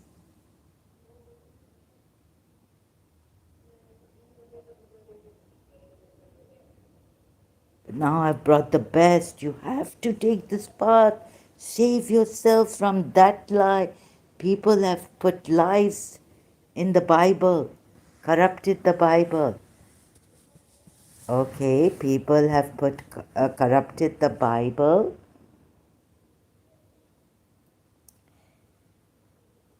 And my book is not going to be corrupted.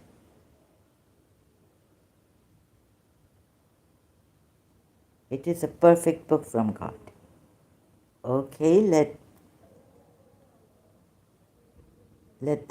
that, okay. But no, you know who he is against? Too much. Terribly against. The polytheists. You are worshipping a devil. But are they worshipping a devil thinking that, let's take Hinduism for now, because pagan Arabs, are they worshipping Radharani or Krishna or Ram or Sita or the Hanuman, monkey god, they say, right? A devil? Thinking it's a devil? Or thinking that they are their gods sent on earth? Sometimes I wonder why Lombarder says, sometimes I wonder why the God should curse. He is so powerful. He can simply change our minds if he wants. Even if he curses, how would I know that he is cursing me?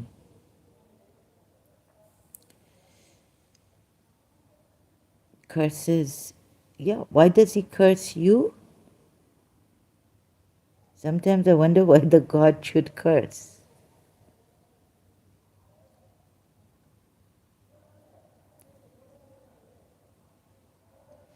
Let me take some time to think about this, Lamborder. He's so powerful, he can simply change our minds. Yes, if you pray, he should have changed your mind. Prayer is there too. I listen. Please bring me.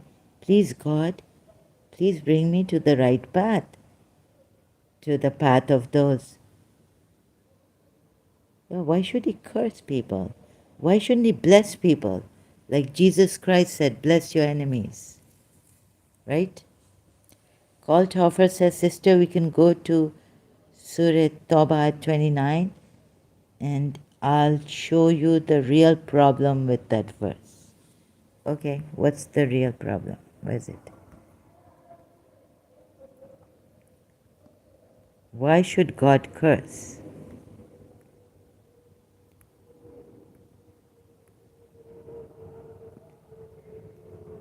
I don't know. I really don't know how to answer that. Where is it? Here. Yes, show me. Call to offer, I'm ready. Oh, sorry, I'll have to go inside. What's the real problem with this verse?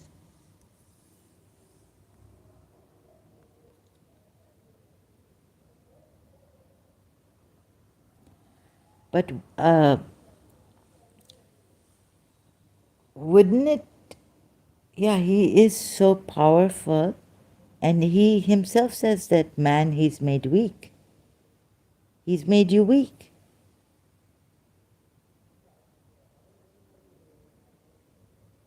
I mean, in the Quran ayat. Sorry, call to offer, I'm ready here. But I just need to show Lamborder, man is weak. Why did he even make man weak?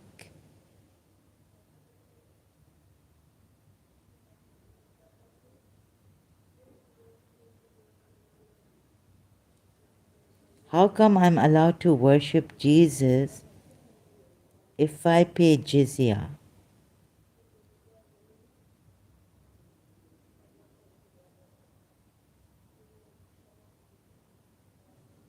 Fight against those. Yes, yes, I got that. Yes, how are you allowed to worship Jesus if you pay jizya? Wouldn't that be a wrong thing? Since this religion is so strict at saving people, taking money from you and allowing you to worship Jesus. How come I'm allowed to worship Jesus if I pay jizya? You're exempt from military service, they say. Oh, yes. Still, it doesn't make sense, no? What they say, that you are exempt from Muslim military service.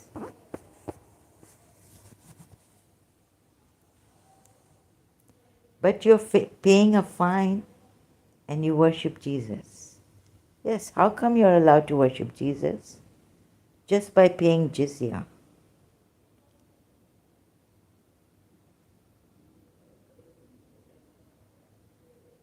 Is he money hungry? And does he want that military might?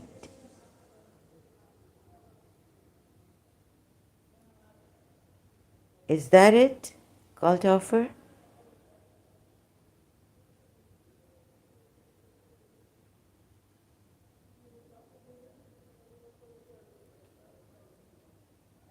So Lamborder, sometime, I'm still stuck on this now. Lamborder says, sometime I wonder why the God should curse. He is so powerful, he can simply change our minds if he wants. You see, for curses, if you want, then the Devis, Devas have cursed each other. That would be more soft, you can understand that. Why? Because a curse, the Hindus will explain to you that a Devi cursing let's say, a bhakt of Sri Krishna, Radharani, cursing Sri Krishna's bhakt, it has a meaning to it. Like dropped on earth, the play of God goes on, and like that. But in this all powerful God cursing human beings doesn't make sense to me. Kalthofer says, that alone tells me this is this cult is about money. The verse before is the reason this verse came. Oh, don't worry. Is it about, sorry, I shouldn't jump my guns. Is it about, let's see the verse before.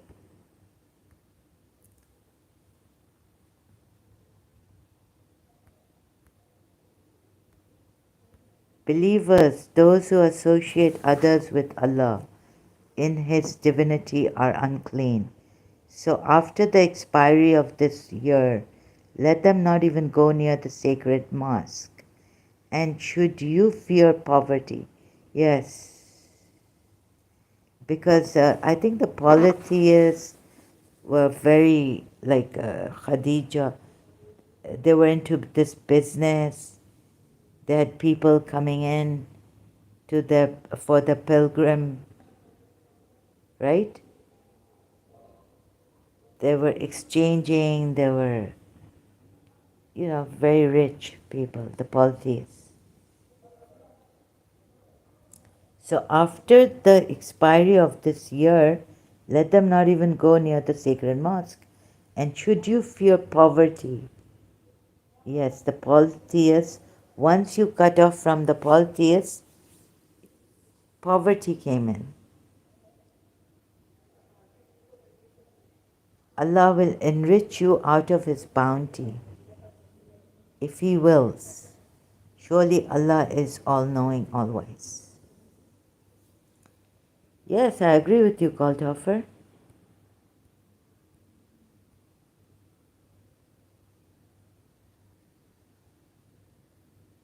Kalthofer says, that alone tells me this cult is about, yeah. Anything else I may have missed here? How come I'm allowed, yeah. Lamborder. Sometimes I wonder why the God should curse. Yeah, He should be blessing us. We are weak. He Himself says here. Very true, Kalthofer, very true. I saw it, and you said it, and you seconded it. Very true. You brought this to my attention. I saw this. So take the polytheists out and take money from the Ahle Kitab. Right? Although it is a dreadful, tremendously dreadful thing, the jizya, Salahuddin has come in. The jizya tax already existed before Islam and wasn't introduced by it as a money that goes to the state with Muslims, paying the zakah many, many times more than the jizya. Who said this, Salahuddin? Where's the ayat, please? The jizya tax, Kalthofer says they were selling idols at the Kaaba and the Arabs were complaining. So he said, get the money from the Christians. Really, for this idols, 10,000 dirhams or something, riyal or whatever the money was. Really, the Kalthofer, do you believe that the history, the Muslim history, if you start to believe in the Muslim history, then you believe that the polytheists used to bury their infants, daughters, alive. Do you really believe in that? When you see Hazrat Khadija, wife of Prophet, first wife, was so rich. Do you really go for this Muslim history? Islamic history, sorry. And Salahuddin, which history is this? This jizya tax already existed before Islam. Do you really believe in this Islamic history? Should it be believed in?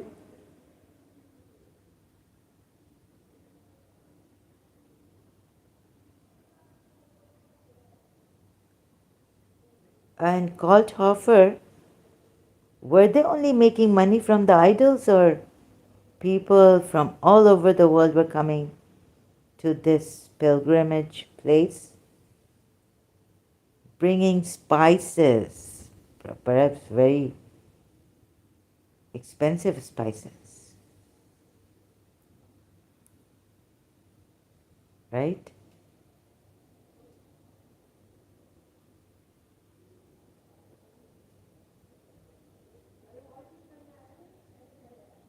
And the Persian Empire, what were they worshipping? That they would come there to bring their spices, all that. Maybe Zoroastrian? They were like followers of Zoroaster. They believed in one God. They had a fire, sacred fire. Lamborder says, Zara, how much jizya one has to pay and how much zakat a Muslim has to pay? I don't know. Is there any ayat around amount this? Is it linked to a person's income or was a fixed amount? I don't know. It says that after the profit, after the year or month, when you make a profit, I don't know much about that. These numbers and all. I'm not into this. You can ask Christian friends or something, or a Muslim about this.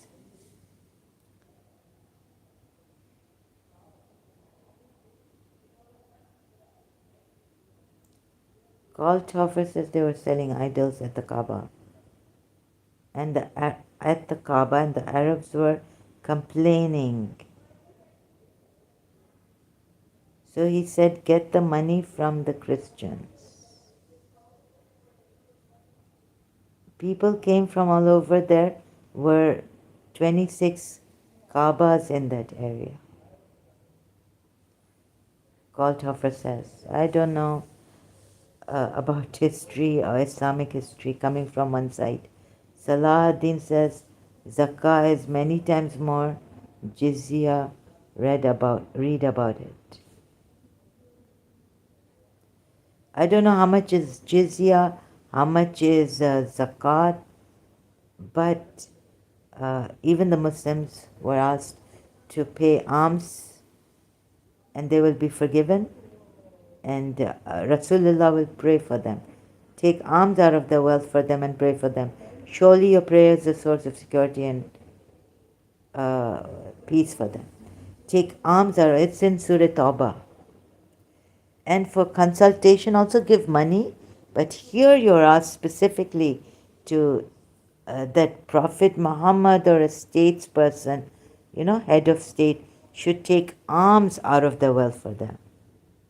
So at that time, the head of state of this Islamic state, was Prophet Muhammad. Zakah and spoils of war, they won every war, the Muslims. Mostly every war, they won. They were getting spoils of war. And they even went to Yathrib. So they got a lot from the Yathrib. You know that Yathrib was full of palm trees and dates and this groves. It was quite well kept, Yathrib. But do you really, you people really believe in this Islamic history when this book is coming from one side, we don't know so much bad things against the polytheists? Then how do you believe in this history? Have you ever verified the history? Were the polytheists really selling their idols with 26 Kaabas in that area, and the 26 Kaaba story is from outside Islamic sources?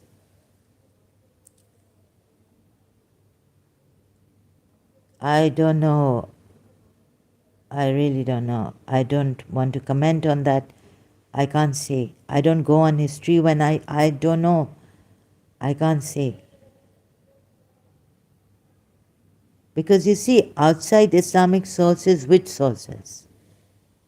Christian sources, Jew sources, which sources? And is there evidence? Is there evidence there were 26 Kaabas? Salahuddin says, what happened to the person who refused to pay his tax in the West? No, but this is, you see, the tax in the West have made a capital system with tax. They don't use Allah and the religion that if you fight against those who do not believe in Allah. This is fighting.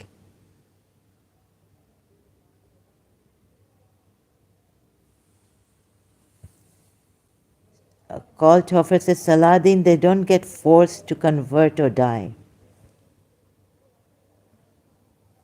And they don't use religion to get money out of you.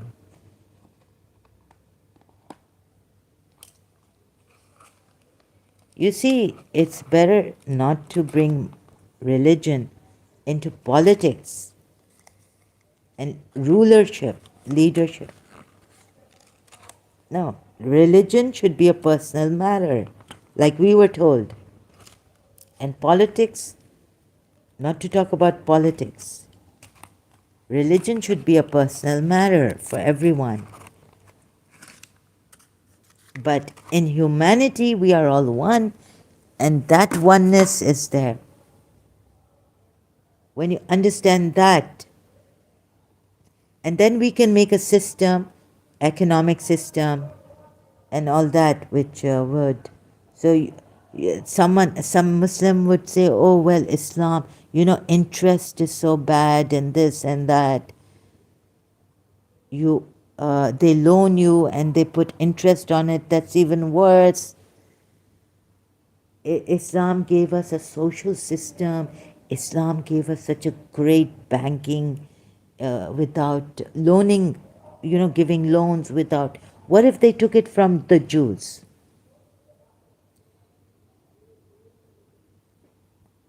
Lombarder says if jizya was way lower than zakat, then all the people should have become Christian or Jew or a pagan.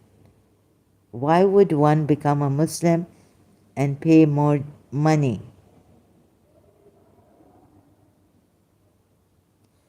Very good point here, Lombarder. Cult offers a sister. In the West, the church is separate from the state. Yes, very good.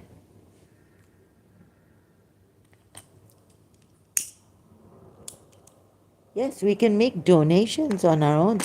Like if you are it's up to you, right? And if there are not enough people to make the church go on, the state can pay the church. But please, not like by force like this, exempting you from military service.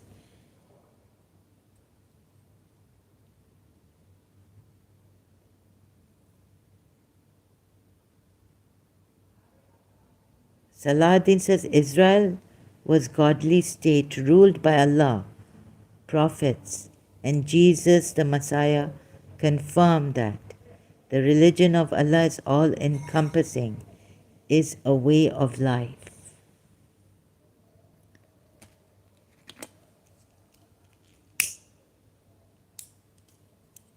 But Salahuddin, most of the prophets were from Israel, right? Israelites. Moses was from Egypt, born in Egypt, or an Israelite. But most of the prophets, whether born in Egypt, went to Israel. From Israel, right? They were from Israel.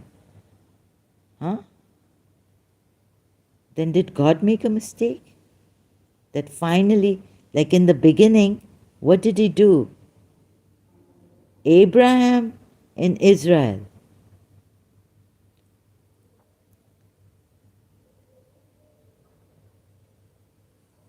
Sarah in Israel. If you say Ishmael, okay, they came to Arabia, but where were they from initially? Israel.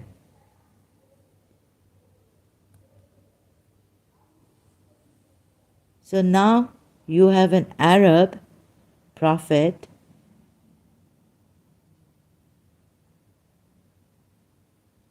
and this religion it's all encompassing, is a way of life. You mean to say that this Allah beforehand with Abraham made a mistake? With Jacob,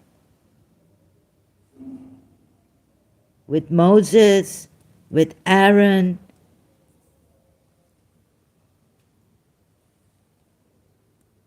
He made a mistake. Why couldn't he give the same thing to Abraham? Same, all encompassing Allah, way of life. And let it prevail and protect Abraham's, from Abraham, in fact, from Adam. Adam. Have one book which survives. If this one book, Adam, given to Adam, had survived, imagine, only one book, there would have been, maybe there's one book here and we have 72 or more than that. How many sects do we have? Cult offer says Lombarder, the zakat is a standard 2.5%, while the jizya has no cap limit and went up to 80%. That jizya was lower than zakat is a lie. I don't know. Yeah, 80%. Where did you get that? Salahuddin says C4. You know why I believe in what if it goes to even 90%, I think I will believe in that. Because this religion, I tell you, the height of intellect, ooh, it's so at times like you don't know what you know, uh you can take, I don't know how to say this. This book is, sometimes I feel it's terrible. And sometimes I feel it's so satanic the way it has come. Like, for example, canceling ayats, bringing better ones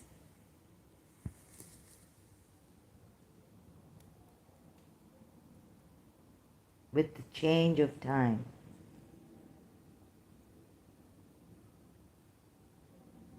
But what change? Muslims are going backward. Christians are going forward.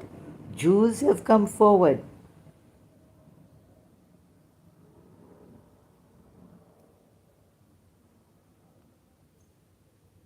See 450, Surah 4. I mean, I think, forget the curse thing, at least see that God should have just guided, sent a teacher who says, in you am I. In you am I. No, nothing to bear witness, nothing. I will show you, like Muji is doing right now, right? Showing you that the witness is in you.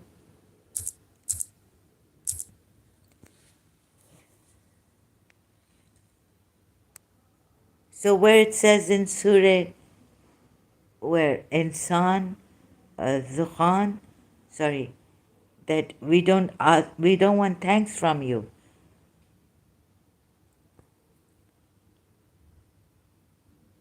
Yes, I've seen this verse. Allah knows your enemies better, and Allah suffices as a protector, and Allah suffices as a helper. See, if Allah knows your enemy, whose enemy? This is what I was asking last night. What is about this verse? Your enemy or Islam's enemy or God's enemy? Oh, sorry. Oh, sorry, it's my fault. I apologize greatly. 54. Do they envy others for the bounty that Allah has bestowed upon them?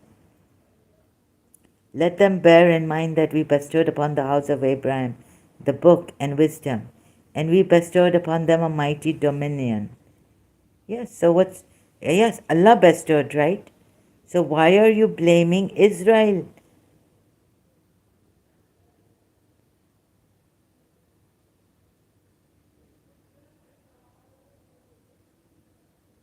No, wait a minute, what are you doing? Sorry, did I get you wrong, Salatin, this time? Israel was godly state ruled by Allah, prophets and Jesus. Oh, you're not blaming Israel. Sorry, Salahuddin, I apologize greatly. Jesus, the Messiah, confirmed that the religion of Allah is all encompassing, is a way of life. Okay, sorry, all this. Salahuddin, I apologize greatly.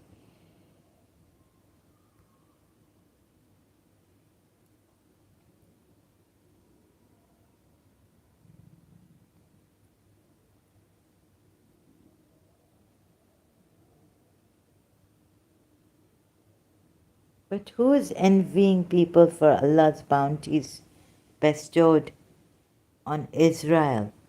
Today, the Indian Hindus, you know, they are going okay with the Israelis, Jews.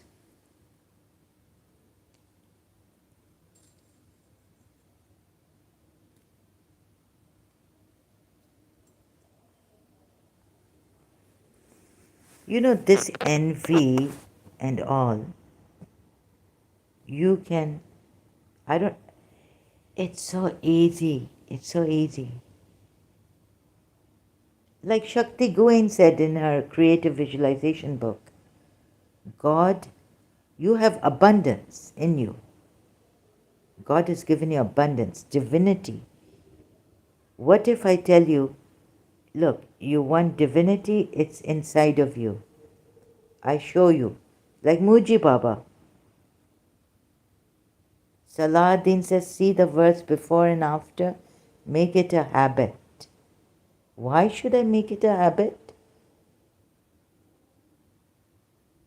No, I don't want to see this verse before and after. And I don't want to make this terrible thing my habit. If you want to punish me and tell me to make it a habit, every day come here, and this is your way of punishing me, that we stick to your Quran and read your Arabic and make it a habit without even thinking, what about the other verses that I've shown you have contradictions, and how clever he is to clean up his with Allah, use Allah. What is the use of looking at what you tell me to look at and make it a habit? Do you think I'm out of my mind?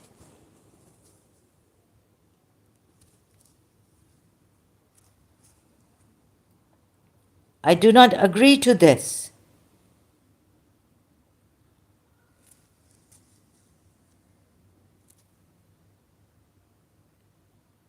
Now you're using taqiyya. You see, a clever Arab has come. Very clever. You see, your Satan, Allah is too clever. This is not the true Allah, origin of a polytheist. This is not the true Allah. Allah was, the polytheists used to call him Allah. There were Jews who used to call him Allah. Why should I make it a habit? Why should I make bad habits and stick to the verses you order me to see? And after and before Salahuddin, brother, what is wrong with you? The context of the verse is more important than the verse. No, I don't want to see the context. It's pathetic, this Islam. It's a pathetic religion. It orders people to do things. It forces them, it scares them to bow down to God. And who are you bowing down? Okay, your intention is you're bowing down to God, but you're putting your forehead on the Mother Earth. You're putting your forehead on the Mother Earth and you're denying Mother Earth.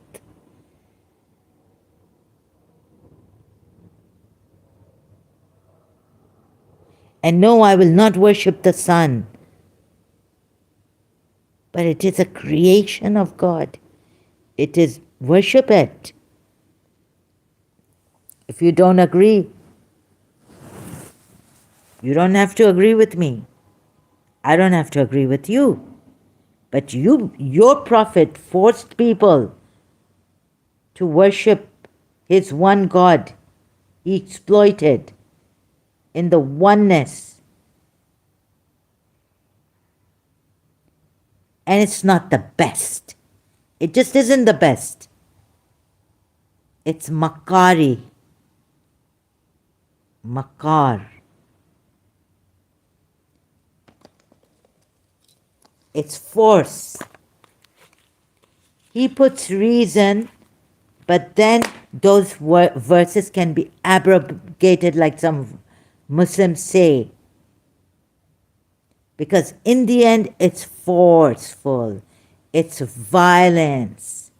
And I'm not going to bow down to your Allah ever.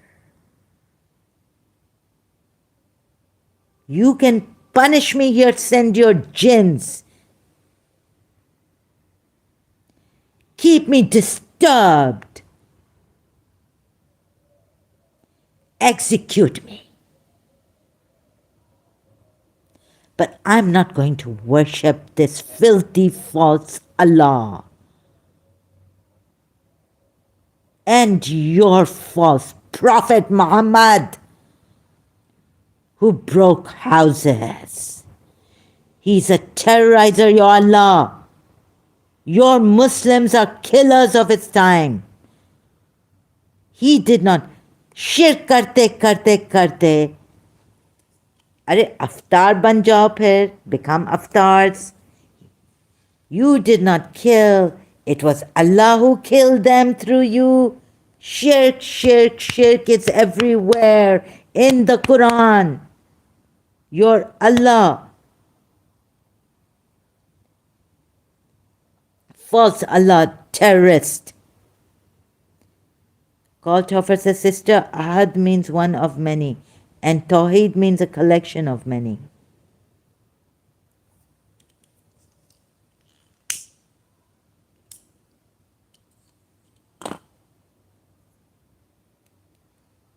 So if you want to claim that Abraham was a Muslim,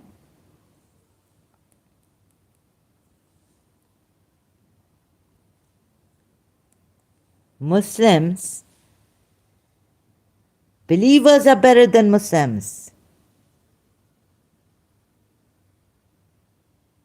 You've put down those prophets.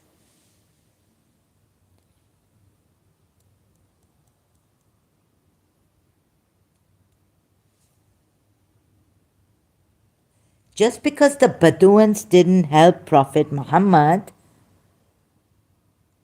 they were told they will be facing such an army force if you do not obey this tyrant. He's no prophet, he's a tyrant.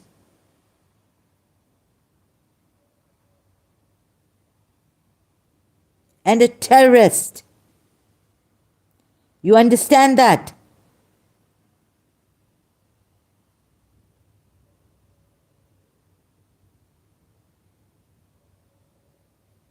No, Ahad doesn't mean. Ahad may have come from the polytheists.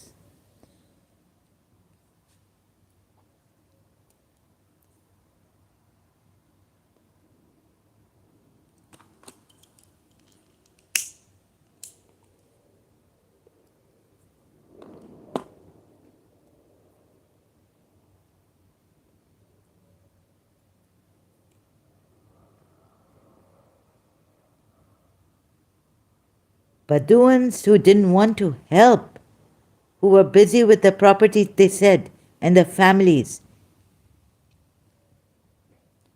asked to confront such an army.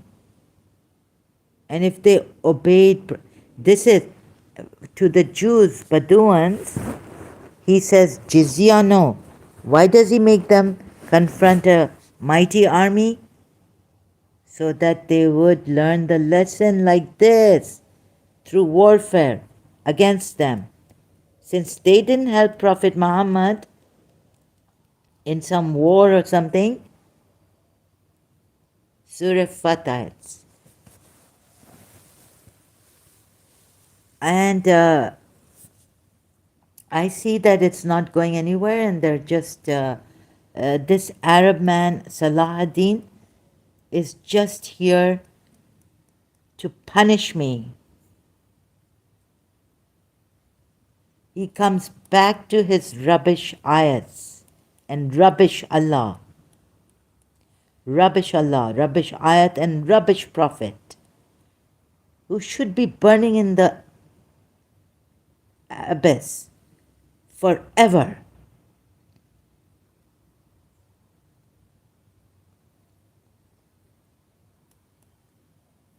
Satan of Satans, making people fight because to get them to obey, confront a mighty. You read this ayat and get into the habit of seeing me never ever until you, Arab Muslim, punish me, execute me, and then also see and make me sit here till night. You, Arab Muslim, Salahuddin, Saudi Arab Muslim, this is the way you punish me.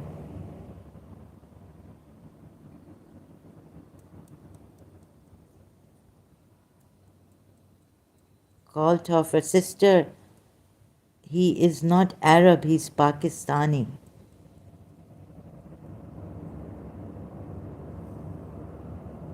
He said he's Saudi.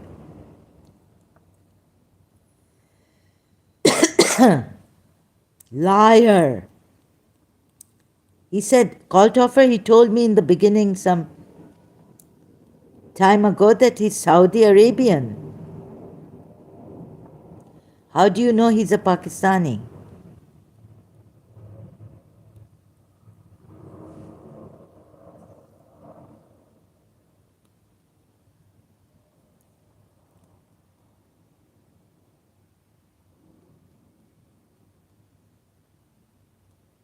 Salahuddin, do you know Arabic?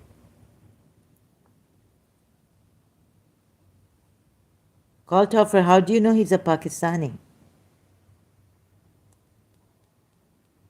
These Pakistanis are liars through their teeth then. शर्म नहीं आती है झूठ बोल के, बेगैरत, बदबख्त, liar.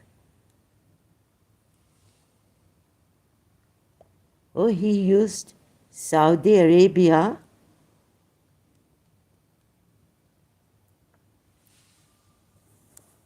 to what?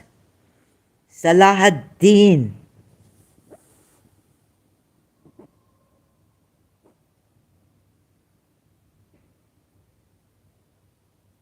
तुम्हारा अल्लाह मक्कार है, मक्कार, समझे?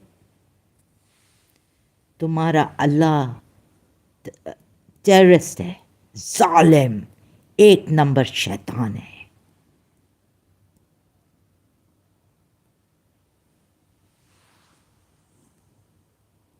बेगैरत पाकिस्तानी शियाओं को नहीं छोड़ते हो.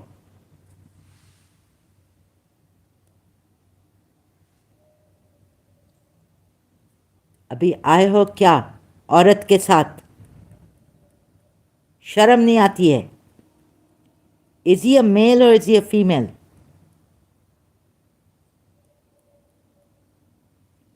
Is he that Malik Salahuddin on Facebook?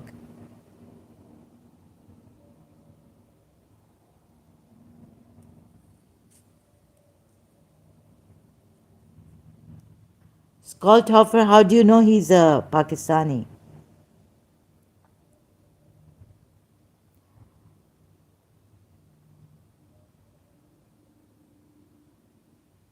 झूठ बोलते शर्म नहीं आती है इन पाकिस्तानियों को.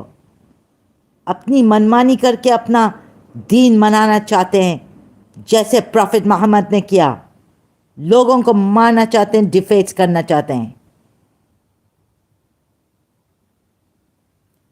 डिसेप्शन से, बिकॉज तुम लोगों का अल्लाह डिसेप्टिव वेज इस मक्कार ने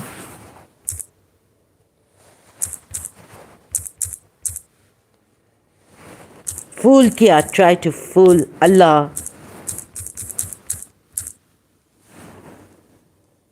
The way he answers.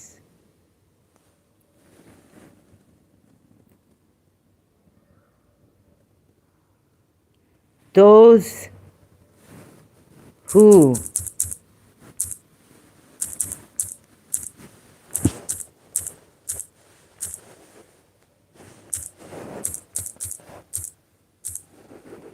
how do you know the way you know many Pakistanis, or are you a Pakistani?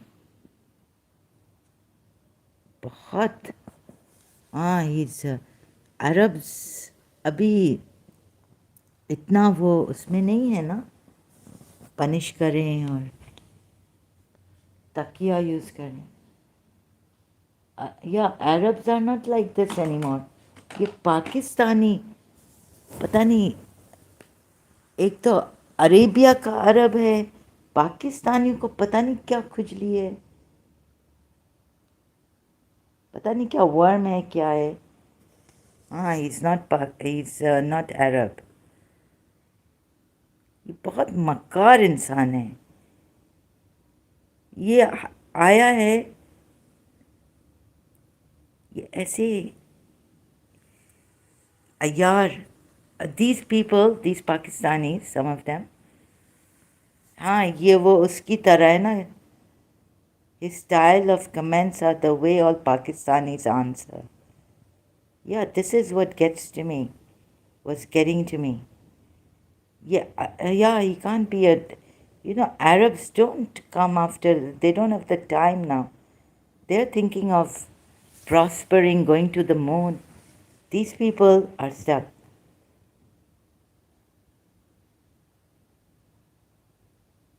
these Pakistanis are stuck in this shit all they do is this वो एक है वो there's a Pakistani he doesn't give up yeah very cunning treacherous people very cunning and covert narcissists yeah they will not leave like this right this Pakistani I know how to I've dealt with Pakistanis like him he won't give up I won't give up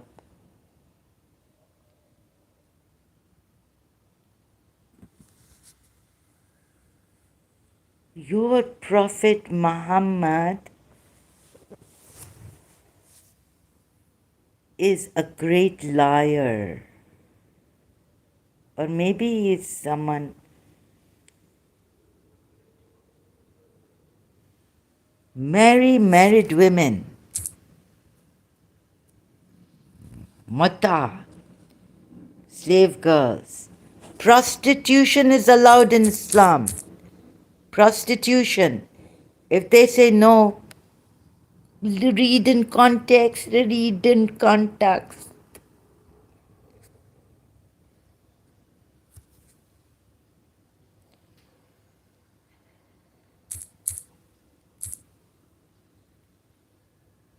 your Allah cannot write properly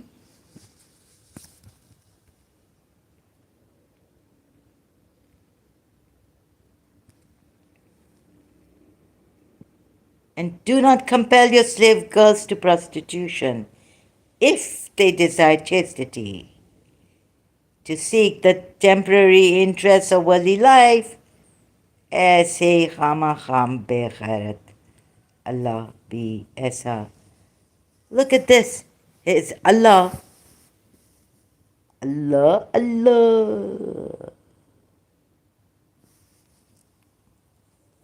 prostitution is allowed in Islam and do not compel your slave girls to prostitution slave girls and use them even after fasting if it doesn't work use these women half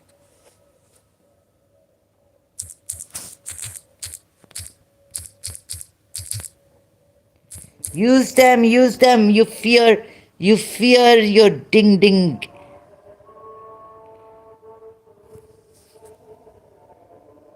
your bing bing you go to prostitute Abbas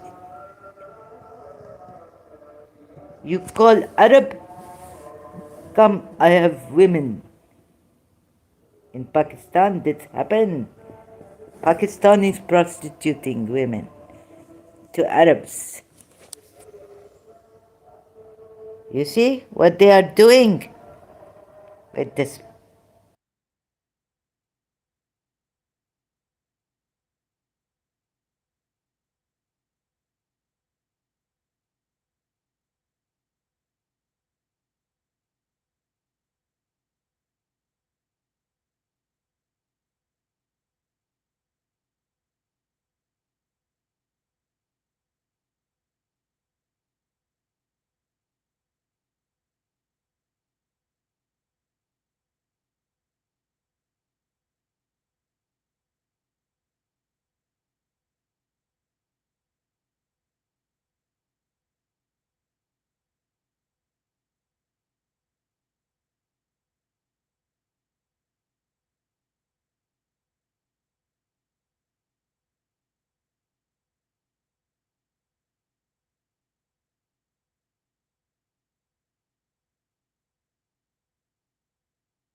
Why the Arab not to use nikah word? I come, my family come to Dubai, my father's family. No more they say, I think nikah Urdu word. Because they all the time nikah. Please come to our akad, our son's akad. Yes, because I had put it off.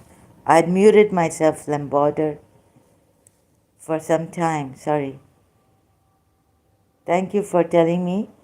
I had to mute myself because the background sound going on. Now, why?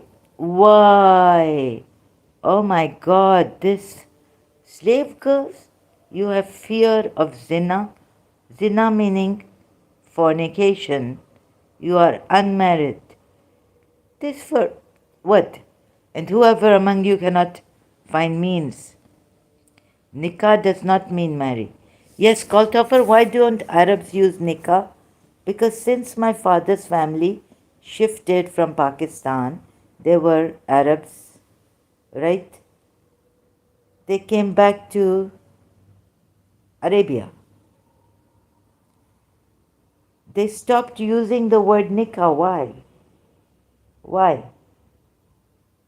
And they say akad. Akad means contract. I mean, they don't say nikah akad, marriage contract.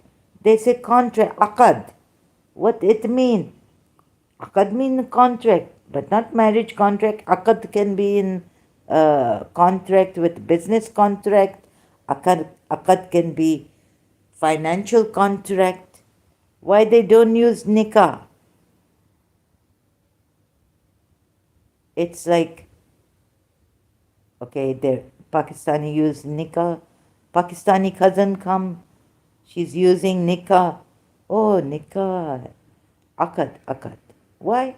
Why they change from nikah to akad? Here, there's this man, he can use what his right hands possess, left over, of believing slave girls because of fear of zina. And what it written here? Because nikah mean F word. Oh my goodness. Are you sure about this?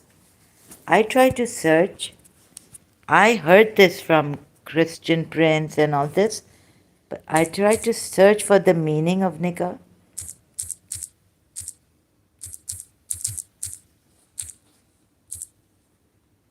Arabs know this, huh? Here in terminology, marriage contract, it's called nikah. But why the Arabs don't use nikah? So, sexual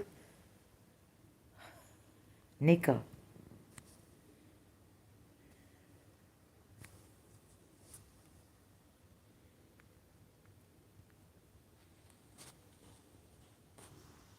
It mean a cult of says because nikah the F word.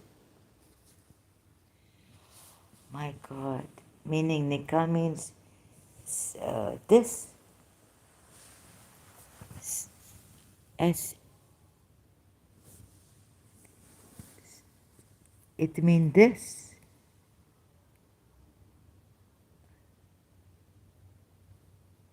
Oh my God.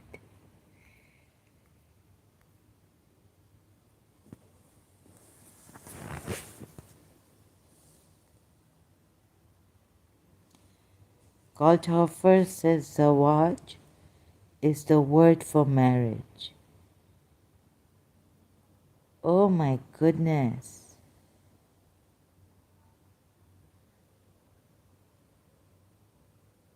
Goldhofer, I'm very scared of this Salah ad-Din. Do you think he saw me on Facebook? You know, he could Pakistani man wanting to harass me and just need my company. I mean, they could have this for women, trying to hang them, keep them hanging on to something for their own. Maybe he's frustrated or something, some problem.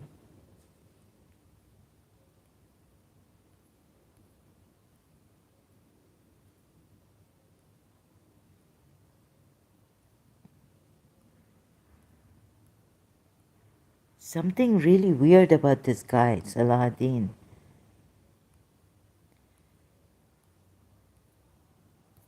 He like wants, some people get pleasure, sadists, like hurting someone, keeping them on hold. He's got a very uncanny, like jinn type. He's got a dark side to him. Thank you, I learned in this.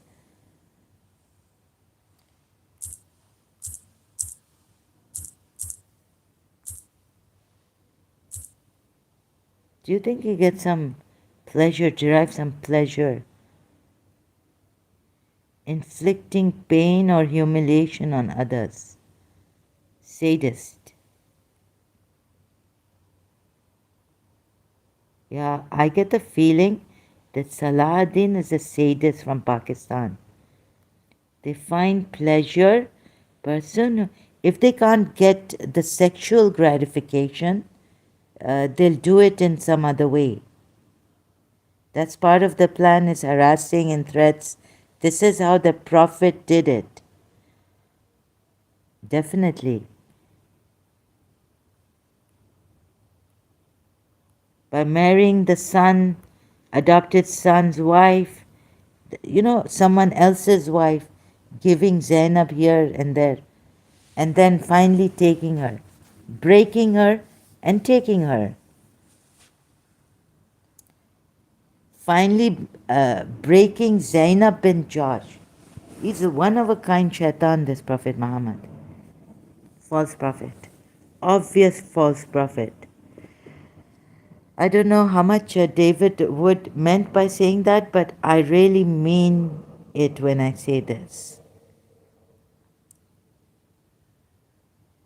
Yes, nikah is the essential part of marriage, which is F.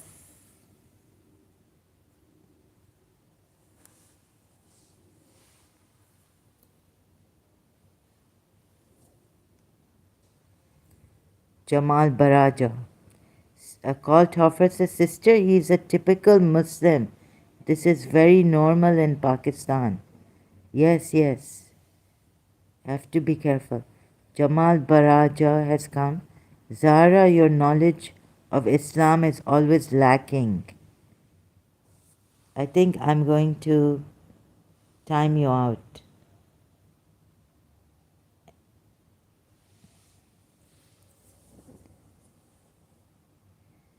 And if Salahuddin, yeah, it's very dangerous. These people, they can't get girls, or they want more or something. They want the woman's voice. Very scary. They are rapists, psychic.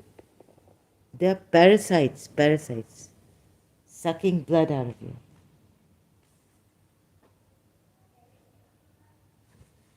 These Pakistanis. Jamal Baraja also, Pakistani. Liar. Tells me he's Yemeni.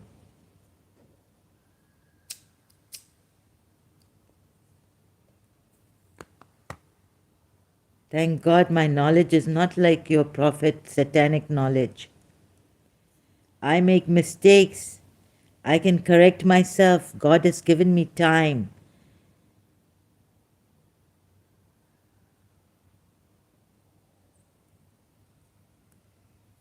I can learn from my mistakes.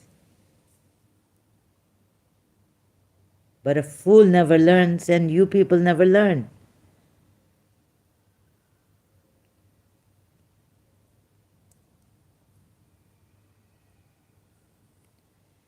Thank you, Kaltofer, for being here. Zawaj is the word for marriage, not nikah. I see. That's why Zoja, spouse. Kaltofer says, sister, didn't this Jamal tell you he adopted you as his daughter about 2 weeks ago? Yes, he called me daughter. Yes, he's the one. You were here.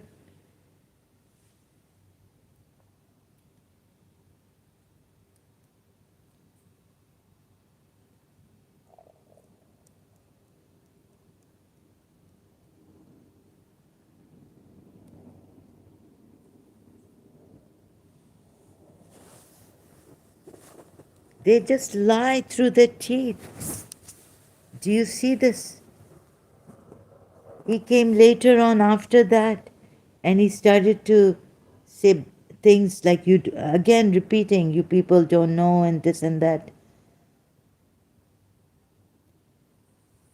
Yes, your prophet has the knowledge of Satan, and Satan had lots of knowledge.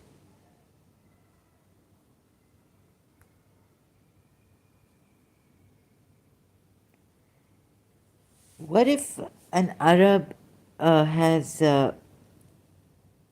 what if he's married to a Pakistani or something, and his wife,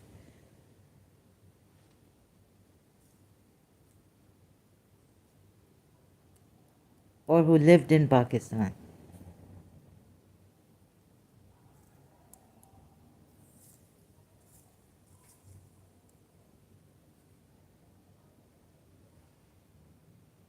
Arabs have Hindus living in their country. They don't do what Pakistanis do to these Hindus.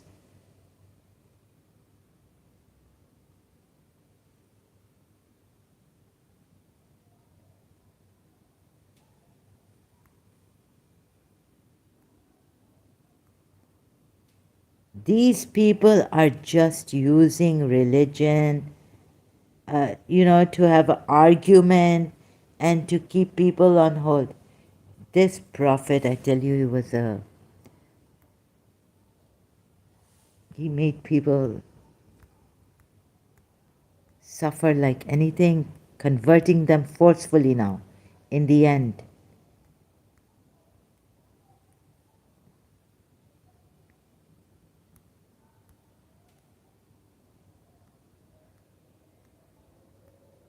Yes, I've seen it, but that was just a way to get your guard down. Every time a Muslim's lips start moving, he starts lying. Especially these Pakistani. They use taqiyya.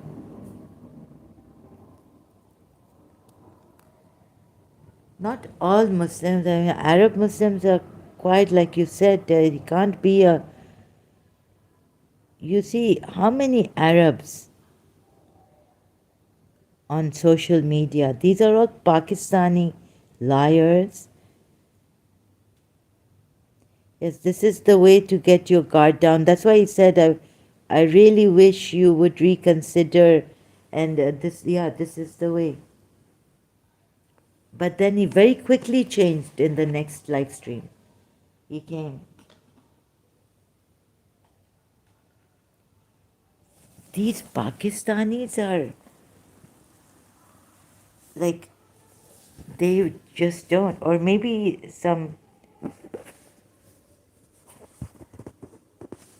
could it be Irani Shia disguised?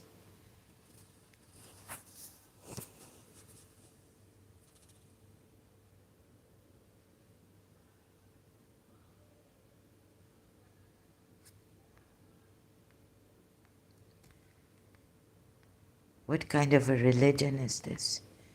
Prohibited to you for marriage are your mother's daughters and all. And also prohibited to you are all married women except those your right hands possess. This is the decree of Allah.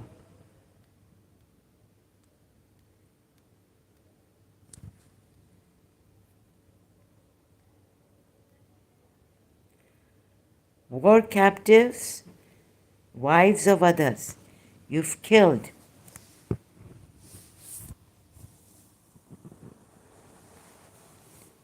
They have no choice. Even Zainab bin Jahsh didn't have a choice. If you were beautiful and the chief's daughter, like Safiya was, Prophet Muhammad, who did Prophet Muhammad in the hadith throw his, oh my God, that's the way to choosing. That's the best etiquettes he has. An Arab couldn't be bothered by this. They love good life and don't even care about religion. I think they've made it a thing that it is personal for them.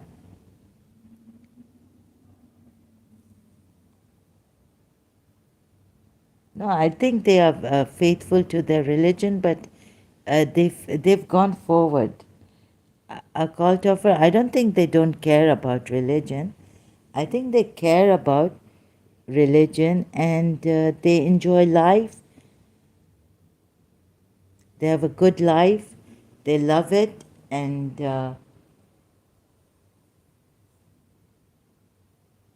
yes, they've learned. Because you see, I think Arabs are misunderstood. Some of the Arabs are misunderstood. I think here I see, they love life, but the religion tells them that, just you can enjoy life. Why be miserable when God has said, I mean, an Arab would come and question a Shia saying that, why do you do matam and all this, maybe? Because it's futile.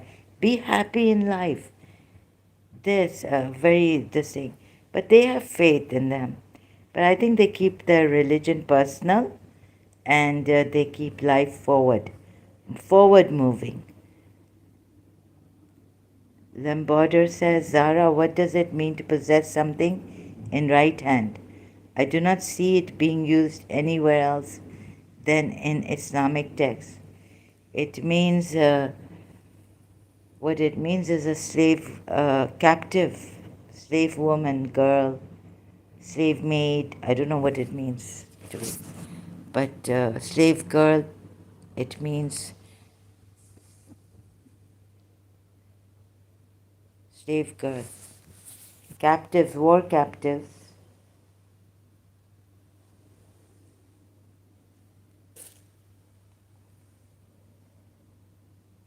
So some say that this means that they are your what possession, like what your right hands possess. It's a high. Oh God, sister, I don't mean in the sense they don't practice it to the fullest, like Pakistan and Afghanistan.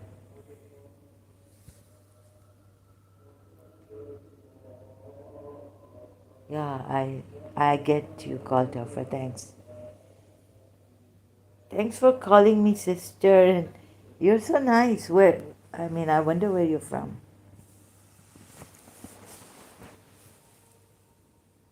Lamborder says, well, these are slave girls, to tell you the truth, war captives. You can see what your right hands possess. What? It is a weird kind of a thing. Possession. My goodness, possess. What is this?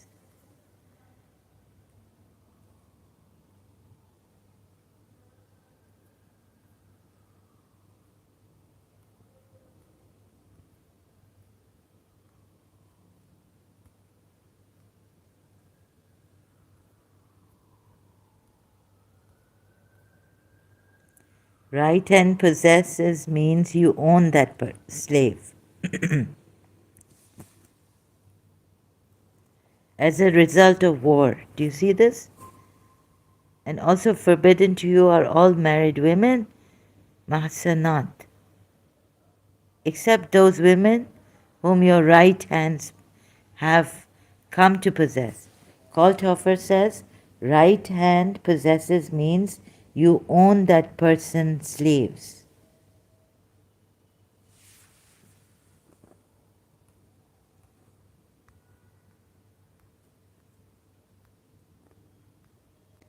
Slave girl?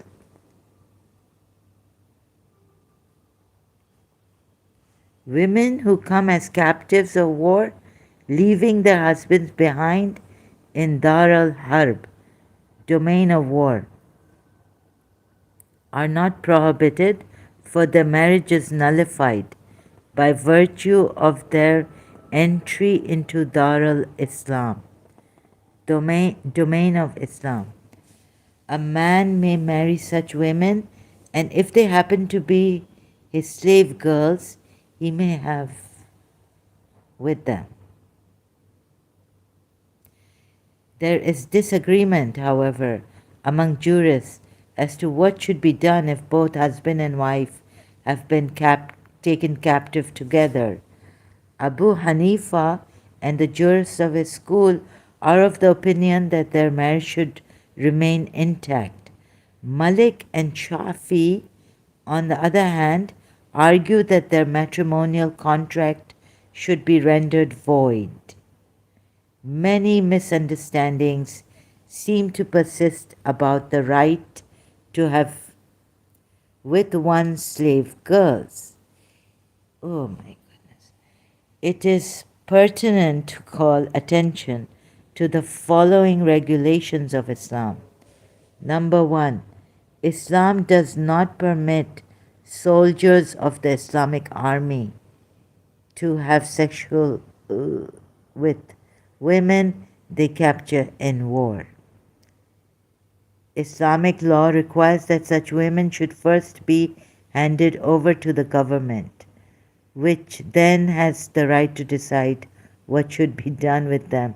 It may either set them free unconditionally, release them on payment of ransom, exchange them for Muslim prisoners of war held by the enemy, or distribute them among the soldiers.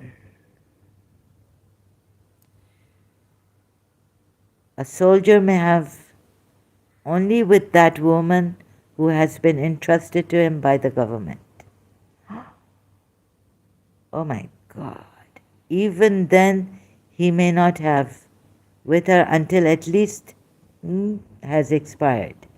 This is in order to establish that she is not already pregnant.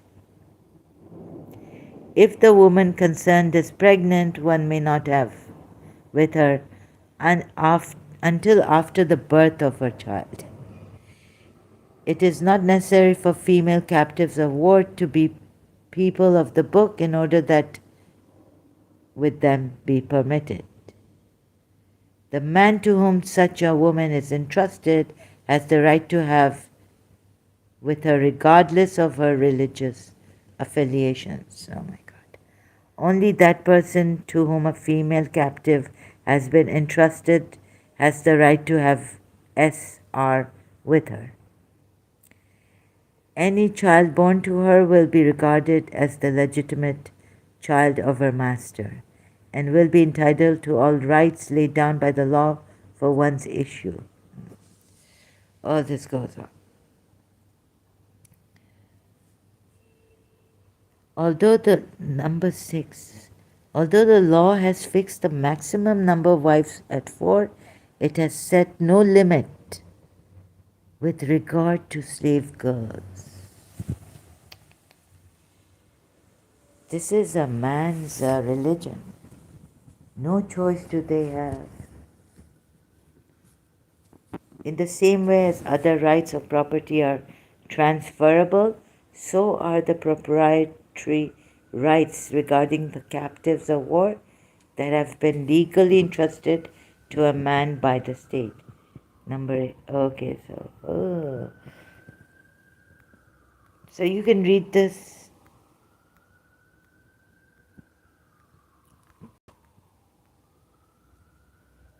Oh my God. I would rather go for some religion. No, some spiritual. It doesn't have these laws about. They can't choose for themselves. They're handed over. So this is what, you know what Yahya Khan did? No, he got these Bengali women raped.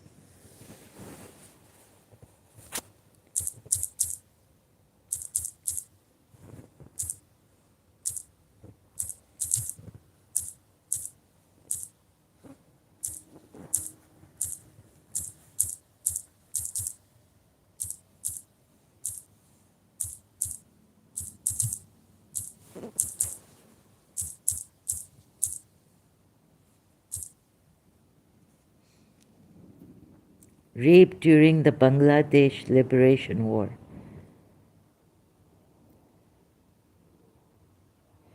During the 1971 Bangladesh Liberation War, members of the Pakistani military and Razakars raped between 200,000 and 400,000 Bangladeshi women and girls. Islam allows them. Women and girls in a systematic campaign of genocidal rape. Most of the rape victims of the Pakistani army and its allies were Bangladeshi women. Some of these women died in captivity or committed suicide. Oh my God. You see, these Pakistanis, they come from this kind of. Some of these women died. Okay. The activists and leaders of Islamic parties are also accused to be involved in the rapes and abduction of women.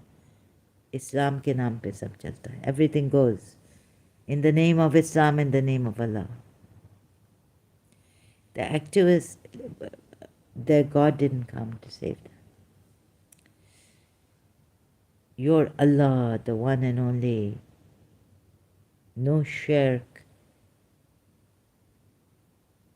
You see, this is when Allah allows His Muslims to do this without, like, no punishment, nothing.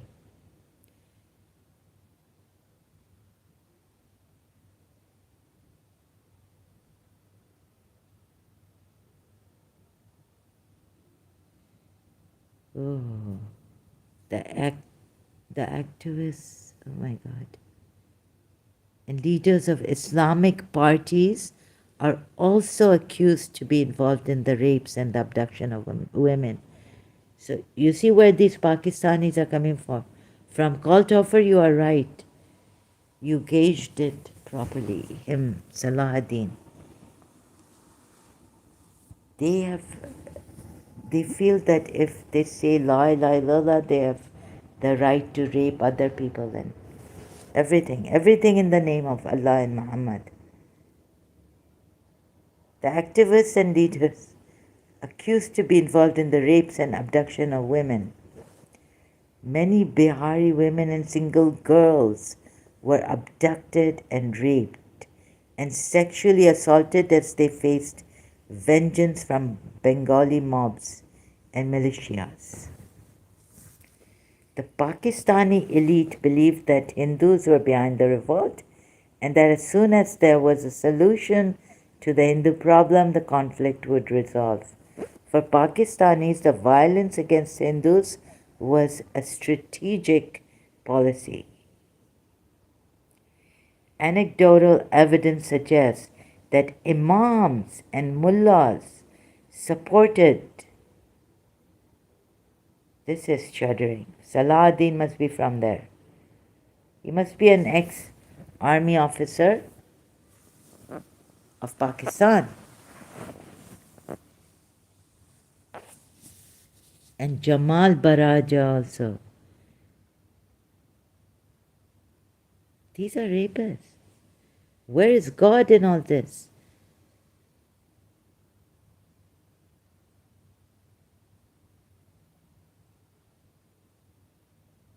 Mullahs supported the rapes by the Pakistani army and issued fatwas declaring the women war booty. Sometimes during the war, a fatwa originating in West Pakistan labeled Bengali freedom fighters Hindus and declared that the wealth and women to be secured by warfare with them could be treated as the booty of war. Most of the rape victims were Bengali Muslims. Those rapes apparently caused the thousands of pregnancies, births of war. They raped their Bengali Muslims. Those rapes apparently caused thousands of pregnancies. What is this? births of war babies, abortions, infanticide, suicide, and ostracism of the victims, recognized as one of the major occurrences of war crimes anywhere. The atrocities ended after surrender of the Pakistani military and supporting Razakar militias. Initially, India claimed its support for the Mukti Bahini. Okay. During the war, Bengali nationals also committed mass rape of ethnic Bihari Muslim women. Since the Bihari Muslim community supported Pakistan, Indian soldiers as well as Bengali militiamen were also identified as perpetrators of rape by scholar Yasmin Saikia. My goodness, what is this?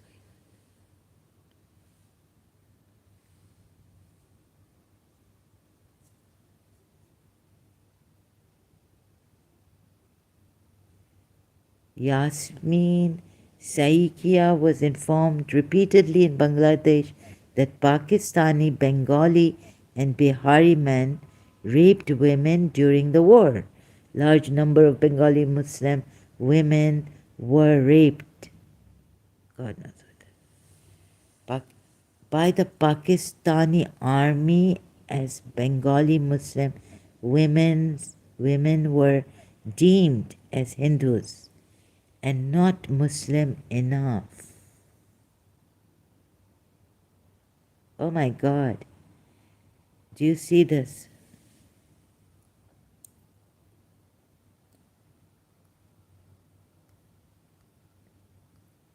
Call I think I should keep my live chat, just close it, not allow them. Because no Arab, no decent person is going to come here, right? These Pakistanis, they need a chance.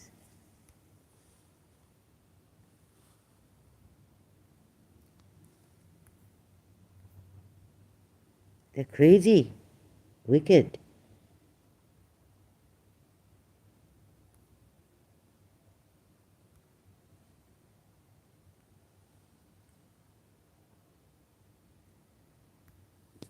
So,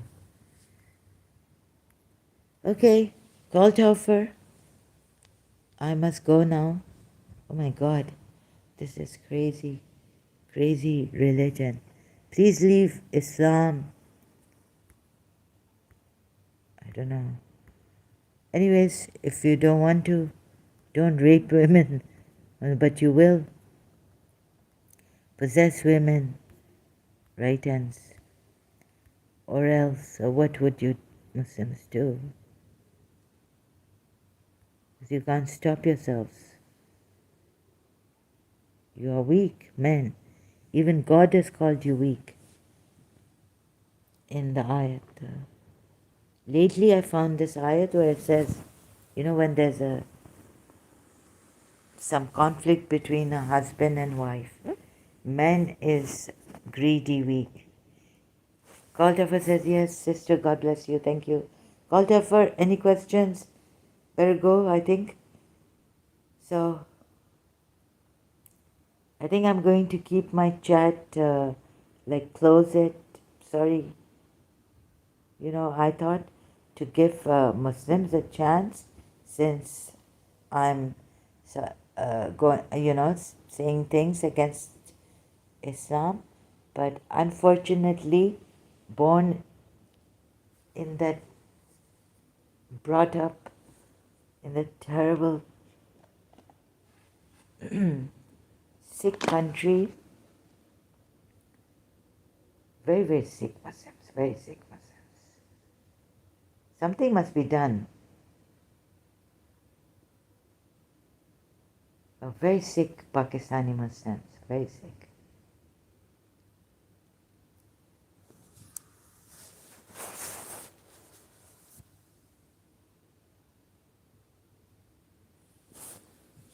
God bless you, God bless you, your family members. Thank you so much, and Lambarder, thank you so much.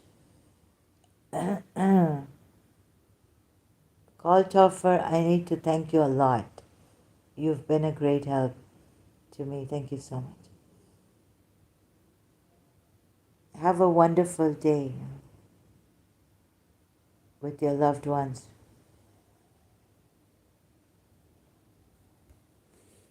Oh my.